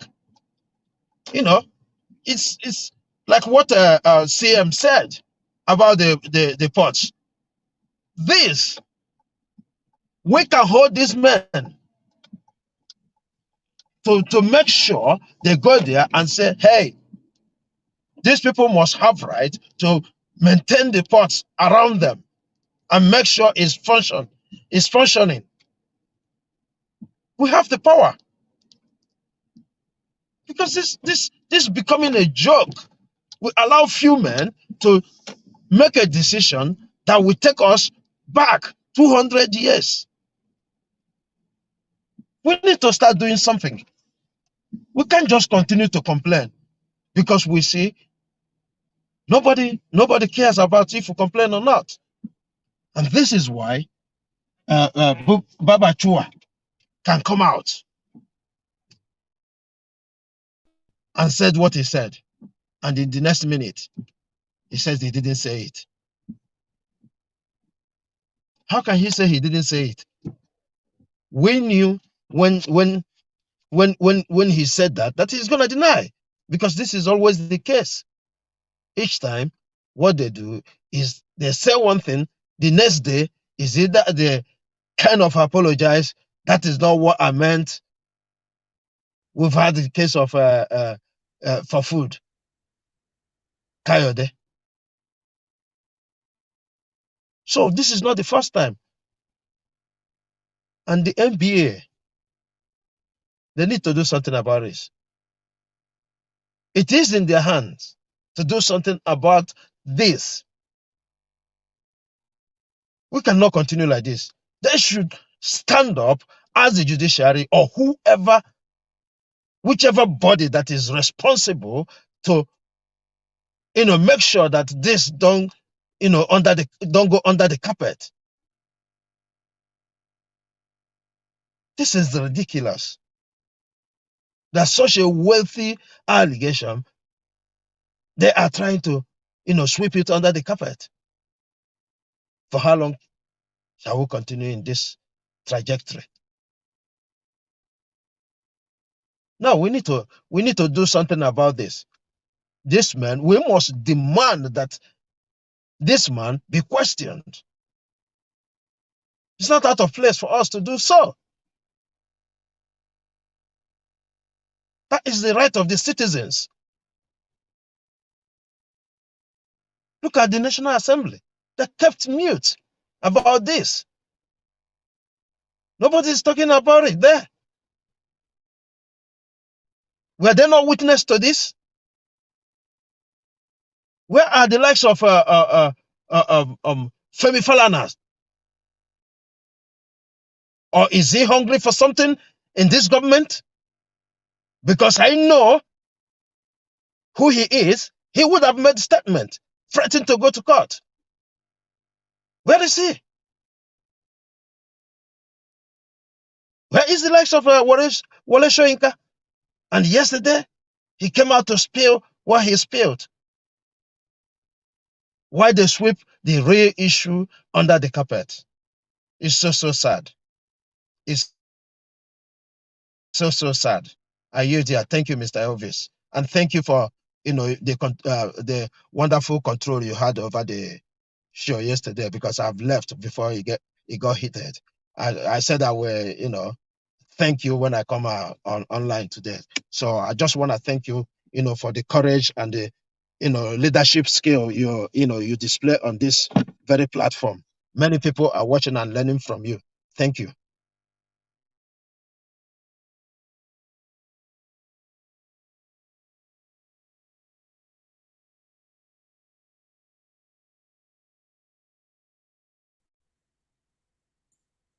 Is it me? Did the video?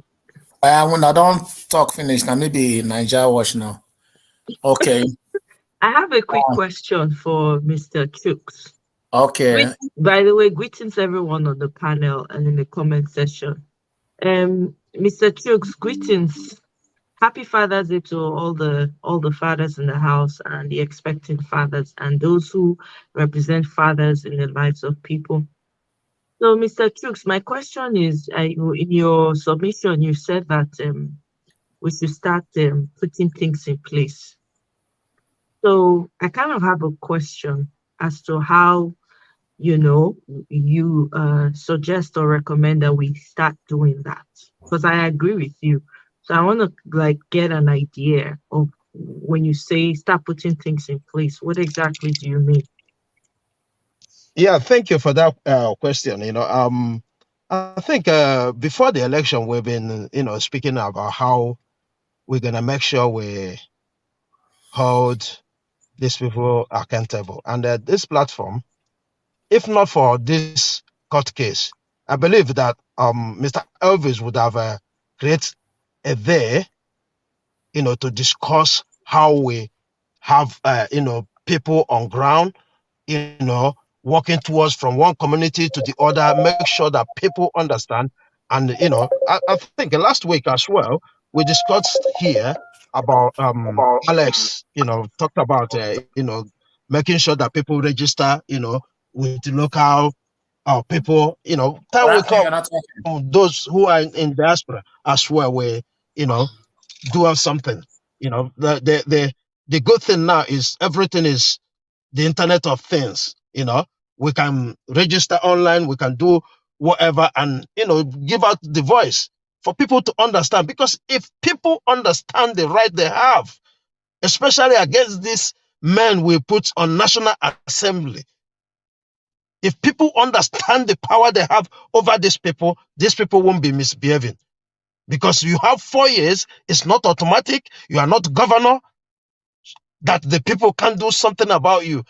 The people have you under their belt. So that's one way I think we can, start the little way we can. Thank you. Thank you, Mr. Chooks. God bless you. Thanks for your suggestion as well. Thank you. Guys, I beg, make una press on this like button now. Wait till the Apple. Let's take this like to 500. Currently on 431. God bless you all that have liked already. Thank you. On the comment section, I'd like to quickly recognize my people right there. Iris Finance, thanks for joining us, madam. God bless you. Martina Ambassador TV, thank you very much. God bless you. I can see Simeon Olaka right there. Thanks for joining us. Daily Funny Clips. Fred Rem, I can see you as well. God bless every one of you. Thank you for coming in. I just wanted to quickly randomly appreciate some of you. Thank you. Now God bless you now. Continue to press on the like button, my people. Simeon Nagboye, I can see you right there. Thank you for joining us. Thank you, my good people. Freedom Simple, I can see you as well. Uzo, thank you. Everybody, please press on the like button. Tony Sal, thank you very much. and Tony Africa as well. Thank you. God bless you all. Let's call on Dr. Ken. Dr. Ken, are you available to talk to us now, sir?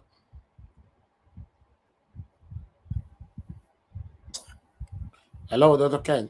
I just did wait for my time. Okay, thank you for your patience. I know say you don't wait tired, not be small. Thank you very much. Happy Father's Day to you. Please talk to us, sir. Okay. If I the one I can even see some people, two person can even talk before I talk, self. I can't say anyway. Me, I follow my principal, Peter Obi. I beg, not your verse. We prioritize the people we come from Nigeria, and the other man, Mr. Ike, he was in haste because he's in holidays. It happen like that once in a while. Thank you, sir. No, I not get problem. I know say anytime somebody do something with not being normal, it gets reason. Yeah, the only person who I know say they do them wrongly now be Mahmoud. And we'll have to tell them to a face. Yeah, making no say the school when you go, not the only go that school. If you hold PhD now for different discipline, other people hold PhD. They are doctor in their own for their own area of their field. So some people are political science, some are inside different level. But you see, only once for me, anytime I want to talk, I know they really did address specifically these people did for this panel. I'd like to talk to people say the wider audience where they very far across the ocean, like Africa and mostly Nigeria. That is why they won't talk to. Because I know say all of us over there they try to contribute to, but the thing they say, as I they follow, all of us they follow the whole event where they food like this. Inside court, we are winning every day. There's always advantage that is adding up, and even I think that last week not Tinubu contracting, I've been last 2 weeks now contracting judiciary. So when you see it like that, you go no say they don't report to and say, look what did happen, and then a lawyer don't explain to them and say this necessity that implied the implication. So in don't see and say for by implication, it be like say. Bros, those ringtone they affect our media. Beg, you know, I mute you. I have to mute you straight away. Sort them out. Make you mute yourself. I beg. Yeah, no, they try to call me from. Yeah, but those that your ringtone go give us problem. Bros, that your ringtone go give us problem. Mute it now. Just mute it. It go give us problem. Gonna person music with that. We don't have right to it. Or you want to pick the call, let me come back to you. Let someone else can speak. All right. Thank you. Let me just answer the person and then. Okay, yes, I'll come back to you better. Thank you. All right. Thank you very much, my people. Okay, let me go to my sister. Omoyes Kona is in the building. Omoyes Kona, thank you very much for joining us. Please talk to us. Good evening to you. Good evening, Mr. Elvis. I bet tell me happy Father's Day first. You know when I talk, I say happy Father's Day to all the men. Mr. Elvis, happy Father's Day to you, especially. Because you're not just a father at home. I believe you're a father everywhere, you know, because everybody is listening to your voice here. People are learning from what you're doing and what you're saying. People are gaining more wisdom from you. You automatically, whether you like them or not, you don't become like professor. when you in attitude, in actions, and in spoken words. So people are learning from you. And I just want to say officially, I'm very proud of what you're doing. I'm very proud of how far you've come with this, and your consistency blows my mind, and your energy. I don't tell you, never still tell us the secret to that energy. Okay, now you do hold that one from back pocket. Peter Obi. I know. Many of una. Thank you. Thank you very much. Yes. So greetings to everyone. Happy Father's Day to everyone in the house. And my brother that spoke earlier, Dr. Ken, I just want to say I enjoy in Pidgin. Anytime he comes on and he starts to speak Pidgin, it's like a highlight. It's one of the highlights of the show for me. So Dr. Ken, please, thank you for that Pidgin. We see they learn for your hand. I like that Pidgin. I wish that we go adopt them as lingua franca for Nigeria, to be honest. Anyway, what I have to say really is that I'm not surprised by any of the actions that we're seeing. With Bulkachuwa, the grandpapa, the old grandpapa, the Grandpapa ancestor. will talk for money. The evening say not talk again. Change it. What good can come out of this administration and anything around it? What good? Sometimes I wonder why we even waste time talking about this administration, even though I know sometimes we have to make reference to what they are saying and what they are doing and what's going on. But to me, it's almost like a waste of time, because we already know where it is where it is going. We already know that they are incapable. They don't have what it takes. It's evident. It's even clear from day one. I mean, look at the people that are surrounding this man. Look at Asari Dokubo, that man from wherever. Look at him. I mean, what good can come? This already tells you what as Nigerians, what they need to expect. They're surrounded by thieving people, by fraudulent people, by people who were kicked out of where they were before. Izigbajabi Amila, the one that was accused of fraud in the US as an attorney or stealing his client's money. Which of them get clean hand? None. And they are all surrounding him. Thieves hiring thieves, drug barons hiring drug barons. All the people that this man has surrounded himself with, they're all runners for him. They run the drugs for him. They run everything illegal for him. Nothing good can come out of it. And again, I just said the man is no longer, he's not even, the INEC Select is not even around. He's gone back for extra shots to last him for another few months again before he's ready for another shot. Nigeria is in the hands of criminals. It has been captured. I don't know who keeps saying that it's state capture. Somebody keeps saying it on this live. I can't remember who it is. I know a number of people have said it. It's state capture that has taken place in Nigeria. It's no longer just one section of it. It's everywhere, because we all know they use the worst of everybody. They use the worst of the Yorubas, the worst of the Igbos, the worst of the South, the worst of the Edo people. Now, Tony Kabaka me they expect now to come give speech. I'm expecting Tony Kabaka to come and give his own speech. All the evil people expect them, because when you have fraudulent people, criminals that have taken over, they will be their friends that are criminals will come now. They will come, and then you start to see a lot of people who were part of the criminal structure but removed for themselves so that people will not really know what they are up to. You see them start to come in and make themselves very, very obvious to everyone. Isn't it clear now that the whole reason why, and I know I'm going out a little bit of topic here, but the only reason why Wike was doing all that drama he was doing, he was all part of the game. It was all part of the game, because the man is trying to protect his interests, trying to make sure that nothing happens to him and his interests. The only thing that keeps me going right now is Peter Obi. That's the truth. I mean, I always say it, if I want to be encouraged and I feel like I'm drowning in everything that's happening in Nigeria, because I'm going to say this for free, we cannot give up. I've heard people say Nigeria problem is plenty. It's overwhelming. I agree. But if we don't continue to speak up, because the voice is the first thing we have, what other options do we have? We already know that the way we used to do things, protesting, putting bodies on the line, these people don't care, because the cow is more important than the human being in Nigeria. It's sad, but it's the fact. So we have to come up with more creative ways, which is why I asked Mr. Chooks what he thinks, because we have to get extremely creative. The ingenuity within us has to start kicking in now, as to how we can ensure that we take these people, we remove these people, however way.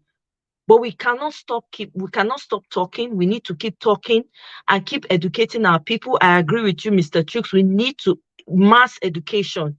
In as much as there's a lot going on in the court, we need to be doing work on the ground as well. educating, because they don't seem to understand the implications of what's going on.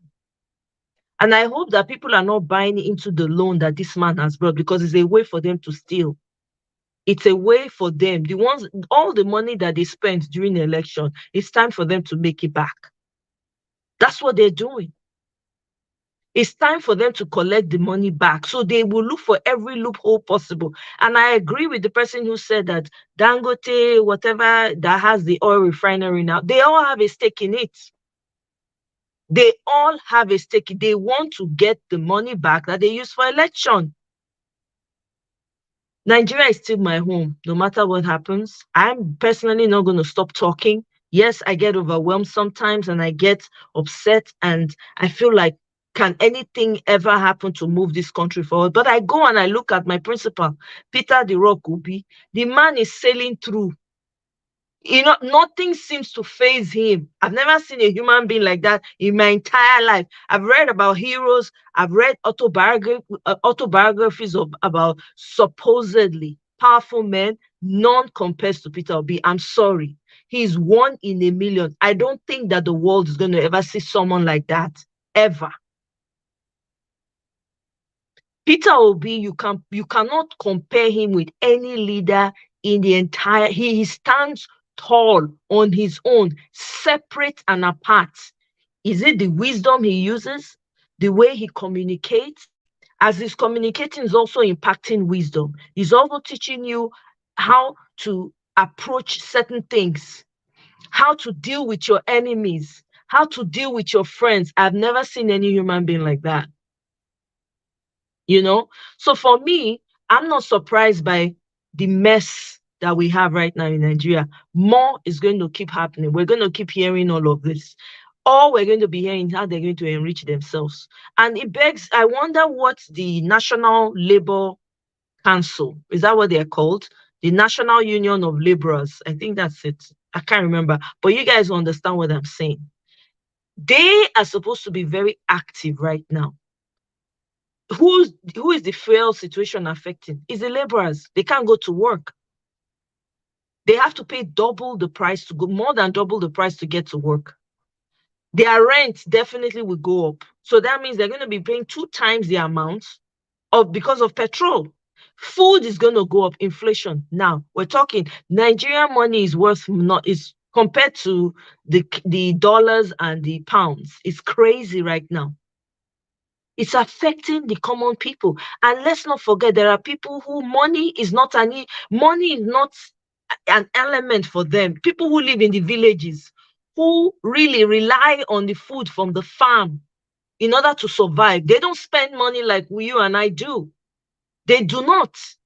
As long as they have food in the house, that's it. Then whatever they have left, they take it to the farm to sell so that they can afford certain things. Maybe go to the hospital and stuff like that. I'm telling you.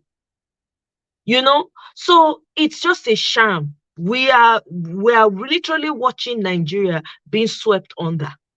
But those of us that remain standing, the obedience, the truth tellers, those who are standing on integrity and principles of Peter the Rock Obi, those are the real oppositions in Nigeria right now. We are the only one that's going to push this. I believe that we're the ones that will take down these people.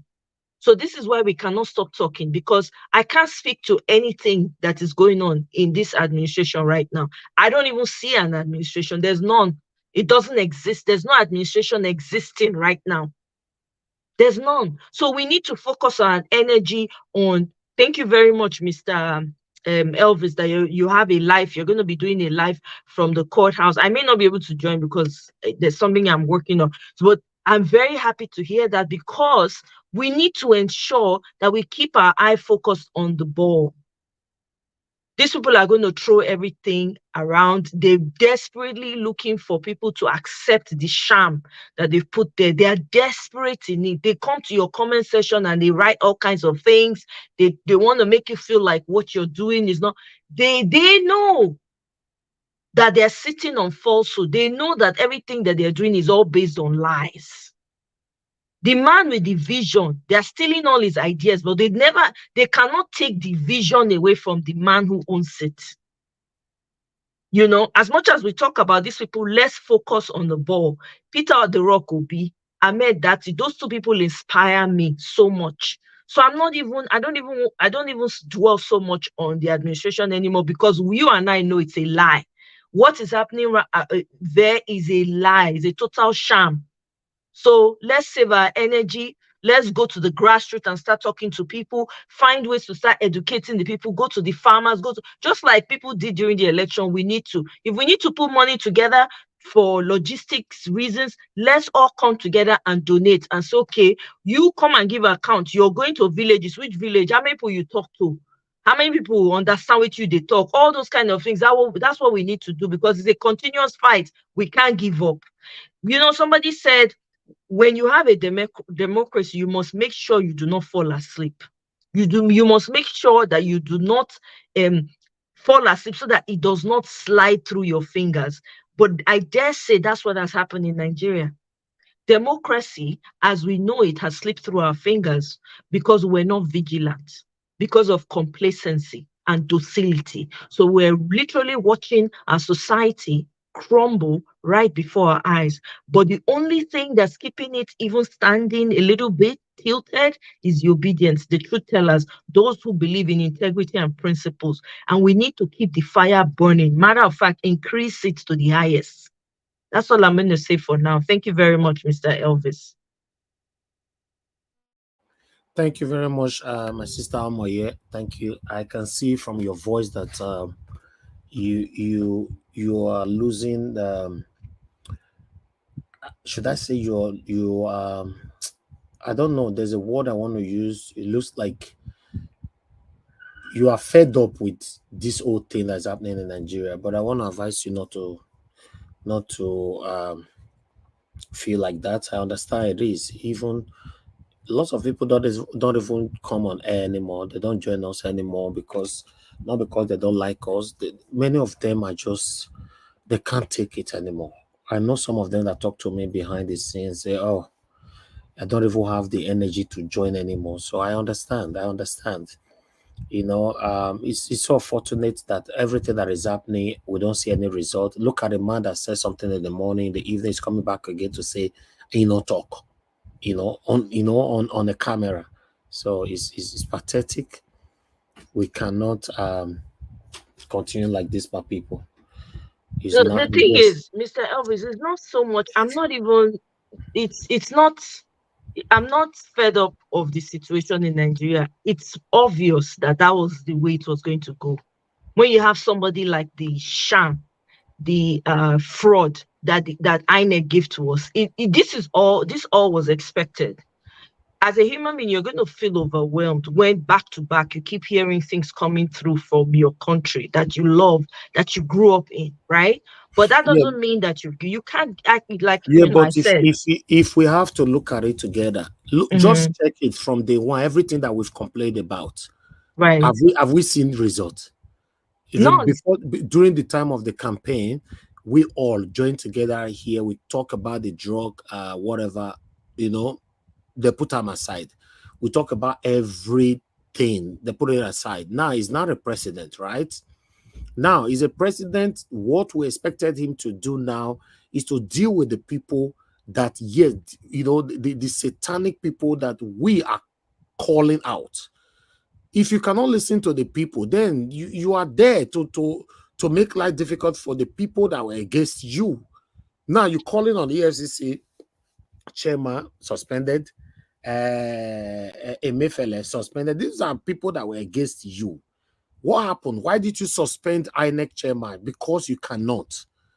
Exactly. I dare you cannot. Exactly, Mr. Elvis. So that's the whole point. That's why I said there's nothing to expect from them, because we already knew the direction it was going to go. Now, we already knew that these people were in the same boat and they were playing. Look at this, my sister. Now, 2 allegations within 48 hours. The army were accused of oil theft. Why this old man confessed that his wife, the president of the Court of Appeal, the corruption that she engaged on. Now, none of these 2 allegations have been dealt with as we speak. And the president have left Nigeria. He's in France right now. Ask me how they talk. In they drink better coffee now. They wash us now. With croissant, with yes, French croissant. Exactly. He's washing cappuccino. If they watch us now, they say, look at these people. What are they talking about? I have the country under my feet. So I just pray God help us, because the people that are supporting them, encouraging them to do what they are doing is so fortunate.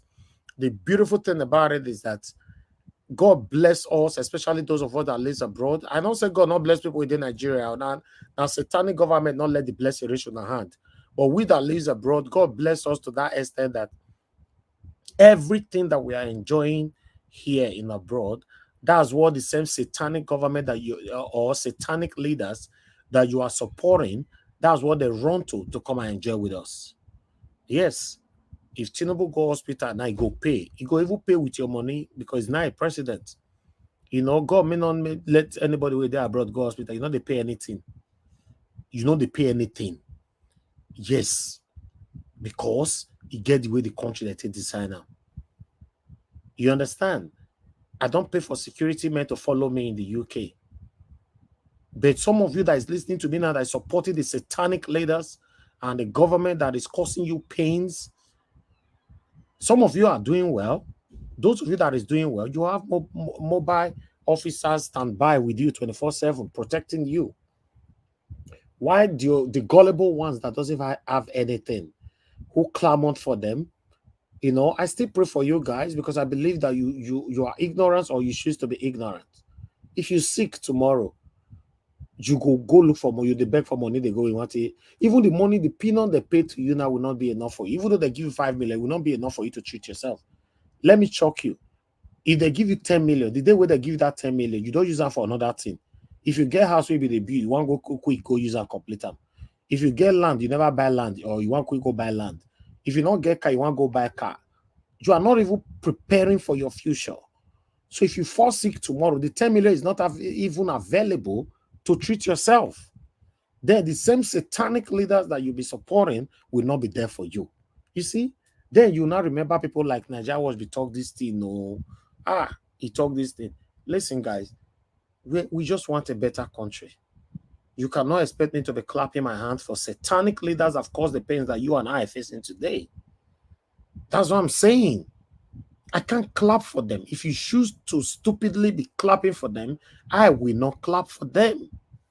Then ask yourself, if you are listening, because I know some satanic people are listening to me right now. Ask yourself, everybody in power right now, apart from your biasness, because you speak your language, or now your papa brother, or now your papa elder brother sister, whatever, anyhow you talk up. Ask yourself, everybody that is currently on the temporary power right now, did they deserve it? Ask yourself. Then two, can they give you what you want? You. I don't say also, I don't want to say us anymore. Can they give you what you want? Then three, since they sworn them into power, if they pick your phone before, go call them now. They still they pick your phone now. You never see anything. In case you never tried that one, the people where they call before they pick your phone, when they campaign, go call them now whether they'll still pick your phone. That's when you get to know that they are using you to enrich themselves. They are using you to cause division between you and your brothers. Yes. Don't trust these people. PDP and APC are the Mr. Elvis, just quickly, let me just say this. This is why when evil is imposed upon people and they do what they know to do best, because people who are evil don't have any visions. They're not transformational in any way, shape, or form. So now waiting they sabi do, now they go they do. Yeah, but at the end of the day, I will still disagree with them, because at the end, the decision that they are taking today to support their favorite person or apply favoritism to their decision is taking other people's lives. Others are losing their lives based on your selfish decision. where you take today? They don't care because that that bodily fluids that's coming out of people. That's what they use. That's their power. So the more they can get from the people and squeeze out, the bigger their whole mission is. Evil It's knows sad. only to do evil. It can't know how to do good. An evil person will not get in and just overnight change and just start arresting. They will never arrest the people who will come again. They will never. They will arrest the people they know, and it's for show because they're all a part of the same group. I'm not surprised by anything that's going on in Nigeria, but what I'm saying is, as you continue to do, as everybody's doing, we have to keep talking about it and calling it out and putting fire under them, whatever that means, and ensure that we get back what is rightfully ours. Like We are Mr. going to Chuk get it said, back. you I know. will say this again. We are going to get it back. Everybody, listen, if you are home listening to me right now, you are doubtful. I'm not here to deceive you. I'm telling you, the way things are going right now, only two things involve. Judiciary do the right thing or choose to go against the people and do the wrong thing. And watch what will happen in Nigeria. Except you choose to be heartless. And at the way I'm seeing things right now, I'm not sure the judiciary, these people handling this case right now, I'm not sure they want to be heartless. I have to say things how it is. Even though I don't have trust for anything in Nigeria, but the way I'm monitoring right now, I'm not sure these people will choose to be heartless. But nevertheless, let's see. Now, Nigeria, anything can happen. Thank you very much, everyone. Let's see if Dr. Ken is ready now. Dr. Ken, I beg you don't talk finish for your other phone. I don't talk finish. Thank you. So I beg put her for mute to make somebody else not call in. I beg. Just yes. put her for silent. Or go put her for your neighbor house. I not get I will come bring her for your house or UK. Thank you, my brother. Go ahead. Yes. Okay. Thank you very much for at least recognizing me again. You know, this fighter with the fighter, I'm always very relaxed, like our principal, because from every angle, when you fight war, I know you fight do battle, you always just check out from different area. Number one, you go look area for food. The enemy they get food, I will go win them by starving them from that area. Sometimes you go check area of the maybe any area talks about the hardware side, because I'm trying to manage my language and my terms, okay, so I don't offend this platform. So all those there are many areas. What I'm saying from the judiciary, which is the forefront of where we get real strong hand, where we're now, every day, even tomorrow, everybody just anticipate. Just like say, Barcelona want to play what you go call them, maybe Super Ego, for example. You go expect say Barcelona go win. If they even though they beat Barcelona, they won't play again, you go feel say they go win. So that winning spirit don't day inside us, because we see how the team starts. And since it starts till now, till last Friday, the team has been going on a winning direction. And with the way they go, everybody, every legal person get legal mind around the world where they listen to the thing, they go no say INEC, Shetima, APC, Bulaba, all of them, their lawyer just they shake. They just they jitter, they just they shake like that. They not get firm ground. They not get firm point when they go say this thing to crack this their point they bring.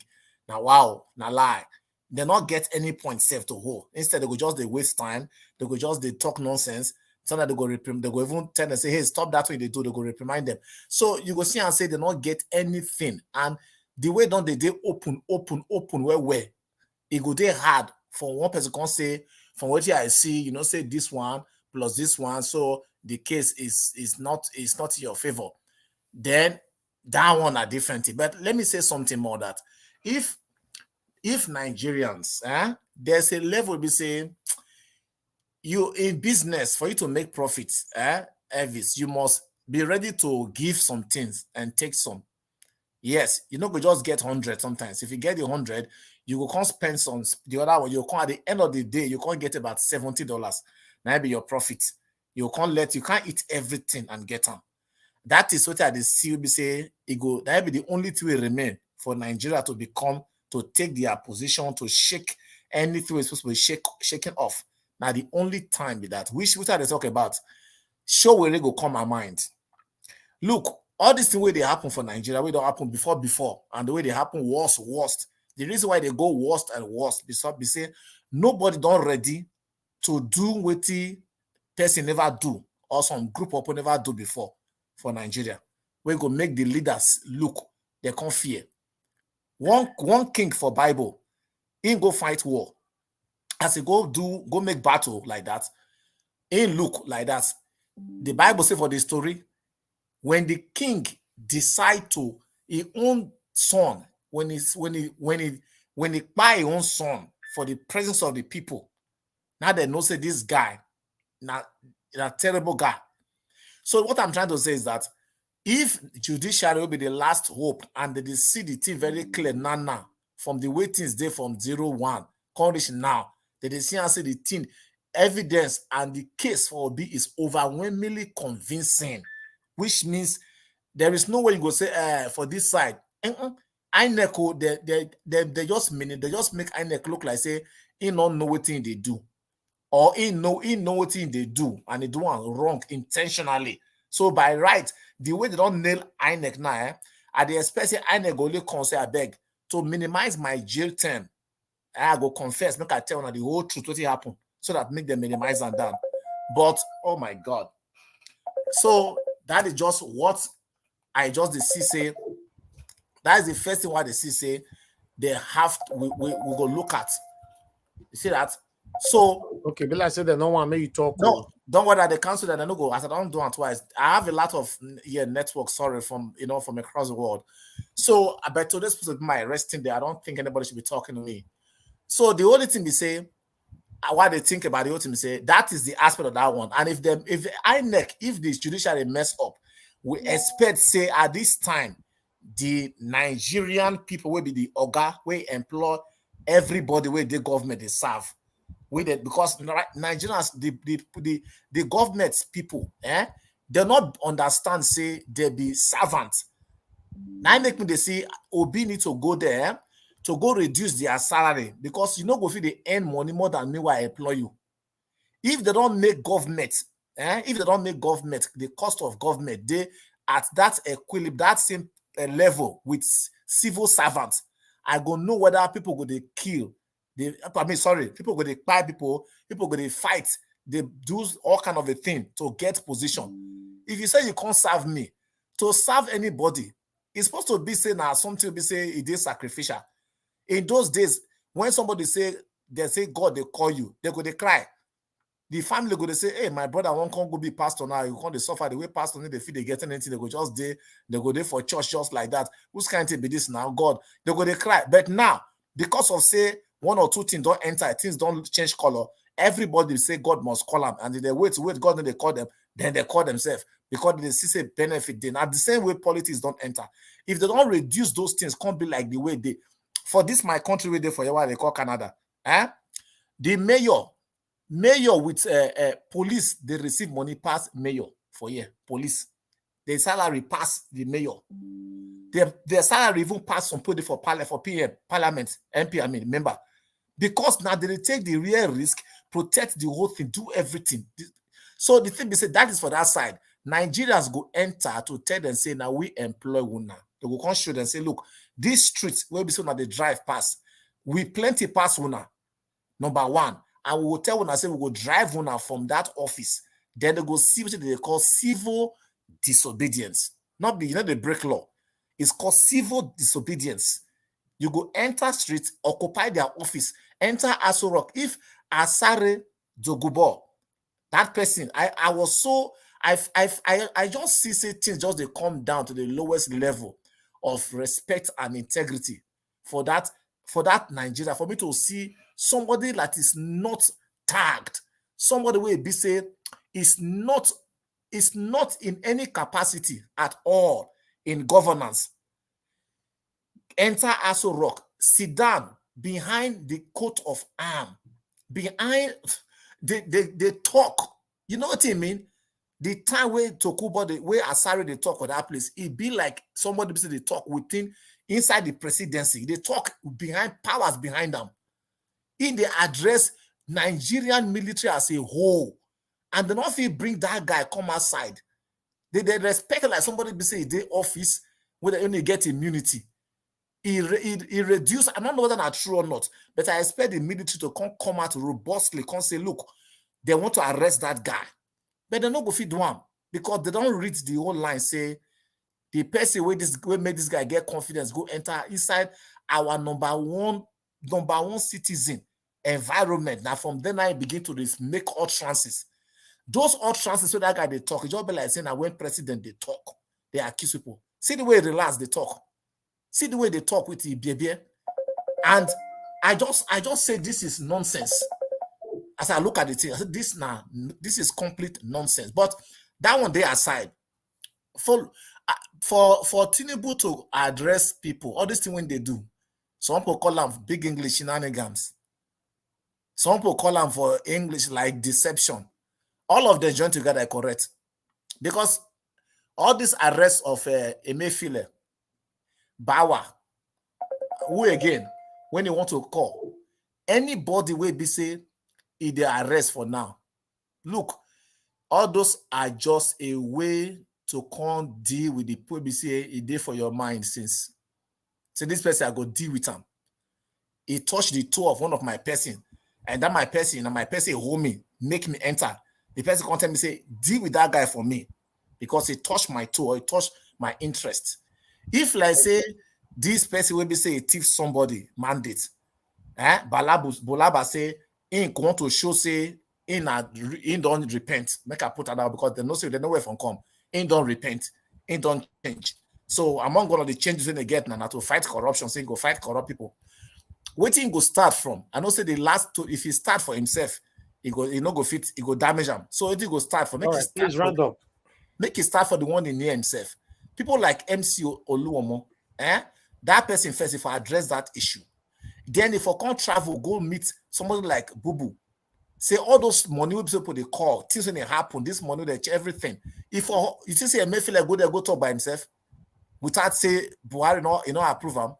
There are so many things that I'm looking, but the only thing we say, I'm only waiting for this case, the way they progress, they go. Once you go the way they go and end that way, all of us will relax our anger with our mind. Apart from that, I'm looking towards seeing the youth of the country to come out and exercise and display absolute and seamless civil disobedience in the whole of the street of Nigeria. And that is the only time. And believe me, somebody must be deleted. If you want to see a new Nigeria, some people must be deleted so that you go miss it. That is the only way you go feel reach your target. If you say no, nobody go get deleted, my brothers and sisters, it's impossible. It's impossible for now. Thank you, Dr. Ken. Thank you very much for your submission. I still believe we can have a better Nigeria. Very soon, through Mr. Peter Obi and all these. Because you can see the agitation that we all are trying to stop all this while they are gradually coming back up.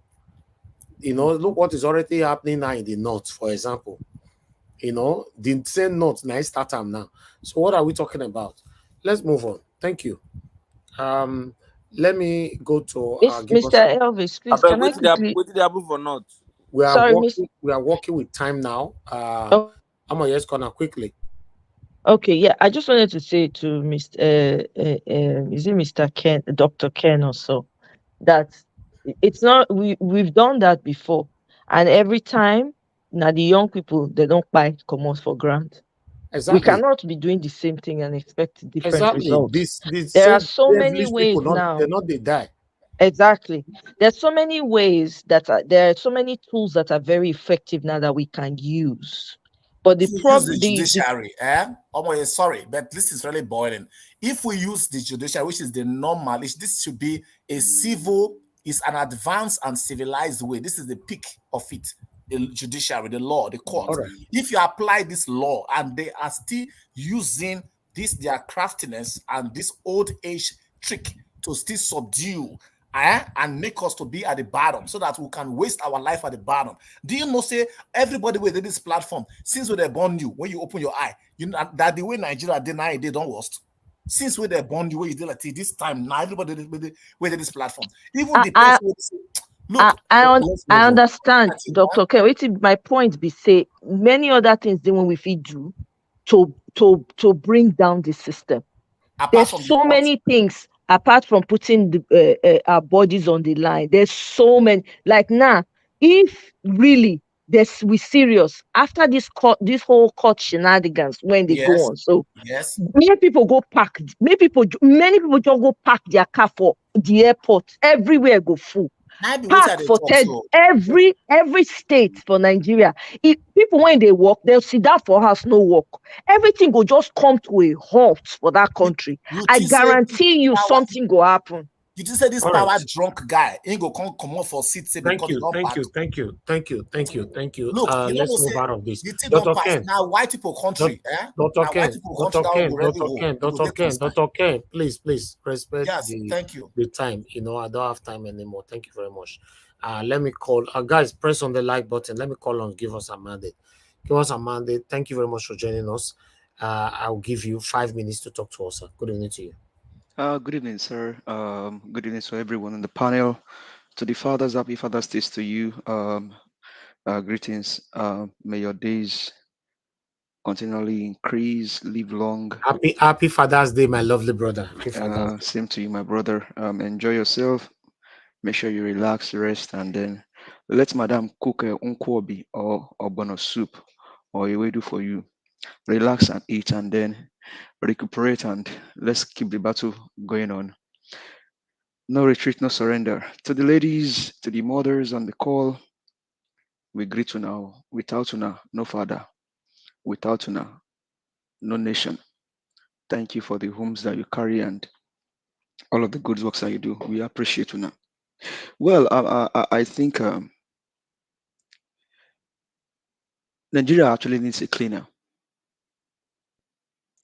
Nigeria needs a cleaner urgently. Nigeria needs a cleaner urgently and urgently. I can only pray if God can choose me as a cleaner, or maybe choose Mr. Elvis or Dr. CM as a cleaner. Nigeria needs a cleaner urgently. The state of Nigeria cannot be, there is no words, honestly, for me to describe the state of Nigeria right now. So some of you that supported Tinubu and so some of you that perpetrated the evil during this election, and you think you've done the best. Someone like Mahmoud Yakub, you have just added to the suffering of Nigerians and including yourself and your family. Nigeria needs a cleaner urgently and urgently and urgently. God, please send us a cleaner. Lord, please send us a cleaner. In the likes of Nehemiah, in the likes of David, Lord, please send us, raise a cleaner for Nigeria. How can a old man, 80-something years, speak and forgot that he spoke on a live TV? How can we allow the thug? But I'm not surprised because the one that said he won the election, even though he did not win it, is a drug baron. Can allow a thug to sit in front of the coat of harm. And I think I said it yesterday that the seat of power is desecrated for ordinarily allowing that evil to happen. The state of the nation cannot be described by any word. And so all I can say is that, Lord, please raise up a cleaner for Nigeria. Suffering, the pain is much. In Plateau, Jos, just today, again, people being taken down. And so people are carrying their bariga, they are carrying their clothes, and they feel that they are on top of the world. Lord, please raise a cleaner for Nigeria. Please, Lord, raise a cleaner for Nigeria. We have a case in court. Tribunal is looking good. Mr. Peter Obi is maintaining decorum and leading us well. But even as that, Lord, please send us or raise a cleaner for Nigeria.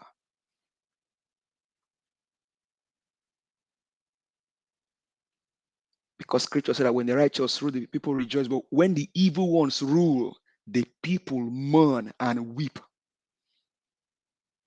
Lord, please raise a cleaner for Nigeria.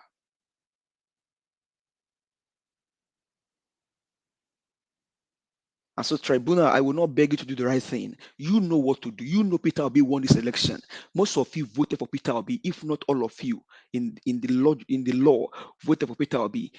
I will not beg you to do the right thing. You know the right thing to do by giving the mandate to the owner of the mandate. Lord, please send us a cleaner for Nigeria. Nigeria needs a cleaner urgently, Lord. Please send us a cleaner. We cannot live in the midst of plenty and our people suffer. We cannot have oil, gold, lithium, natural resources, even food. In Bauchi, you can grow food on rock. In Bauchi, I served there for 1 year. Lord, please raise a cleaner for Nigeria. We need a cleaner urgently, Lord. The evil ones will not allow the owners of the nation to relax or to enjoy their nation. Have you asked yourself, why people are Jakpa, why Jakpa is so high? If all of us Jakpa come up for Nigeria, then Nigeria becomes a country in the hands of the foreigners. Lord, please raise a cleaner for Nigeria, Lord. We need a cleaner. This evil, this wickedness is too much. You have a president that doesn't care about his own people because he's not the actual president. He's still a mandate because Mahmoud Yakub gave it to him. And they can do and parade evil. Lord, please raise a cleaner for Nigeria urgently. I'll leave it here. But let this ring in your mind. Thank you, Mr. Elvis.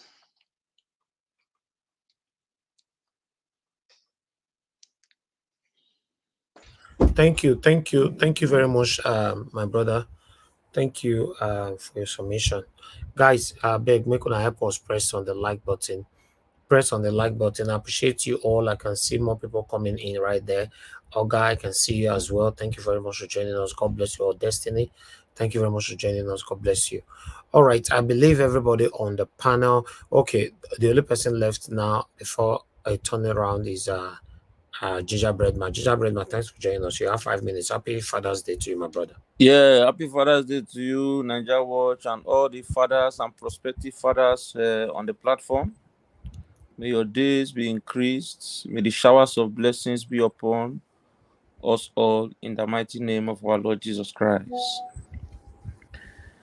So I heard this man, Mr. Bulkachuwa, that's the name of a restaurant. He has taken down the statement or the confession he made. I'm not surprised because at the time he was making that statement, he was overwhelmed by the spirits, which opened his buccal cavity to spill out the truth and nothing but the truth.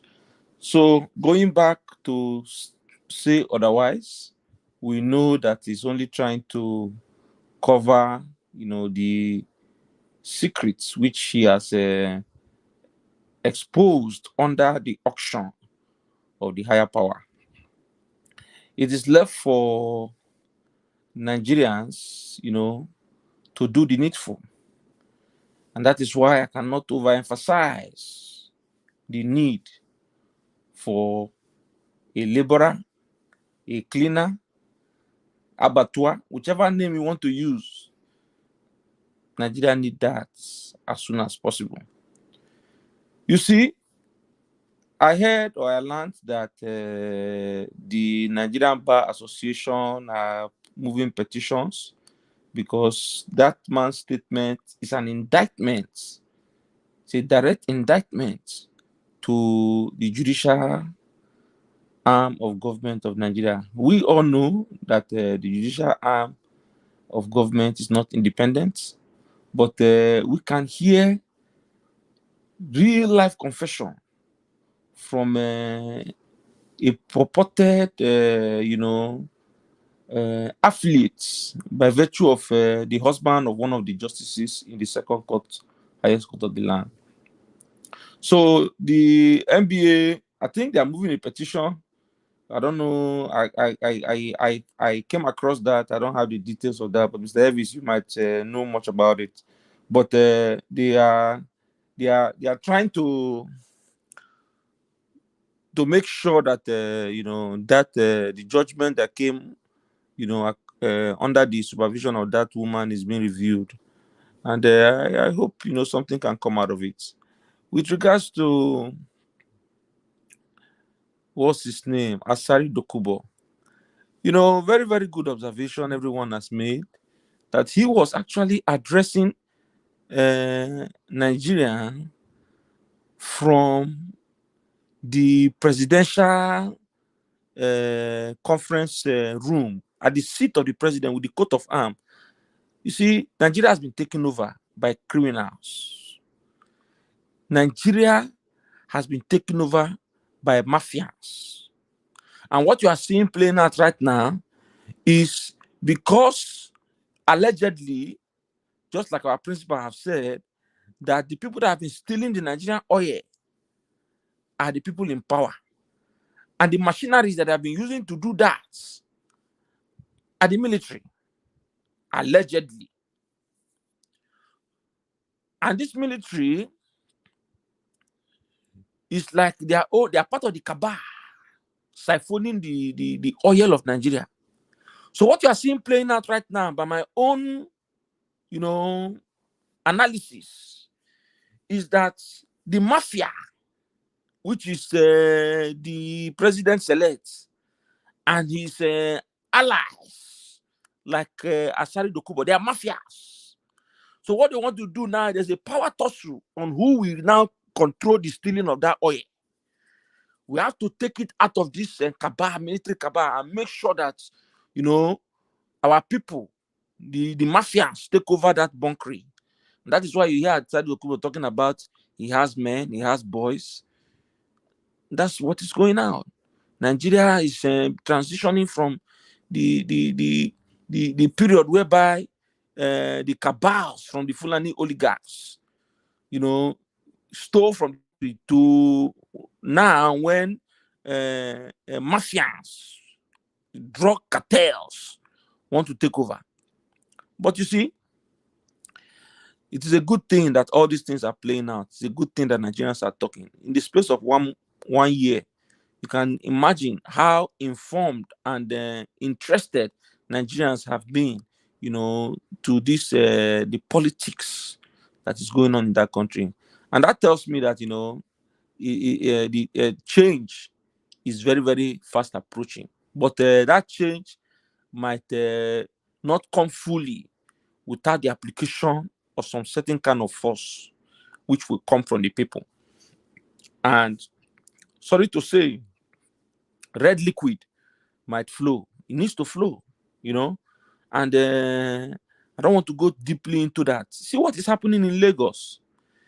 It is like, will I use the word? It is like a particular section of this country, the Igbos, are targeted. They are promulgating laws to retrieve landed properties that were duly legally acquired by people from the eastern part of the country.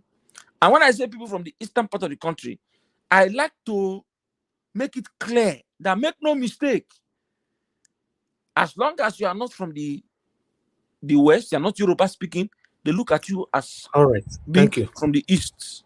And that was 5 minutes already done. It don't pass. I know they see the time, but I'm only can't show me time. Now spiritual yes, time. It don't pass. Okay, well, the spiritual people, they in charge. No. Now that was no. Round up, sir. Round up. Okay, let me round up. So what I'm trying to say is that let us be united as a people. I know that the people that are promoting this divide in the country are very few from the West. And it is now time that those people who are not complicit to speak out, because failure to speak means that you are part of the agenda. And I'm talking to the likes of this Obas, the likes of Olesho Inka and all those. If you know that what they are doing is wrong, you got to speak out. If you don't speak out, you're complicit. And then when the fire go burn, it will consume all. Thank you. Thank you. Thank you, Ginger Breadman. God bless you. Okay. I would like us to do a final submission right now. Thank you very much, everybody, for your time, for your patience with us. Please continue to press on the like button. And for those of you that have been with us since, I really do appreciate every one of you. Thank you, thank you, thank you. I would like to go back to Madam Ellen from Nigeria. I am surprised, Madam Ellen, you stick with us throughout this whole broadcast today. All the way from Nigeria. Thank you very much. Please, I would like to come back to you first. Talk to us. The final submission, 5 minutes. Okay, Mr. Elvis, thank you so very much once again. You You're go a start good the man. time. Oh. You don't show saying 8 minutes to the talk. Oh.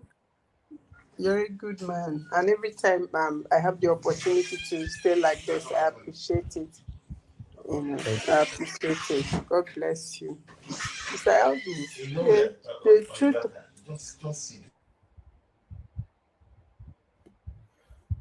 Hello? Sorry. Okay, Sorry. go ahead. Okay. Mr. Elvis, the truth is, when I watched Asari the day before yesterday or thereabout, I suspect there's some game they are trying to play. I think they are trying to send a message to intimidate, if not the judiciary, then the military somehow, because they want to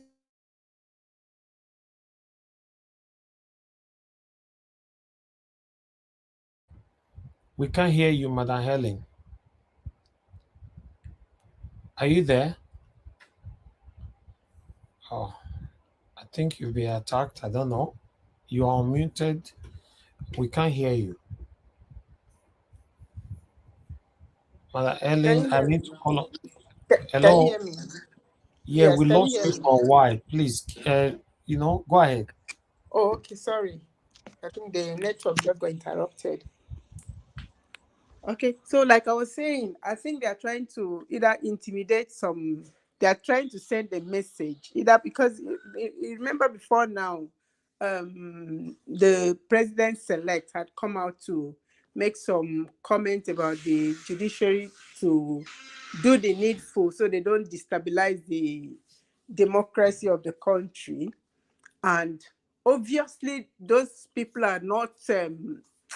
I think they are not interested in in that intimidation. So maybe they want to come out and use this young man who has forgotten where he comes from, who has forgotten the sufferings of his people. This is somebody that years back, had come out to fight the same system. Obviously, he was fighting for his own pocket, to have his own place in the looting, because that's what it appears to me.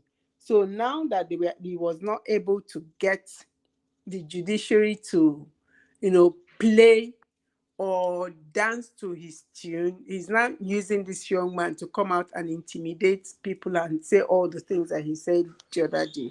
But the truth is, Nigeria has come this far. Nigeria has moved from that place where, anybody can just come and do what they like and go scot-free. A lot of things has happened. So I know that somehow I have the confidence that the judiciary will do the right thing. The evidence is so overwhelming.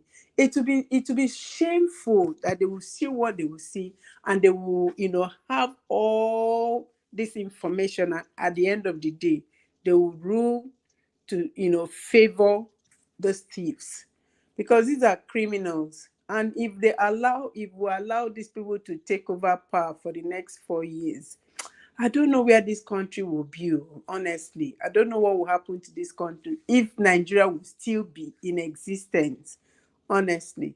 And then for the people who are coming out to still insist that a particular tribe or a particular tribe should, be punished, and then, for no crime, or for no crime they for no crime at all. I don't understand, because for you to say you want to revoke and then resell something that you had sold to somebody before now, what about your people who are in those people's lands? Because you won't tell me that the Yorubas are not, the Yorubas don't travel, they don't leave Lagos, or they don't live in other people's, places.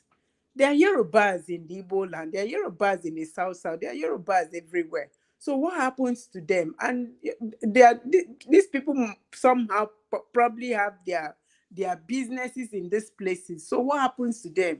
If these people also decide to say your people should go, and then everybody begins to pull out, and go, everybody begins to behave like you, what happens to the country? If that's the case, then why are we even together? Why won't you just, okay, let these people go? Why won't you just say, okay, there is no need for Nigeria, let's just split this, place, and then let everybody go and have their own thing and do their own thing? I don't understand. Mr. Elvis, my time is up, so I don't want to talk much. Thank you very much for what you do. God will continue to Thank you. bless you. Thank you. God bless you, Madam Ellie. I really do appreciate you. Thanks for your continuous encouragement. God bless you. All right. Let me come to uh let me go to August CM. No, August CM, I don't know. Okay, let me come to you. You've been waiting for so long. August CM, please talk to us.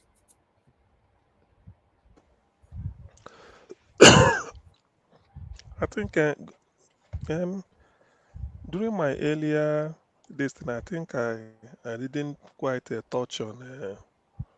Wait, it escaped my memory again. I didn't quite touch on. Was it this Asare Dokubo issue? Yes, I remember. I remember. So the Okay, I'll thing is give you that 10 minutes. I'll give you 10 minutes. Fine. I remember, they say best of the fifth same feeder flocks together. Ah, You see, order. 10 minutes. INEC, no rigam. Just kidding. Go ahead, sir. uh, okay. So, I'm anyways, in court already. Oh. it's okay. So, I get evidence. So the thing is, Asare, it's not really that he visited Aso Rock that is the key, is the trouble. Now we are in seat, con the yarn that nonsense. That is, I know he must have taken photograph. When he go tell them, say, look at where I went to see the president. I look this. Nigeria is fast becoming a theater of the absurd, but normally I don't usually do like Brian Thomas Jefferson. I can't be dwelling on the past, the history of the past. The dream of the future is better.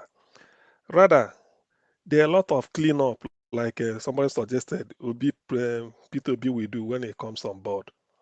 This issue of Nigerian crude oil, it is only then we know the extent of what is going on.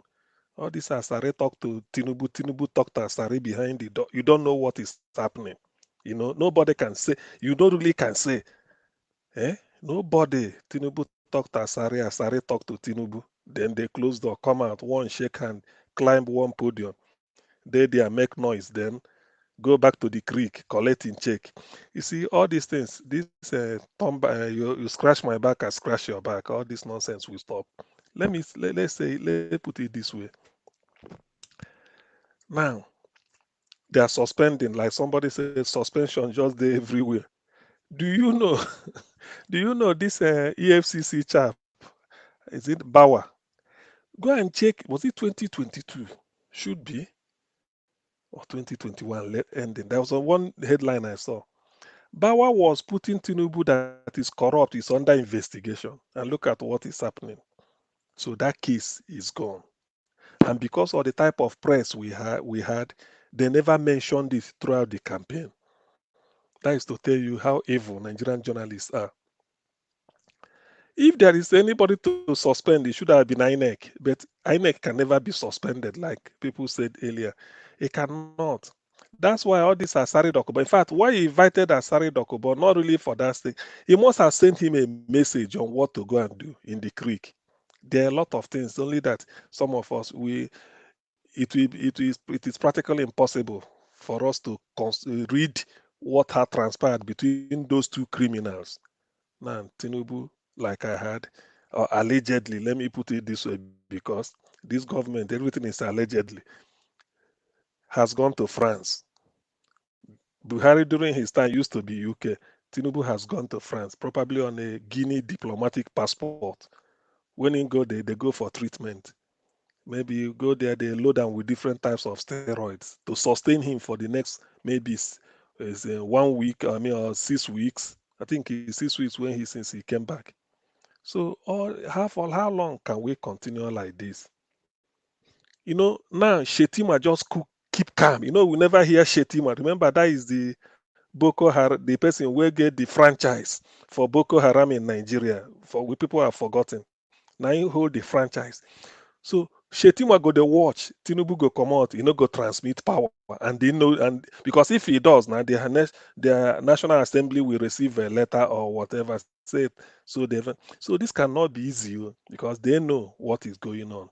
That's why sometimes I have a sense of foreboding. But then, when I remember what is panning out at the tribunal, it gives me so much faith, so much hope. Sometimes when I'm sleeping, I tend to wonder. I said, it is true, Nigerian judiciary is corrupt. But I've never had a case, I've never, probably the first in the history, in which this type of overwhelming and intimidating evidence will be produced before the eyes of the world. And you tell me that the case will go the other way. I refuse to agree to that. Yes, APC, the judges are APC judges, paid by them, do everything. I agree. But I've never seen somebody wrote me from Nigeria, said instead of P2B lawyers to go there, they said they were there just offloading coolers of rice every day. Different coolers of rice, white rice, not be jollof, na white rice every day. Meaning that every state look at the paperwork. So the evidence is intimidating and it's overwhelming. I doubt it is true our judges are corrupt, but I doubt after seeing all this. Even with the drama, because sometimes, who knows, somebody might still come out and make in a period of catharsis now. After all, the Bulkachuwa man has done his own. Though he's trying to take it back, but he cannot swallow it anymore. It's impossible because the likes of Ulisa Abakoba have commented on it. And you can't tell me that Ulisa Abakoba SAN cannot interpret what the guy said at the floor of the Senate before making his own submission. So I do not see. I'm having a feeling that somebody somewhere will one day say, let me say the truth, that this was how it happened. Because the evidence is overwhelming. After all, even if we are looking at anything, the real confession was the day the INEC lawyer cross-examined is it cross-examine or re-examine? I mean, yes, it's cross-examined the PDP witness, asking him, why do what did Atiku, Atiku scored 15% of the total vote cast in Abuja? He said yes. He said, and then you want us to declare him winner when he didn't get 25%. The guy said he knows, but remember the person you declared winner did not have up to that. You see, he said, that is not what I'm asking you. Answer the question. You see, that is when the case has been made, and I'm happy it happened before the judges. So it will be a great wonder of the world if, in the end, they say anything behind all of them unanimous decision. I think there are 5 that P2B won the election based on the strength of the evidence before them. Look at the paperwork. Look at all that will be retrieved through beavers. Even with INEC non-cooperation, now Mahmoud, who knows where he is, might be hiding somewhere, is on the run. And I understand, I think I read somewhere that the Amazon websites on the AWS, the company said the Labour Party is inviting them to come or something like that. They will be forced to give evidence and something like that. So this is a very interesting case, and there should be well, can I say legal classicals? I'm not a lawyer, but somehow legal law students should be able to understudy it. There is no way with the evidence available. I mean, you can't do Nigeria or Juro. There's nothing to say about this. They took their time with all the signs everywhere. In fact, I wish this is the time that if you are not even a son, you can come close. So what they are doing gives me hope, irrespective of what is panning out between Asari and the Tinubu. I'm not interested. When a criminal meets a criminal, something good can never come out of it. Is it not this same Asari that will be talking anyhow when Jonathan was in power? Now look at the nonsense he's talking about. Look at him. And then people like this are those you see in Aso Rock. They will climb the podium and then be spewing nonsense, all in the name of I don't know what they want to do. If Asari indeed love his people, Niger Delta people, why didn't he cite one, or even if it's pure water business, so that those people will be getting something, or help to give them a water treatment plant so that they can drink clean water instead of benzene polluted water? Yet people will say all these things, people will paper over it and then be saying something. So please, in all, everybody should sort of brace up. Tomorrow is another day in court. Something good must surely come out. We cannot be doing all these things for nothing. God brought P2B out for a purpose. He is the one to salvage Nigeria, and he's doing it based on the evidence. There's everywhere is calm. Nobody is protesting. People are not making, being on the street like they had expected. So nobody will say they were threatened. No threat anywhere. People are just keeping quiet and then following them in the hope that the evidence will speak for itself. After all, law is based on evidence.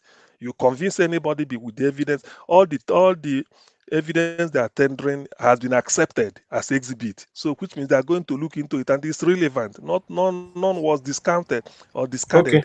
So I do not see the reason why judgment should not go our way. Please let's not be discouraged. Although this is a season of anomy, like Showing Kame say, but let's not be Thank discouraged. Whatever is panning out should be in our own favor. Thank you. Thank you, Ogasim. God bless you, sir. Thanks for your final submission right there. I'm not sure if Mama Aisho is available to give a final submission. Mama Aisho, when you're ready, just let us know. So let me quickly go to Busy Brains. Busy Brains, please give us your final submission, madam. 5 minutes. Thank you very much. Okay, she's not available right now. Okay, let me go on now to I have Dr. Ken. Dr. Ken, please give us your final submission. 5 minutes. Thank you. Okay, if anybody that's not available, I will not give it back to you. I'm sorry. Let me go to Black Panther. Black Panther, thank you very much for joining us. Please talk to us. You have 8 minutes. Oh, thank God I have 8 minutes. I might not even spend up to that 8 minutes. And I want to thank you, Mr. Elvis. Thank you. Happy Father's Day, sir. Sorry, Happy Father's Day. Hey, see me see trouble. Happy Father's Day to all the fathers here. And I wish you all more grace. Thank God for a good life and continue to be a good father as we all are. I want to thank everyone out there that has been speaking truth to power. I want to thank you all. Don't listen to all these shenanigans happening. We should all focus our eyes on the crown. That is where I derive my strength from. So all these shenanigans happening now, I don't give a damn about them. But before I proceed further, I would like to thank those that are on the comment section. Thank you all. Happy Father's Day to you all too. Thank you all for doing a great work. This is what we want to do. When we brainstorm, we prefer solution. We are talking to the public, we are talking to Nigerians, and we are talking to the judiciary themselves. They are all here. Their eyes are focused on Niger Watch. So we know what is happening. I want to speak on Asari Dokubo. Look, Asari Dokubo, all of you, that man is just a locomotive noise maker. he is not. I mean, I don't see him as somebody that is so tough in terms of holistically what is happening in Nigeria, because there are so many job breakers in the Niger Deltas that are there. It's not only Asari Dokubo. Asari Dokubo is not the commander-in-chief of any all the militants in Niger Delta. He's just holding a section of it. So if he brag himself, let him go to the creek. Let's see. So we should just put him aside. He's just trying to get his own crumbs for the master's table. That's what he's trying to get, because he has been sidelined for long. So we don't expect anything good to come from such a locomotive, empty brain that doesn't even know anything, spilling all his mouth. He married so many wives, have 200 children. How does that how does that affect the Nigerian as a person? And how does it even affect even the country? If you like get 1,000 children, what is my business about that? That is your personal issue. You are looking for money to feed your children. You shouldn't come to the public and make a mess of yourself. Your children should be ashamed of you. What is so special in Aso Rock that you went there and you asked gabu and sit down on a national platform, messing up your own country? Your own country, talking about the military. I'm not surprised, because the military themselves, they are colonial with him. They do business together. When they go through the creek, they go through the creek together, so they know themselves. So that's why he has that confidence to speak concerning the military.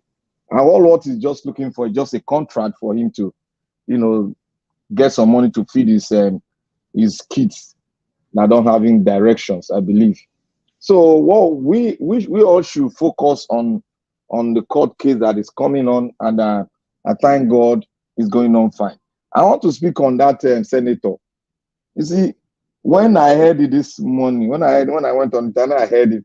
I laugh. My wife was asking me, why am I laughing? I say, I'm laughing because I expected such a thing to happen. Oh, I did not say so. All of them always do that. So that is not I'm not so surprised such things should come up from the political class. All of them are they are all the same thing. So we don't expect, and their days are numbered. All I believe their days are numbered, and at the set time is now, and they are going to find their way out.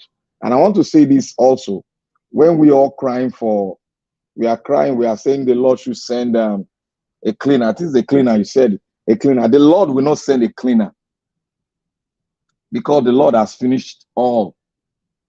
He has finished it. Remember when he said on the cross of Christ, say it is finished. The totality of Christ, all the burden he has suffered for all, so it is finished. So there's nothing like a Lord send us. We are not in the Moses days. It's not like Lord send us a helper. No, the helper is among us. The helper is among us. At the set time, he will rise. The Lord will not send us anybody. It's already among us. Remember when we were shouting, oh, send up a good leader. We didn't know that the good leader was among us, and Peter Obi rise up. So we should just hold that side. The Lord, the cleaner is among us. So the cleaners will hear the clarion call, and it will rise at the set time which the Lord has destined it to rise up. So that is it. So in all and all, I just want to thank everybody, because I'm enjoying the whole shenanigans. I'm just enjoying it, because they are just playing their last ball game. When Peter Obi entered, all of them will just be running like ants with their express jet. They'll be flying out, and the ones that are left will just come. Peter Obi just tell them, hey, bring 70% of your money, and the rest take an open company. That is what we want to see. So all this aside Dokubo, all of them will be exposed. All of them they will run. Forget about all this creek. There's nothing. If you've been to the creek, there's nothing special there. They are pirates. They are like pirates. They go on the sea. They steal and they thief. That's what they do. They're like pirates. So The pirate, if you go to in Somalia, you see in Somalia and some other, you see the pirates there, what they do. They are the same thing with what Asari Dokubo is doing. So there's no difference. They are not freedom fighters. They are not fighting for any Niger Delta or whatever. Asari Dokubo was suspended from the Niger Delta Youth Forum. He was suspended because of his shenanigan and his bullying of people as if he's the goddess of the world to now oversee the humans that are on the ground. It was suspended, so it's not relevant. That place is a free for all. If you have everything, you can also come up and say you are one lieutenant, you are a fighter too. So they are all pirates. They go and steal on the IC. That's what they do. They exchange some stuff for weapon. That's what they do. There's nothing special about them. So when they say they have all the weapons, they don't have any damn thing. They are privileged to hold some certain kind of weapon. That's all. That's all. So they are not special. If the military our military can take them once hands down. There's nothing. When the fighter jet went inside, they knew what happened to them. So all those things. It's just that the Nigerian government are just playing pari passu with them. That is why we are seeing them like that. But all along, I want us to be focused on, because I'm not moved by all this rubbish I'm seeing. I want us to be focused on the court case. Let our mind be there. Let us, if we the ones that are praying, let them pray towards that. And we that are speaking, let us continue to speak towards that, and we'll get what we want. And Mr. Obi will come to clean up the mess they've created. Thank you, Mr. Najawash. Everybody just be happy in you, and don't be stressed out with what they are doing. Don't be stressed out. It's bound to happen because they desecrated the land and they've done all sort of things. Like our vice president said, he said, what have they not done to the Nigerian people? So what have they not done? All these are just peanuts. All They've right. done the worst. So we should just keep focused. Let us keep focused and keep the flag and get the crown out. All these people will get out of the scene. Thank you, Mr. Nagawa. Thank you, my brother Black Panther. God bless you, sir. Guys, make a press on the like button. No, we are still here. I post the press on the like button before we round up. Let me quickly move on to give us a mandate, please. 5 minutes. Give us your final submission, sir, if you are there. Yeah, final submission. Well, I think for me, when we talk about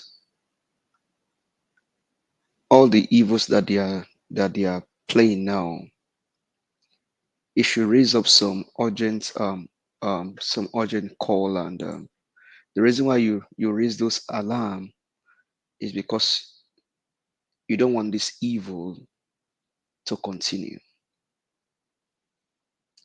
You don't want this nonsense and desecration that they are perpetrating to continue. Because in the issue of Nigeria, you've not seen it like this before. Even Buhari, and I'm not trying to give Buhari any accolade. No, he didn't do anything. This is just the part 2 of Buhari. And so these guys we need to call them out and make calls. Like you said, I mean, if the cleaner is among us, if you hear my submission, Lord, either send us one or raise one for us. And if it's among us, let him just stand up on time and do this whole job, because this evil cannot continue. Has it occurred to you guys that subsidy was taken away and there is no palliative for subsidy? Subsidy was taken away, even if there was money budgeted for June to the end of June. There is. There's a palliative. What's the palliative? Asari don't go Asurok taking. Asari don't go Asurok taking own. Oh, okay. You dare hear the talk of palliative. Go meet them for Asurok. So subsidy was taken down, no palliative, nothing. That means people are buying, and it's not fun. It may sound funny, but it's not funny. That means people are earning 30,000 and they are paying more than 30,000 to even go to work. This is evil. These guys have no plan. And like I said, Tunumbu has no will. He has no will to do good. The guy cannot do good. And it's not a cause. He just cannot do good. And so if there is a need for an urgent call for this thing to be to be expedited, that call need to be made. Because this is like you're putting the people into trouble. You took away subsidy and no palliative, and you can easily fly to France to go take care of your health condition while Nigerians suffer. How many doctors we even have left in Nigeria? How many doctors we have left? No job. Security is gone. Graduates are even, like somebody was saying, educational sector is being destroyed. The center of education is brought down in Nigeria. So this whole thing cannot be allowed to continue. And judiciary, I will say personally, like I keep saying, judiciary, I am not begging you to do the right thing. You know the right thing to do. Mr. Peter Obi won his election. So you do the right thing by pronouncing Peter Obi as the president. You know, all of you know. Chukachua or Bulkachuwa just said it. How he will talk to his wife to influence judiciary to swing the hand of the judge's decision. So judiciary, do the right thing. You know, Mr. Peter Obi won his election. Declaim, you know, 25% of Abuja is enough. We shouldn't be spending this whole day, this whole month deciding this issue. 25% of Abuja is enough to knock out this whole thing from the court. Peter Obi won his election squarely. The suffering is enough. The pain is enough. Do the right thing by declaring His Excellency Peter Gregory Obi GCFR as the president.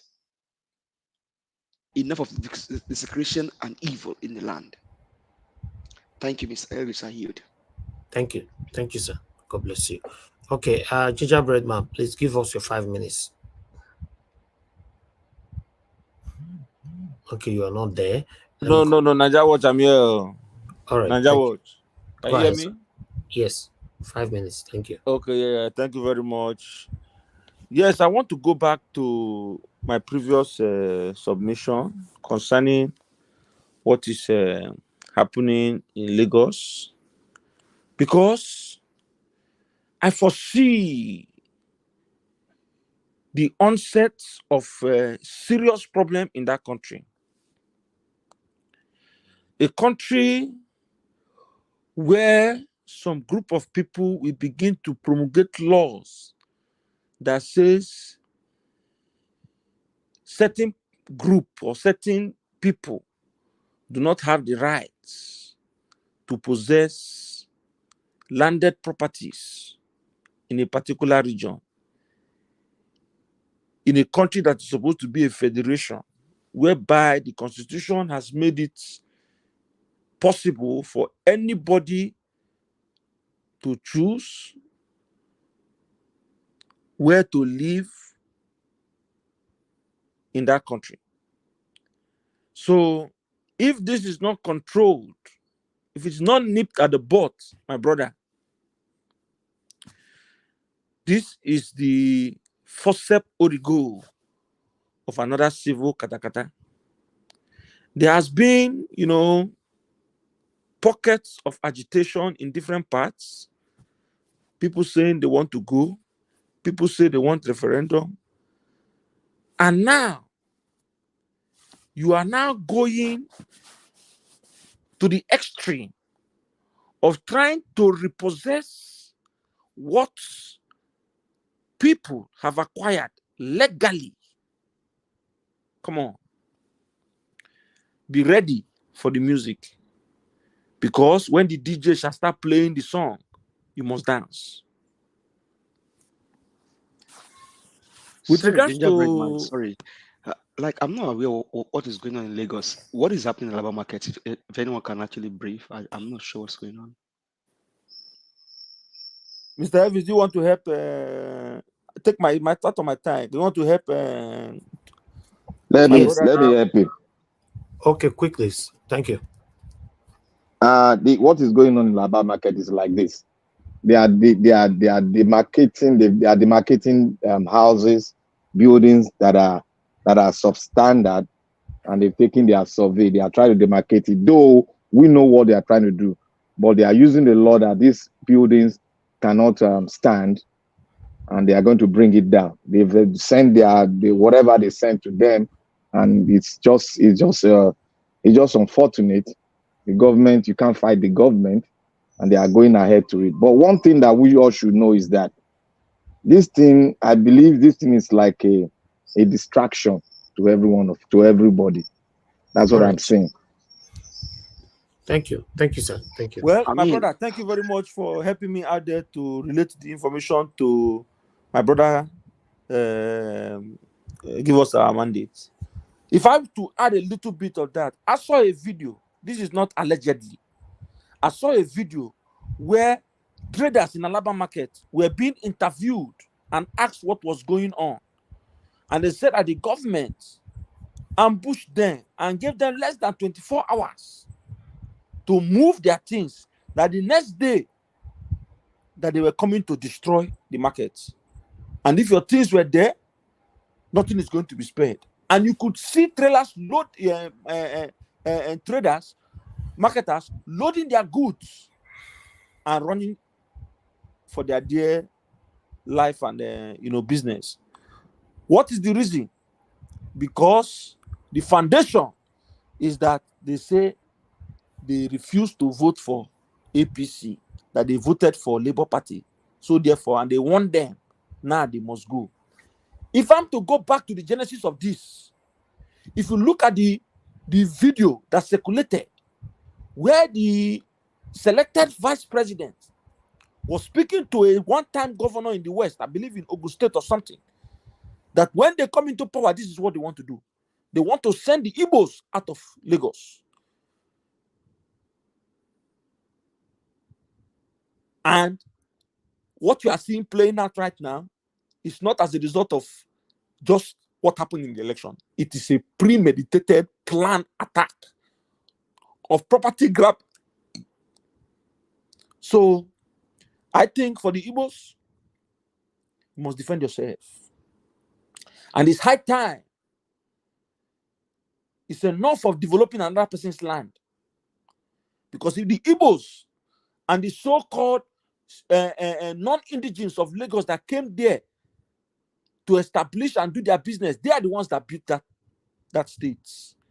Take away these people from there, and you realize that Lagos is the center of commerce for mouths. So it is high time you begin to relocate your businesses to somewhere else. And come by fire, if they want it by fire, if they want it by peace, they will get it. But you see the seaports across the Nigers, you see the seaports in the south must begin to function. And they must be relegated to be operated by the state government and no longer federal. That exclusively, this fraudulent constitution must be brought down. Because that is the foundational problem of that country. Thank you very much, Mr. Nanja Watch. Thank you. Gingerbread man, God bless you.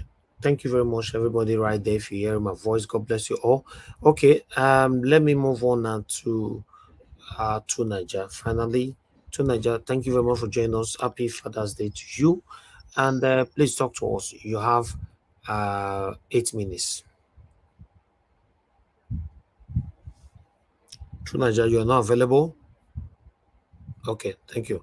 All right, I round up the show right now. Thank you very much, everybody, for your time with us. It's been a long day. I want to appreciate you all for your time with us.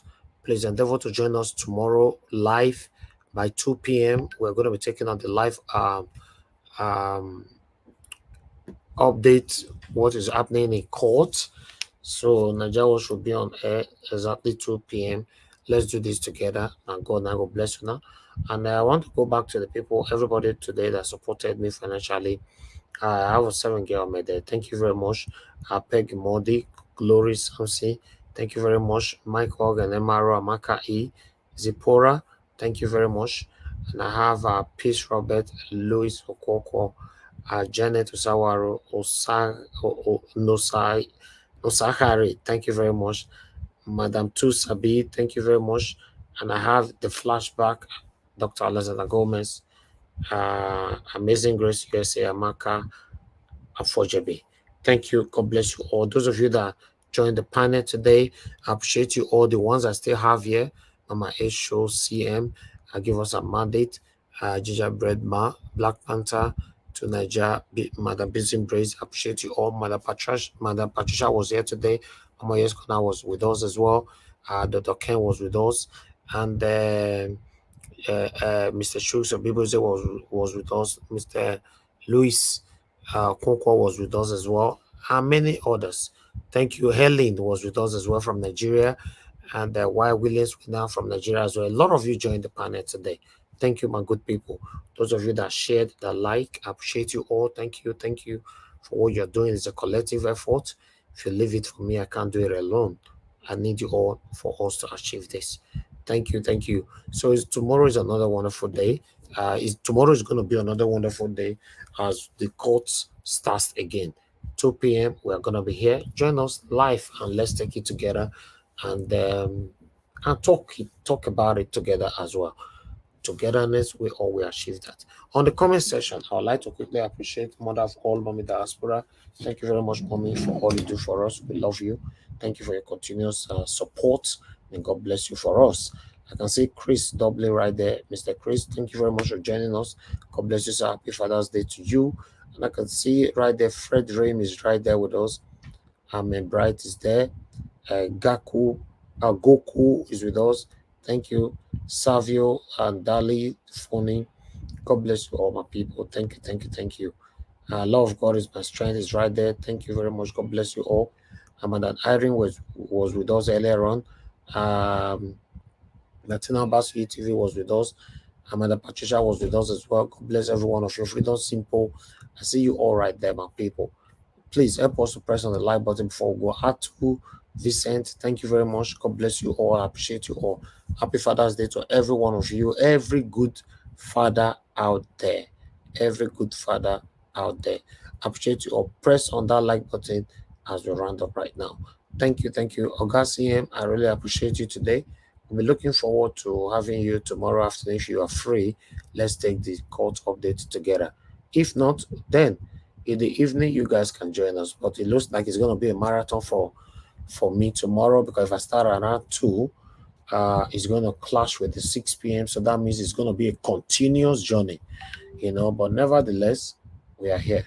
None of us will labor in vain by the special grace of Almighty God. I appreciate you all, my people. And God bless you now. Now, people, allow me to end the broadcast right now.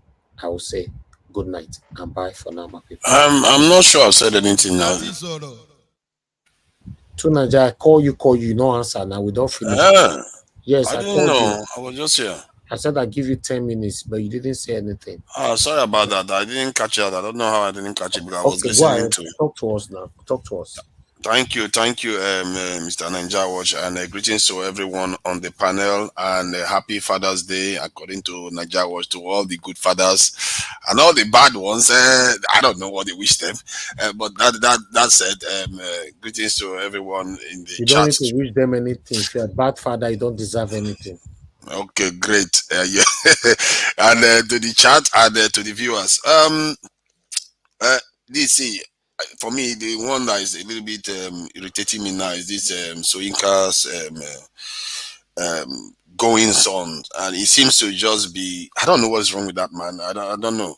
Is it because these are supposed to be thought leaders? You see why when I started finding out some reality, that's the facts about the Nigerian situation, I started feeling like all our elders have been lying to us all this while. And these are the kind of ones that exemplifies that. He just comes along and starts saying things and attacking people that are not fascistic. I don't know where the fascistic stuff comes from. I've been you see, I've been on this panel. People have disagreed with me a lot and attacked me, but that's not fascistic. Is he not still Nigeria Watch that is still saying, you know what, everybody still has the right to their own opinion? Where is the fascistic situation there? How about the ones that are intolerant of others to the point whereby they physically attack them? He doesn't talk about that. Look at all the problems in the country. That his main topic is to attack people that are just believing in a leader. What is wrong with believing somebody that is doing the right thing?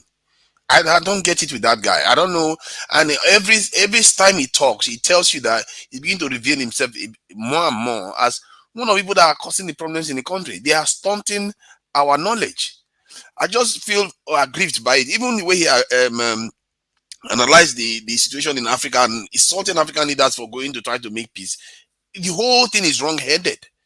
Everything he does, he tells you that these people, you don't know them because they are very, very clever.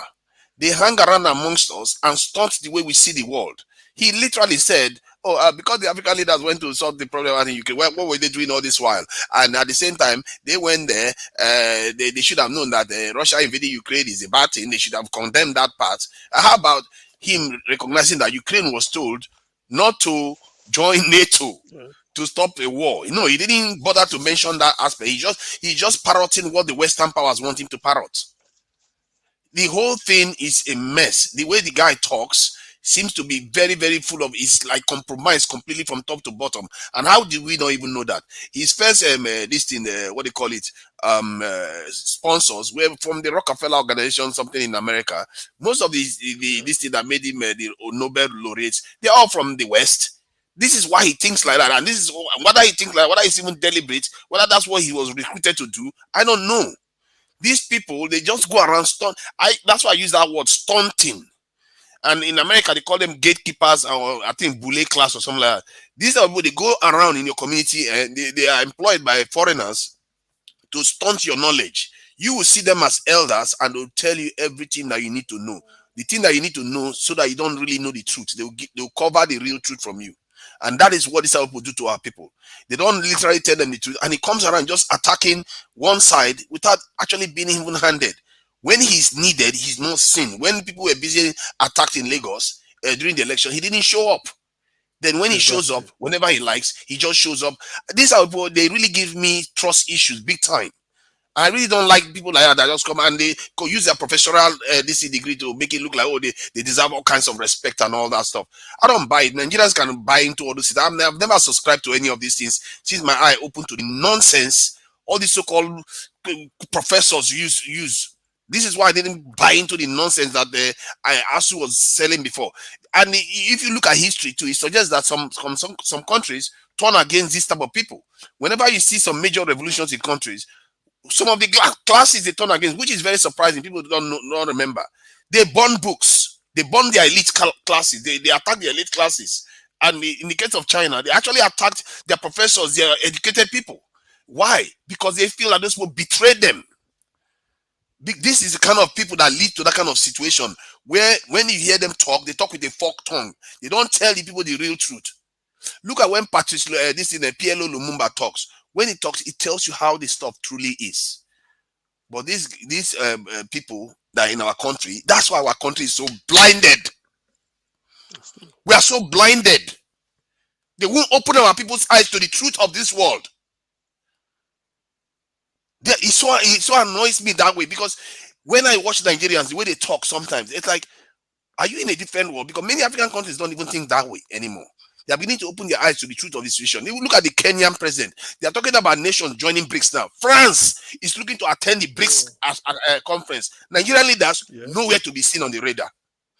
Nowhere to be seen. This is a major country in Africa. We are not on the radar at all because of people like this. Because they don't tell our people the truth. If someone like Wole Sega was telling Nigeria, BRICS is getting hell. Where are we? What's your plan? Are you not looking to join this major organization of the world so that we have an alternative against the dollar? Dollar is crushing our economy day in, day out. is literally decimating our economy. We don't have any other option, and our leaders are not even looking at another option.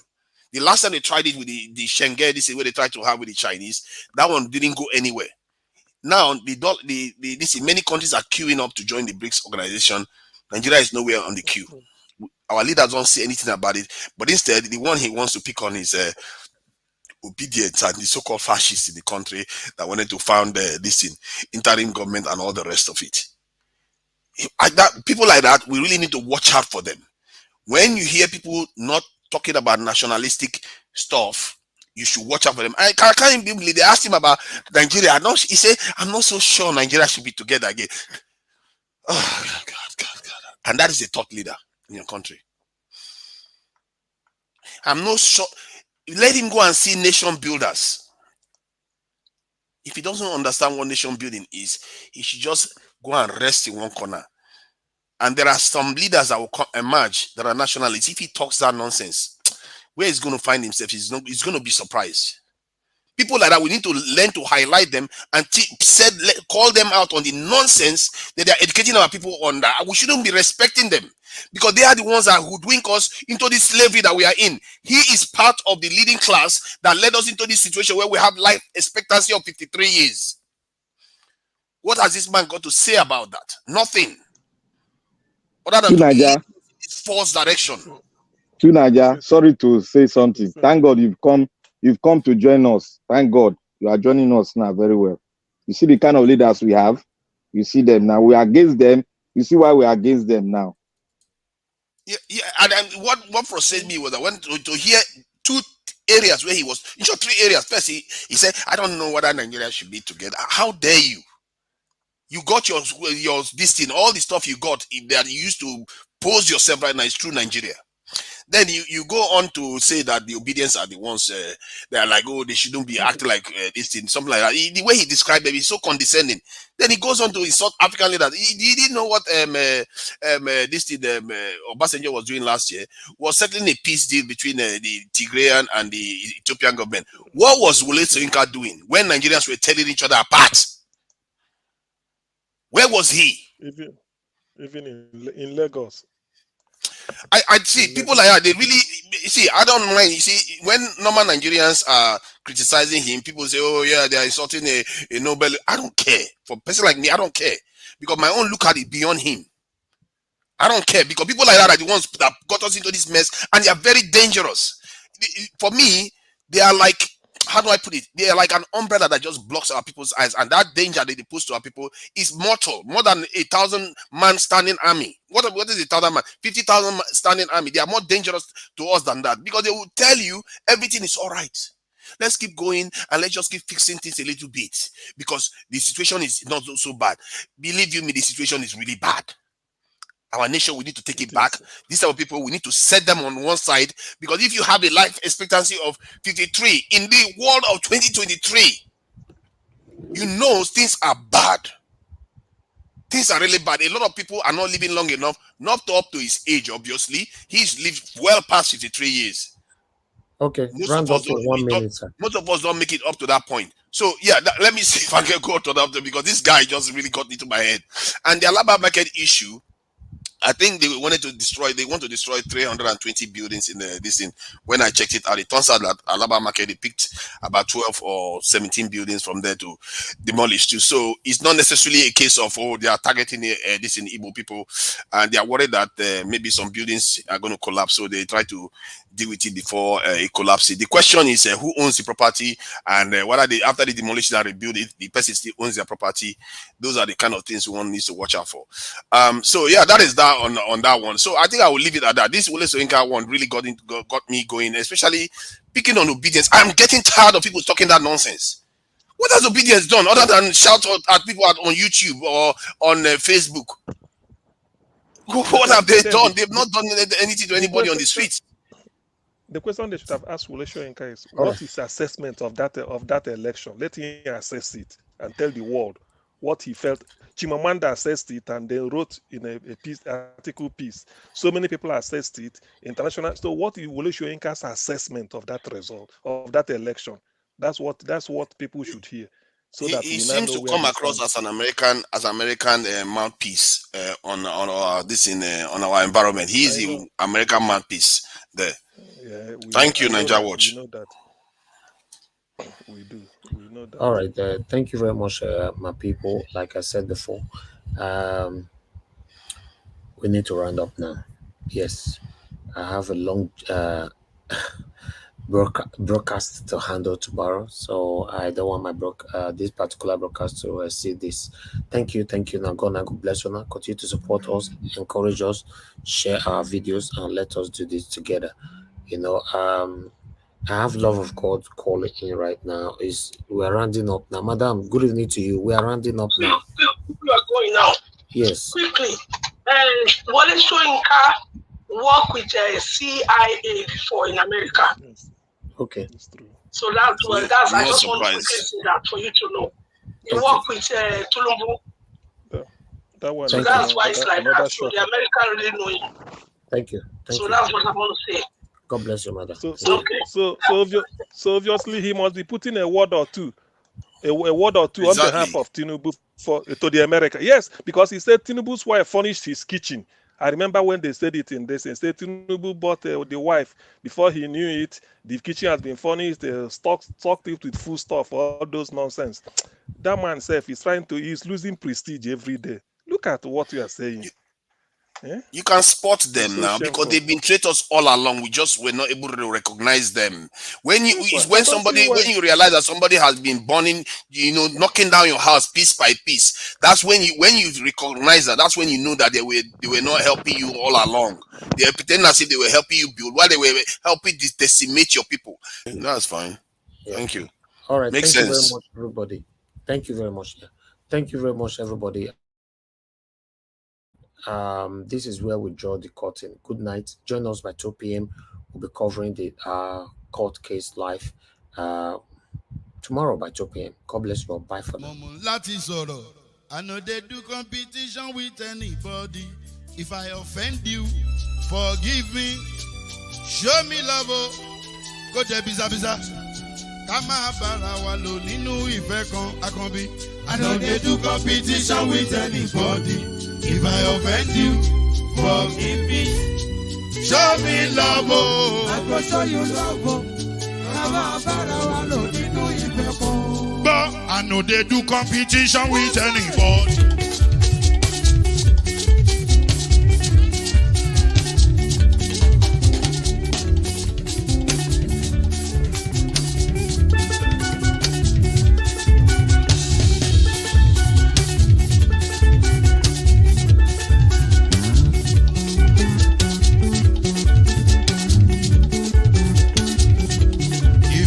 Forgive me, show me love, I go show you love. Kama bara wa lo nínú ìfẹ́ kan. I know they do competition with anybody. If I offend you, forgive me. Show me love, I go show you love. Kama bara wa lo nínú ìfẹ́ kan.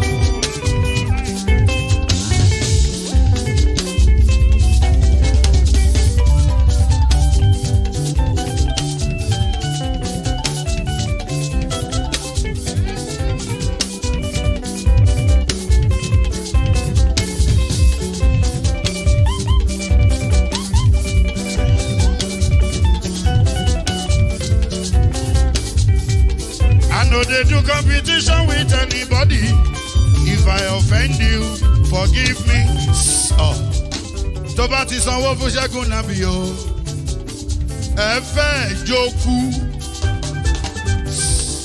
Alákọ̀bí Ṣẹ́gun nàbí.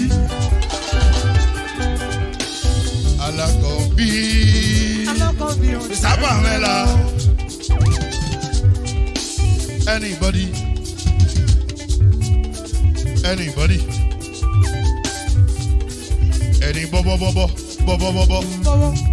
Anybody? Mo ló ń folú, ó gbà mí bó ṣe rí mi láti kíníṣí. Délé mo ló ń folú, ẹ jẹ́ ń sọ̀rọ̀. Délé o.